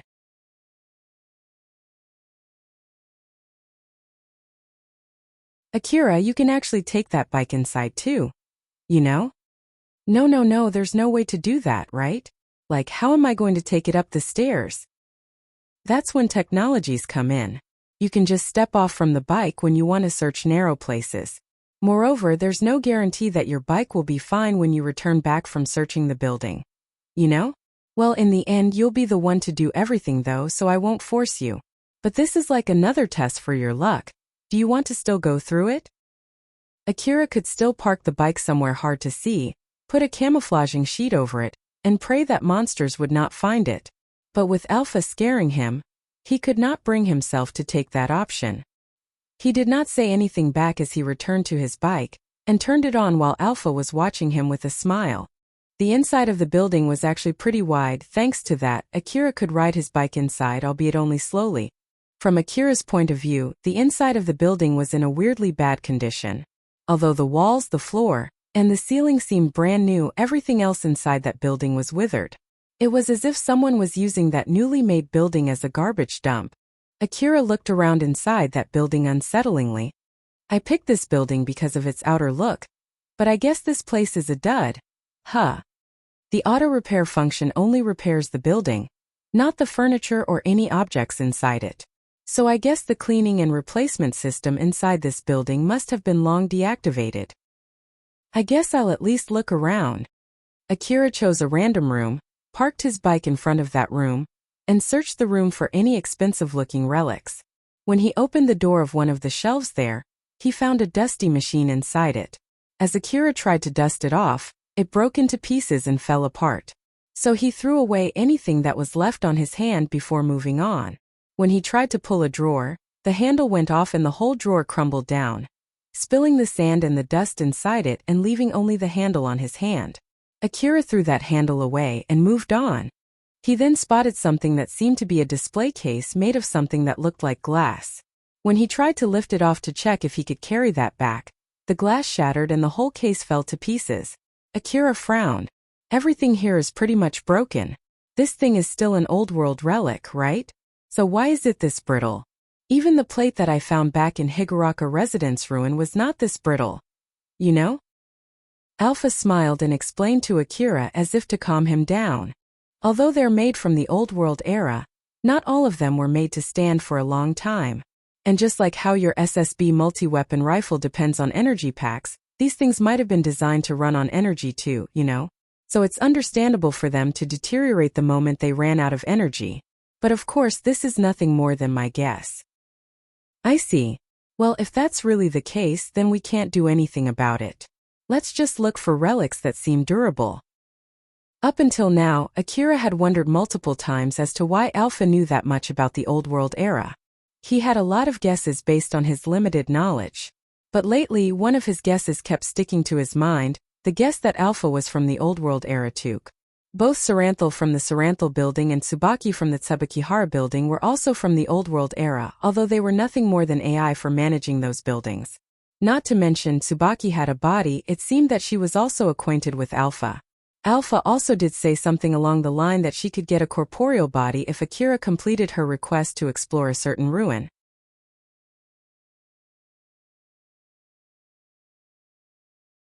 So then, the real question would be, what exactly was Alpha? Of course, Akira could not ask that question to Alpha himself since he would risk losing too many things by doing that. Thus Akira pushed that question to the back of his mind as he continued searching for relics.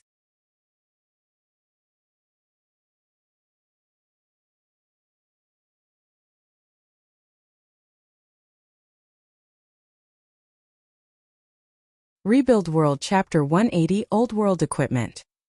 Akira finished searching the 4th floor, but he still could not find anything valuable yet. Though he tried taking some relics which were in relatively better condition, all of them were turned into sand when he opened up his rucksack again to put in more relics later. So he decided that it was meaningless to keep doing that. Akira sighed, slightly bummed out. I always thought that I should be able to at least find some expensive relics since we're in the deeper part of the ruin, but it doesn't seem to that easy, huh? Unlike Akira, Alpha still had her usual smile. Well, we're still around the main road made by dispatching a big army. I'm sure that they already collected all the easy-to-spot expensive relics. But still, that building you showed me the first time we met still had quite a lot of relics, right? Although the direction is not the same, that place was more or less of the same distance from the city, you know?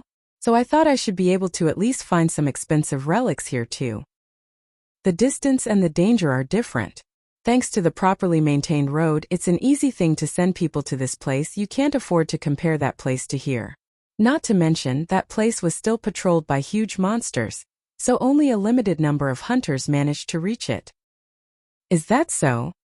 If you want to find a lot of relics, you should look for buildings that other hunters haven't searched.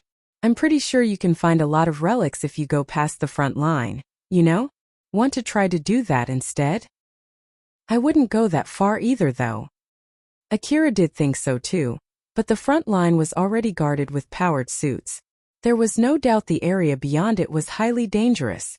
Of course, since he was free to use as many bullets as he wanted, he could just force his way there. But he also thought that there was no need to be that reckless, at least not for now. Well, for the time being, I'll hunt for relics and monsters around this area. As he said so, Akira also kept reminding himself that he promised Shizuka not to do anything reckless. Akira continued looking for relics in that building.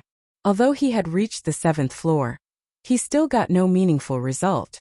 He forced his bike to go up the stairs and finally reached the 8th floor, and noticed that it was different compared to the other floors downstairs. The floor was filled with big snails, some of them were 1 meter long. Its shell was made of metal and a small-sized cannon was perching on its back. So what's your plan now? If you have no plans to collect money by hunting monsters, I don't think there's any need to fight them. We also could not find any good relics up until now, so want to head back instead? No, I'll kill them and continue searching this building. Since there are monsters on this floor, I'm sure other hunters who only came to take a quick glance of this place wouldn't have tried to search for relics past this floor. So basically, there's a good chance I still can find some relics ahead. I see, good luck then. Akira stepped off from his bike and aimed his SSB multi-weapon rifle from under the shadow in that hallway. He aimed his rifle carefully and pulled the trigger. The bullet flew and pierced a hole in that snail's shell. The moment that happened, the snail pulled back its soft body as if to hug the floor while its small-sized cannon immediately targeted Akira. Akira quickly pulled back his body. The warhead flew past him, struck the wall and created a small explosion. Its cannon is not that powerful either. With that being said, it does not mean you can afford to take that shot. Okay? I know. From that short exchange, Akira thought that the enemy was not that strong, and it seemed he only needed a few shots to take it down.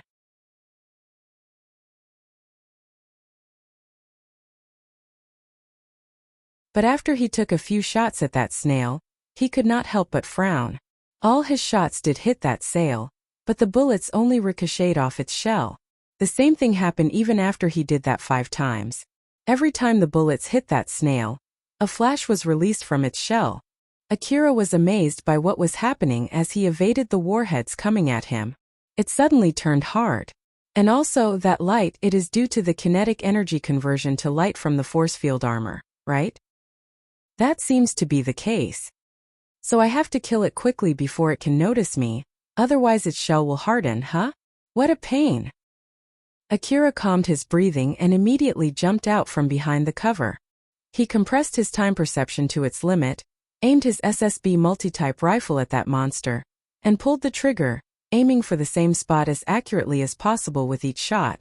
The combination of his compressed time perception, the recoil compensator of his SSB multi-type rifle, augmented physical capability from his augmented suit, and all the hard work that he had done from his training, allowed him to release rapid fire with surgical accuracy.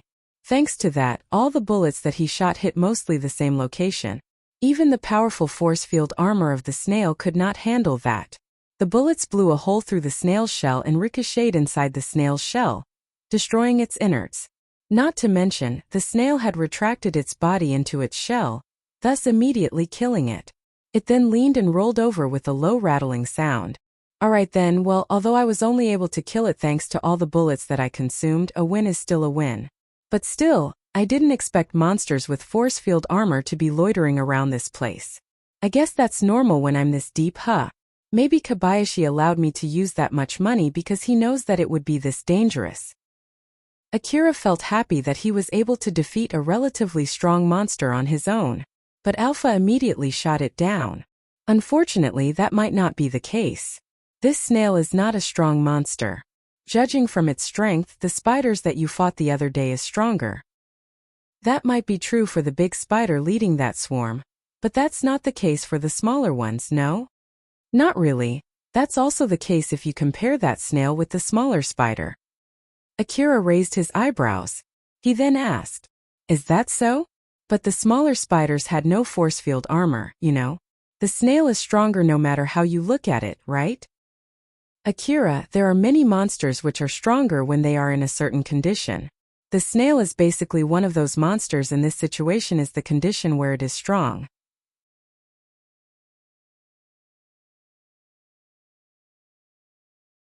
You can actually defend yourself from bullets just like that snail if you spent your energy to temporarily increase the strength of the force field armor on your coat. Even if that's true, it's not like I can keep up that level of force field armor for so long. Right? I bet that snail is taking the energy from the building. It might be harvesting that energy so it can't move in the meantime. If that's the case, then it won't be able to use its force field armor outside the building. That might be the reason why you don't see them outside. Is that a guess? Yeah. But again, if that snail can use such a powerful force field armor that is even able to block a bullet that's as powerful as CWH anti-material rifle special bullet anywhere, it would have been roaming outside the building and the city management would have put some effort in eradicating them. Akira nodded. Well, considering that its shell becomes that strong if I don't kill it while it hasn't noticed me, honestly speaking, it's actually a pretty troublesome monster. Akira hung his head low. Not only did he give his enemy a chance to turn the situation to its advantage, he then forced himself to defeat that monster in that situation just to misevaluate it, thinking that it was a strong monster and got ahead of himself because of that. He then realized that Alpha was smiling at him amusedly and raised his head. It doesn't really matter, a win is a win. Moreover, I bet other hunters who came here before me thought that it was too much of a hassle to defeat that monster, and left without searching this floor. So there's a good chance I might find some expensive relics here. You have a point there. But I'll at least let you know this. There are still multiple similar monsters in this building, so make sure to get them without getting noticed. Okay? Roger that, let's go. Akira sounded a bit desperate when he said so as he continued exploring the ruin. The exploration itself went well. As he expected, Akira encountered some snail monsters again, but he was able to take them down without getting noticed. There were also times when there were multiple snails so that he could not take all of them down at the same time.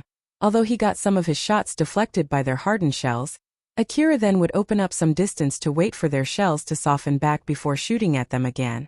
Thanks to that, he was able to quickly defeat all of the snails, although he had a hard time fighting the first snail that he had met. Akira himself realized that fact as he smiled wryly. Although the exploration went well, he still could not find any valuable relics. He had already reached the 12th floor but still ended up with nothing. Akira stopped for a bit as he heaved a big sigh and said, "Still nothing, huh? Although, it's also weird that there are fewer of those bad relics too. Those snails might have eaten them. Good grief." Knowing when to give up was also an important skill for a hunter. Akira knew that too, but he could not shake off the feeling that he might be able to find something if he continued searching that building, thus preventing him from making that decision. Furthermore, he had to fight those troublesome snails to be able to reach that place, so it would be such a waste to give up here. As he continued searching the building, he eventually finished the second-last floor of that building, the 19th floor. Akira sighed again and said, "Alpha, I know that this might be counted as your support. But since I've come this far, tell me if I missed any expensive relics behind." "Nope. Based on my sensor, I didn't find any good relics either." "So, this place really has no expensive relics, huh? If I still can't find anything on this floor, then it would mean this building is a dud although it's such a big building."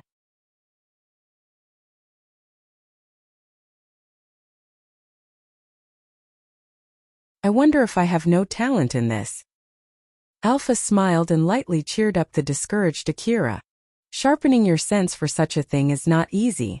I believe that piling up experience is the only way to do that." "That's true, but still." Although Akira understood very well that his ability to hunt both relics and monsters was significantly lowered without Alpha's support, he thought that he should be able to at least manage something. But it seemed that the reality was not that kind. Moreover, we still have the last floor left. It might be too quick to decide that this place is a dud right now. Don't give up and do your best to the very end. "You're right."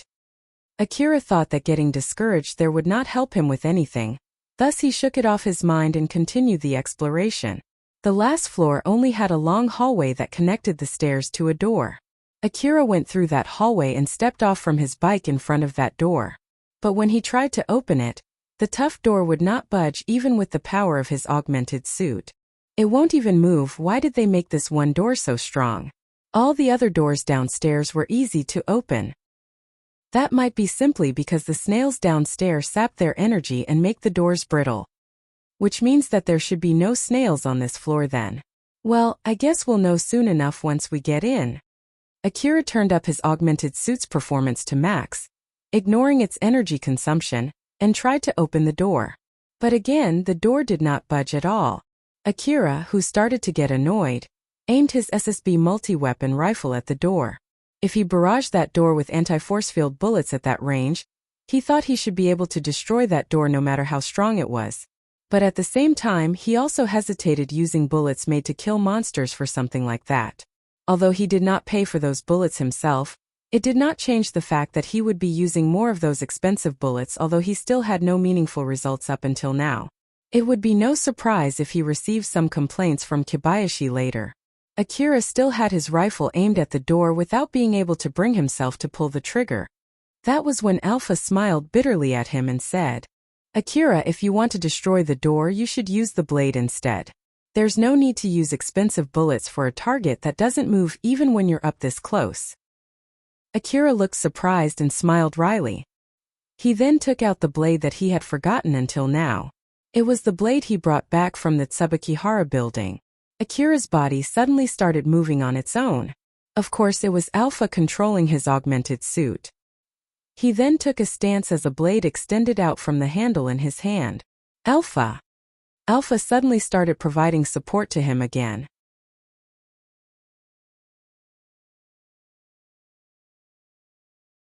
Akira looked at Alpha in surprise, but she ignored it.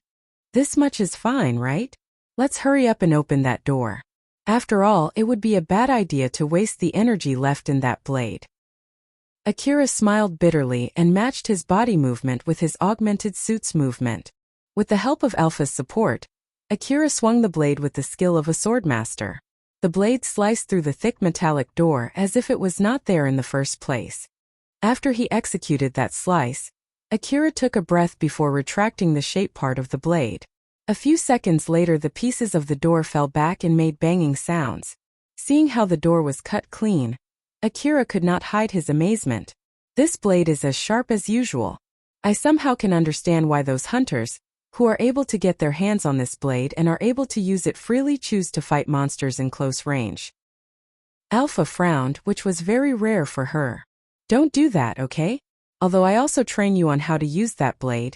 It's basically melee training that includes hand-to-hand and close-range shooting. It's not so that you would specialize in fighting in close range with a blade. I know. Akira only said so and stopped pursuing that subject. But in reality, many hunters tend to specialize in a single type of weapon when they got their hands on powerful weapons, even more so when that weapon was an old-world weapon. After all, due to its abnormally high performance, there were times when that weapon saved them during unlikely situations, thus increasing their trust in that weapon. When Akira entered that room, he immediately stopped, surprised at what he found inside that room. The whole highest floor consisted of a single room. That room had a pure white ceiling, wall, and floor. Although there was no window in that room, it was bright enough for Akira to see clearly. It was big, seemingly limitless, and the boundary between the ceiling, wall, and floor was blurred. It really threw Akira's sense of distance off. Alpha, this is a room designed for 3D projection or augmented reality. The white floor, ceiling, and wall are to remove any needless information from getting into your views. The whole room itself is equipped with some kind of projection device. What can I say? This room feels really weird. Akira's vision was filled with the color white no matter where he looked. When he looked down at his feet, it gave an impression that he was floating. The same conclusion could be seen from the data gathered by his information-gathering device, as if it was malfunctioning. The moment Akira noticed the reading of his information-gathering device, he tensed up since he understood that he was in a situation where he could not rely on his information-gathering device. It was as if he was in the middle of a thick, colorless mist. Alpha, though I should have done this sooner, let's end the training here. Help me get a better reading of this room. Oh, are you giving up? Yeah, I'm giving up. Akira replied firmly, as if he was not bothered by that light provocation from Alpha. He understood that it would be difficult for him to search that room on his own. Alpha smiled happily at him and said, "Not holding back is sometimes a good thing. All right then." Alpha then enhanced Akira's vision. He could see lines drawn on the white spaces in front of him. Those lines formed squares in regular intervals, helping him regain his sense of space. The room no longer seemed to be limitless, and he could recognize the real width of that room. Now that Akira had regained his bearing, he also regained his calm. He then walked to the middle of the room and looked around the room before heaving a big sigh. Still nothing. So in the end this place is a dud, huh? Well, things like this happen from time to time. Let's just move on.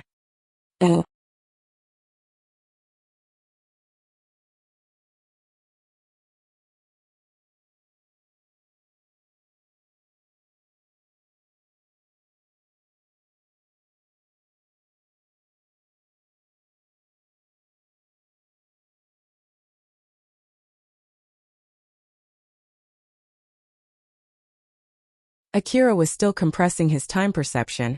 In that world that was running in slow motion, he could see clearly the robot parts that were scattered in the air and every single attack that was coming at him.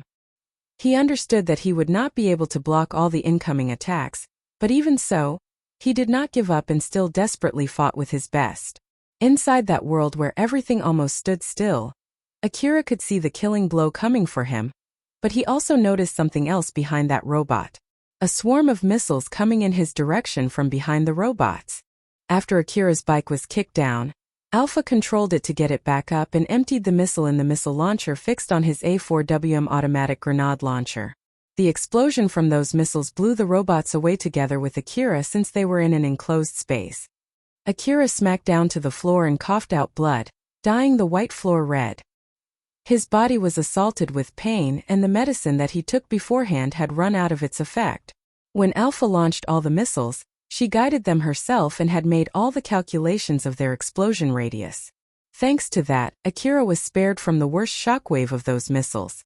Not to mention, the output of his coat equipped with force field armor was turned up to max for a short time, thus suppressing the damage on him to a minimum. Since Akira could not even lift his finger on his own, Alpha controlled his augmented suit to take out some medicines and shove them into his mouth. He swallowed that medicine together with some metallic-tasting blood that was left in his mouth. Akira swayed left and right as he pushed himself back up. The robots that were still functional also did the same. Even some of the robots that had lost their head could still stand back up. Akira, who saw that, smiled wryly and said, "Good grief, just how robust can these guys be? You guys should just stay on the ground after losing your head, you know? I believe that they're controlled remotely from somewhere close by. I bet they're partially autonomous and remotely controllable. I see, I also fought against similar monsters before. So they're basically based on the same mechanism, huh?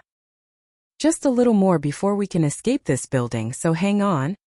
"Got it." Akira got a little desperate as he grabbed his rifle back. After that, Akira was able to maintain the upper hand.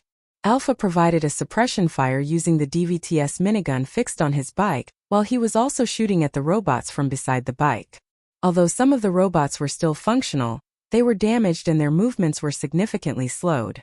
So they were unable to surround Akira with their current speed. Akira shot down the last robot. Its head and body were pierced with the bullet as it got blown back into the pile of its dead comrades. The empty magazine was automatically ejected from his SSB multi-weapon rifle. Akira crouched and picked that empty magazine up, imagining how much money he had used in that fight, and smiled bitterly.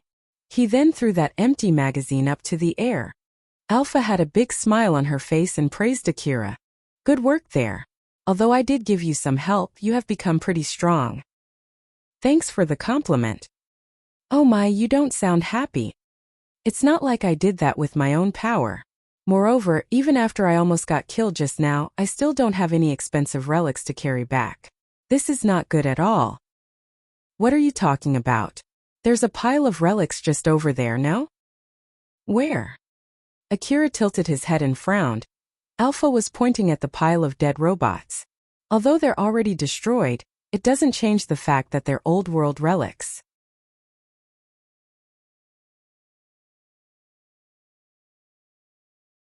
They're pretty strong, although they're not battle robots, so I'm sure they can at least get you some money. Akira raised his eyebrows, but it was not because Alpha told him that they could fetch him some money. They are not battle robots. If my guess is correct, they're just for serving guests. Although, I believe being able to peacefully secure a rampaging guest is also an important functionality for such robots. You do know that I almost got killed fighting those robots, right? I think they also said something along the line permitted to kill me or something. And you say they're not battle robots? They basically said that to let you know that even if they get you killed in the process of securing you, they won't be held responsible for it. So it's just to warn the guests that even with the technology of the old world, such cases are not impossible. Moreover, if they're really designed for battle, they would have carried more weapons. Since they came at you unarmed, it basically means that they're not made for combat. I see. Akira was reminded of how abnormal the old world things were, thus deepening his misunderstanding about the old world. After that, Akira stuffed the dead robots into his rucksack and returned to the forward base. When he emptied his rucksack in the forward base, the receptionist winced back and was wide-eyed. Akira sighed as he thought that he should have left that building sooner.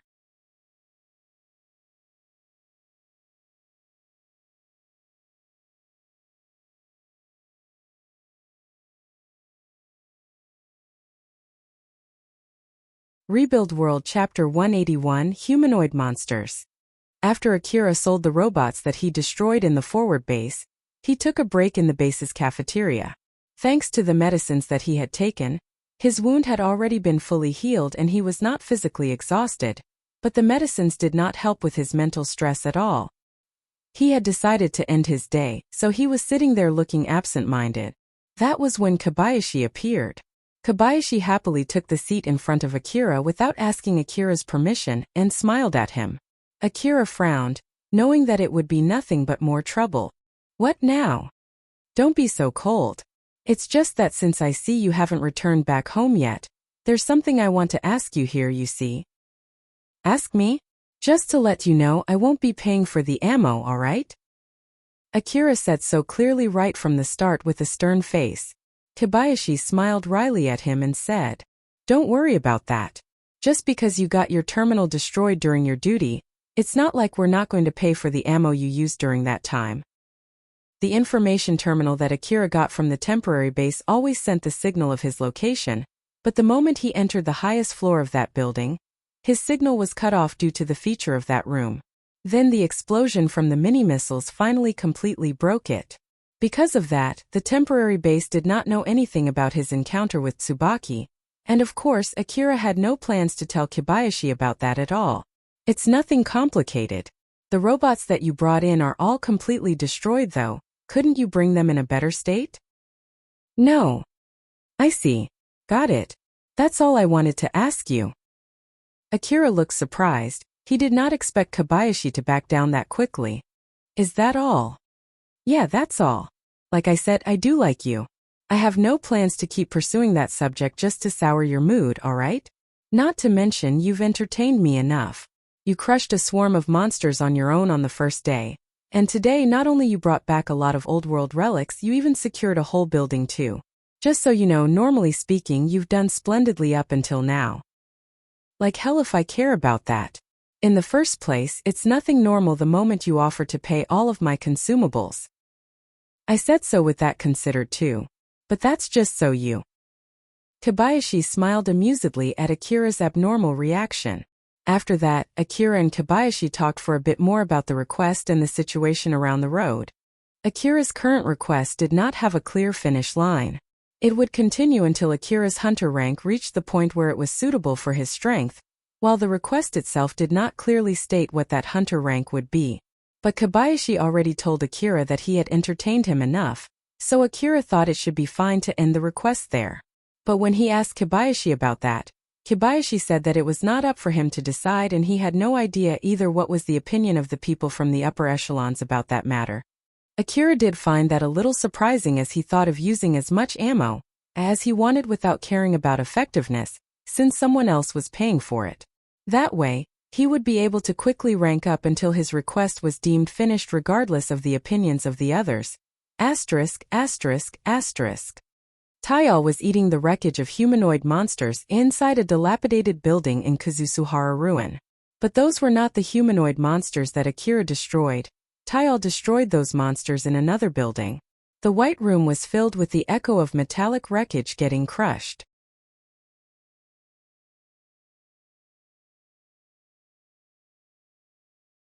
Tayal himself was badly injured from the fighting, but his injuries were slowly healing as he was feasting on the dead monsters.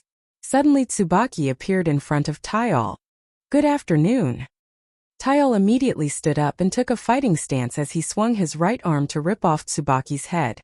Unfortunately, Tsubaki was no more than an image, so Tayal's hand went through her effortlessly. That was rude. Tsubaki immediately vanished. Tayal quickly turned and lunged in a direction where there was nothing at all. But from his point of view, he could see Tsubaki standing there.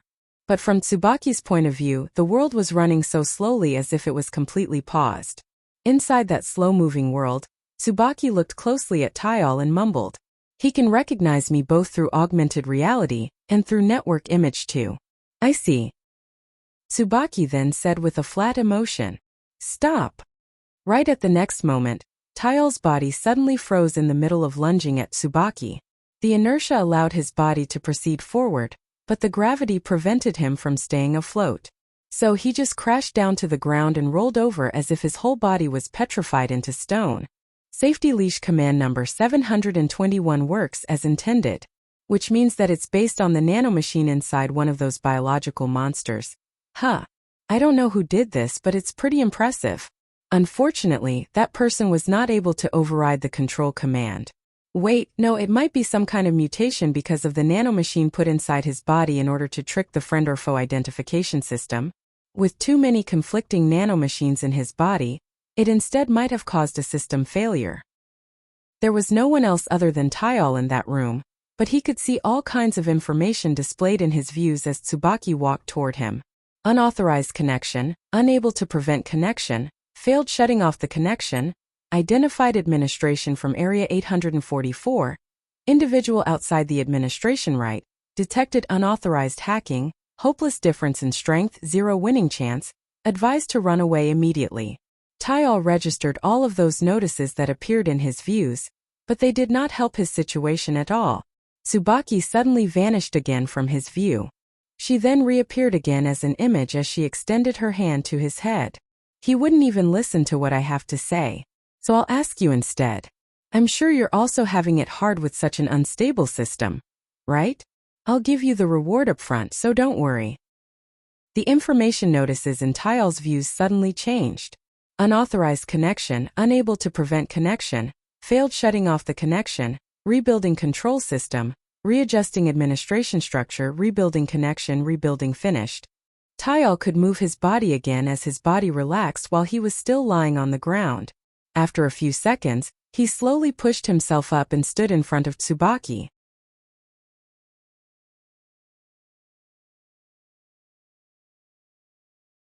I'll leave the rest to you then.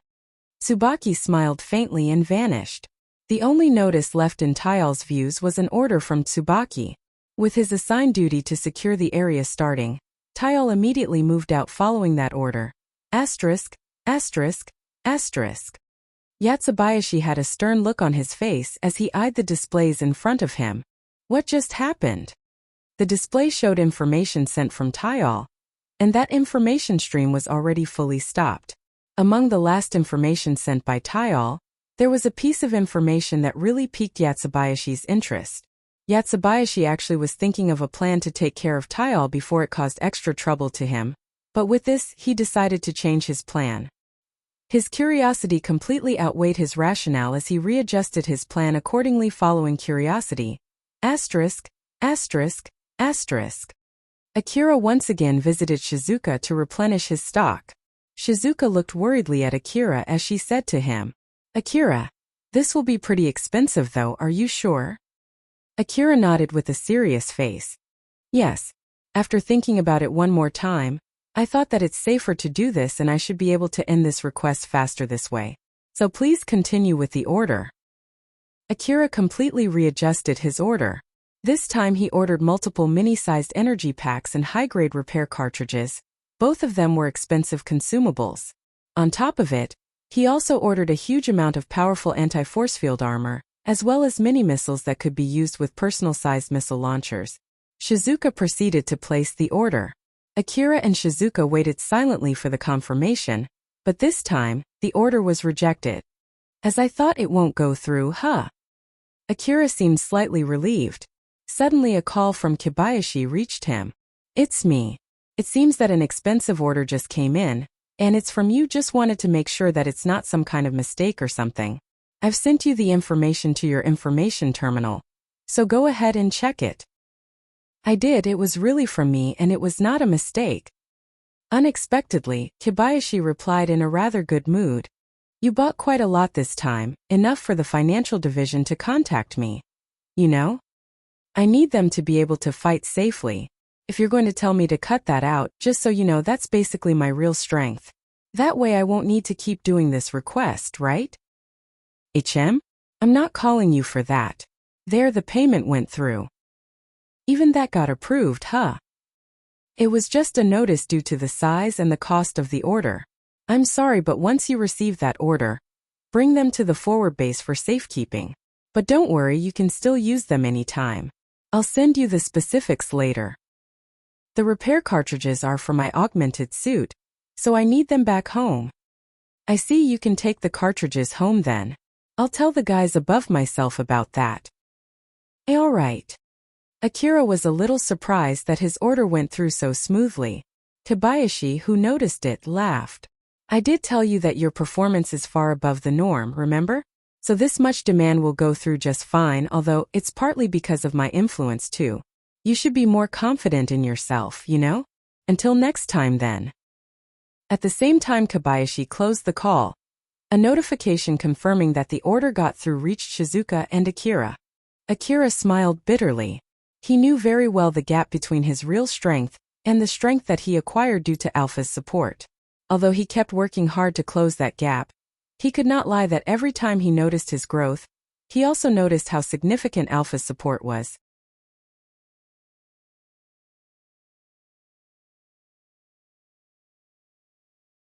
Well, although I basically forced my way through with expensive bullets during that fight against the monster swarm, I won that fight on my own.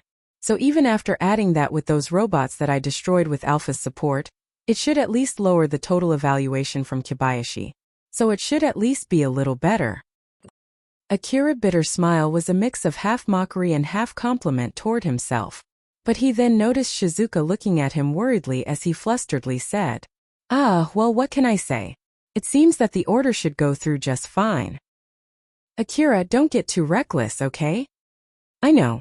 It's exactly so that I can fight safely that I put in that expensive order." "I see.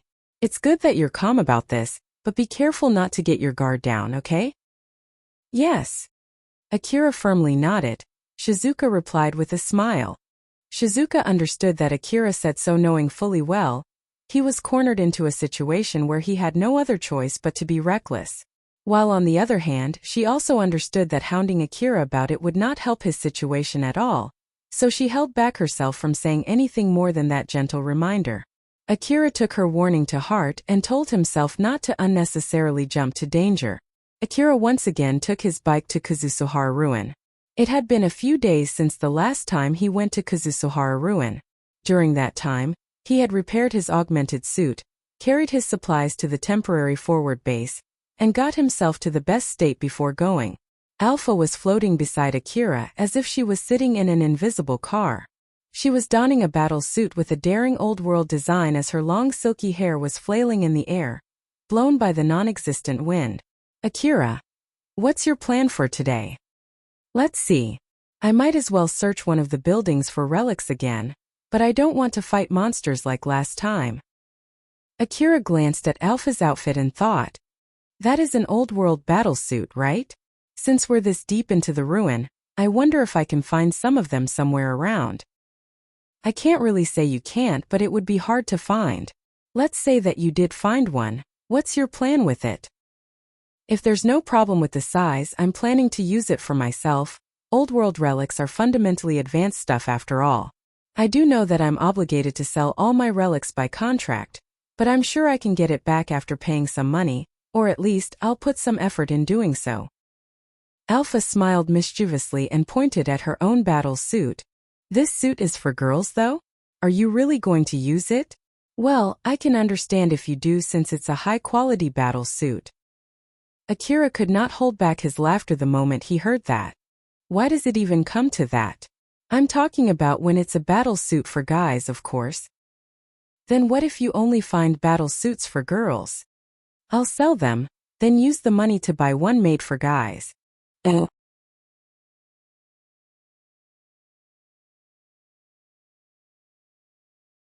What if you'll be wasting a lot of money if you do that instead of using it?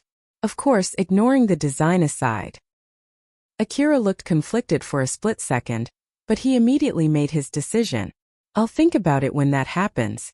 We don't know if I can find any of them around here in the first place anyway. Right?" Alpha smiled amusedly. "Indeed." Akira noticed from the beginning that Alpha was only poking fun at him, but at the same time, he also thought that it would not be strange if she knew. Akira heaved a big sigh as he thought that he wasted his energy on that conversation. "Alpha, at least help me choosing which building to search this time." "Oh my, you're relying on me right from the start for today, huh? I have no plans to spend so much effort on a dud like yesterday.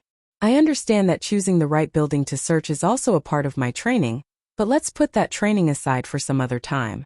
My training menu for today will be searching for relics inside a building." "Alright then, over here." That was fast. Akira could see a particular route highlighted in his enhanced views as he paced his bike following that route. When Akira arrived, he looked confusedly at Alpha. "Here." Alpha smiled confidently and nodded. "Yup." "Alright." Akira once again shifted his gaze to the location in front of him. Akira could see a tall torn-down building that looked closer to a mountain of rubble in front of him. Since it fell over the other buildings around it, they all piled into a single huge mountain of rubble. "So basically, I need to find relics under this mountain of rubble, huh? Well, I might find something if I try, but still." "Not exactly. To be more precise, you need to find the door to a certain room buried under this mountain. Some buildings usually have their important rooms built extremely strong, as if they're safe boxes, strong enough to keep intact even when the building itself falls over. We'll be looking for that room. I'll help you find the entrance. After all, you're technically outside the building until then. Akira used his high-performance bike to climb the rubble mountain. He then stepped off from his bike, where she pointed out, and put a camouflaging sheet on top of his bike. Once he was done hiding his bike, he used his information-gathering device to check the area around him. Due to the layers of rubble preventing his information-gathering device from scanning further down, it was difficult for Akira to find the hole into the mentioned room. Thankfully, besides his information-gathering device, he also had Alpha. Akira used his augmented suit to move aside the rubbles under him as he eventually found a door and wall that seemed to be from a hallway of some sort. He went down to that door and forced it open before peeking inside the room. The room was pitch black when he peeked in with a light. As he looked down to the base of that room, which was originally a part of the sidewall, he could see all kinds of things scattered there. He then carefully proceeded into that room. The room itself was pretty wide. Since it was laid sideways, that width was translated directly to depth. Akira used tables and other furniture fixed to the floor of that room to slowly climb down. What can I say? It feels weird when the inside of the room is oriented differently than it should. Alpha was floating around in the air freely as she smiled amusedly and said, "Oh my, you've been climbing up and down so many rooms up until now, you should have gotten used to it at this point, no?" Akira looked back to his experience. Like hell I would get used to that. Oh, but you should. Be careful with your footing. Right at the next moment, the table that Akira was using as his footing swayed before it was sent tumbling down to the base of the room.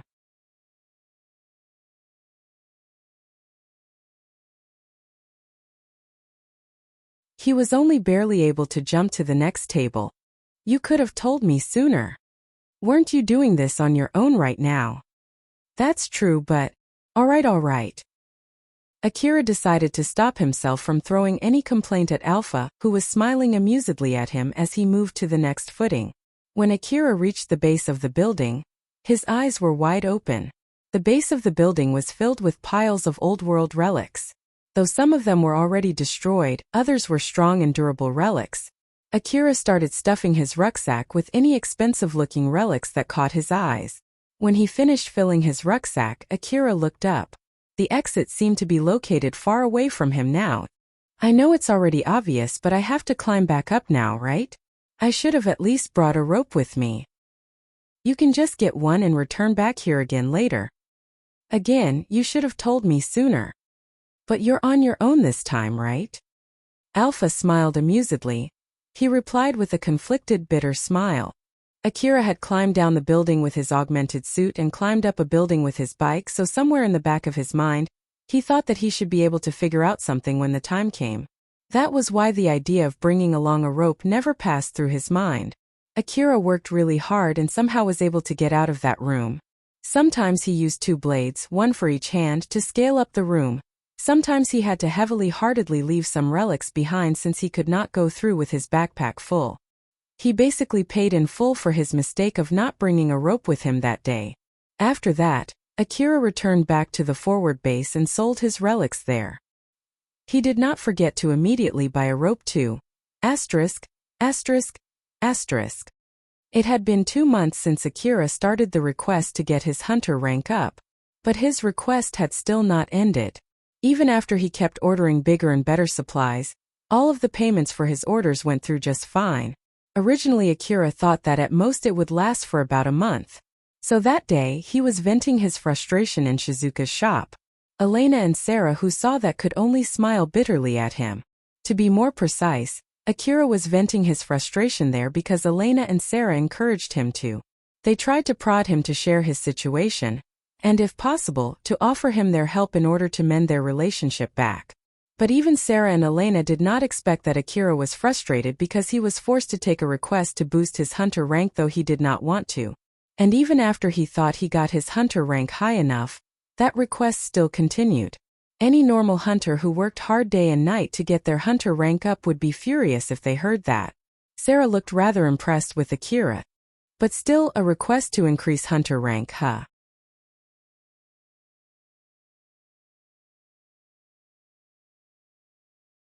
Although I've heard about it before, this is the first time I see someone actually get one. Although it's to be expected considering how strong you are, it's still pretty impressive. Although Sarah was giving him an honest compliment, Akira felt a bit guilty. He knew that the impression of how strong he was probably came from Alpha's support and not his own skill. Because of that, rather than looking honestly happy about it, Akira made a conflicted expression. Thank you very much. But depending on how you look at it, it might be because they put too much faith in me. Right now they're forcing me into places that are originally too dangerous for a hunter like me. Elena noticed that and changed the subject. Getting not too excited and staying vigilant is a good thing. In my case, if I ever get such a request, I feel like I would get too excited and make a blunder instead, but it seems that's not the case for you.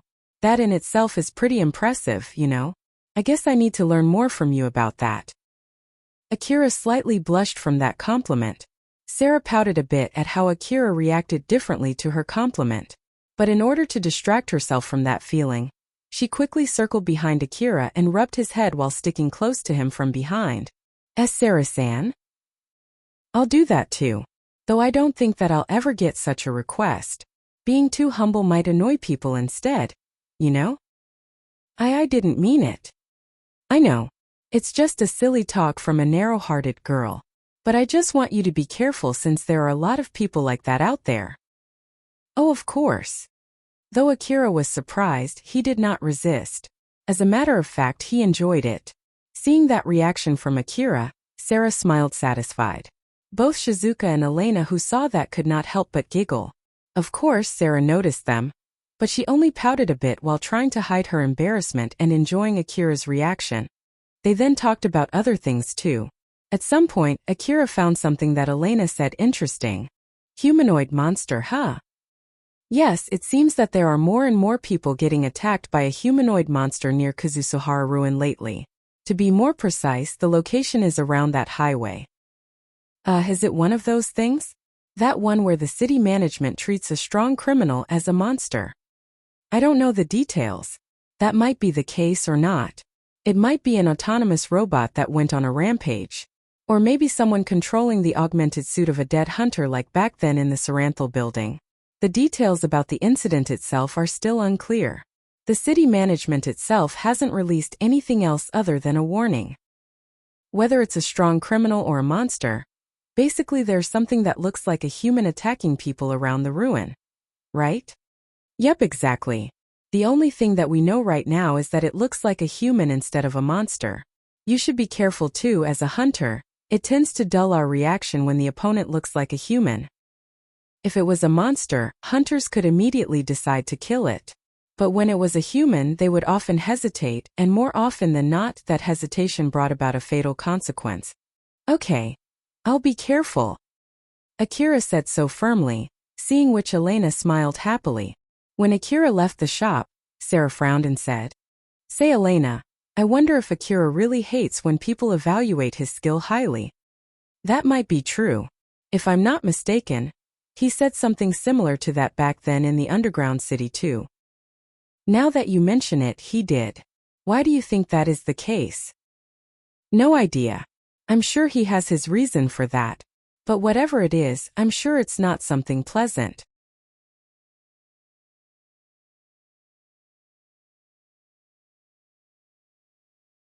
Sarah, although I'm sure there's no need for me to tell you this, but you need to be careful not to poke at him too much.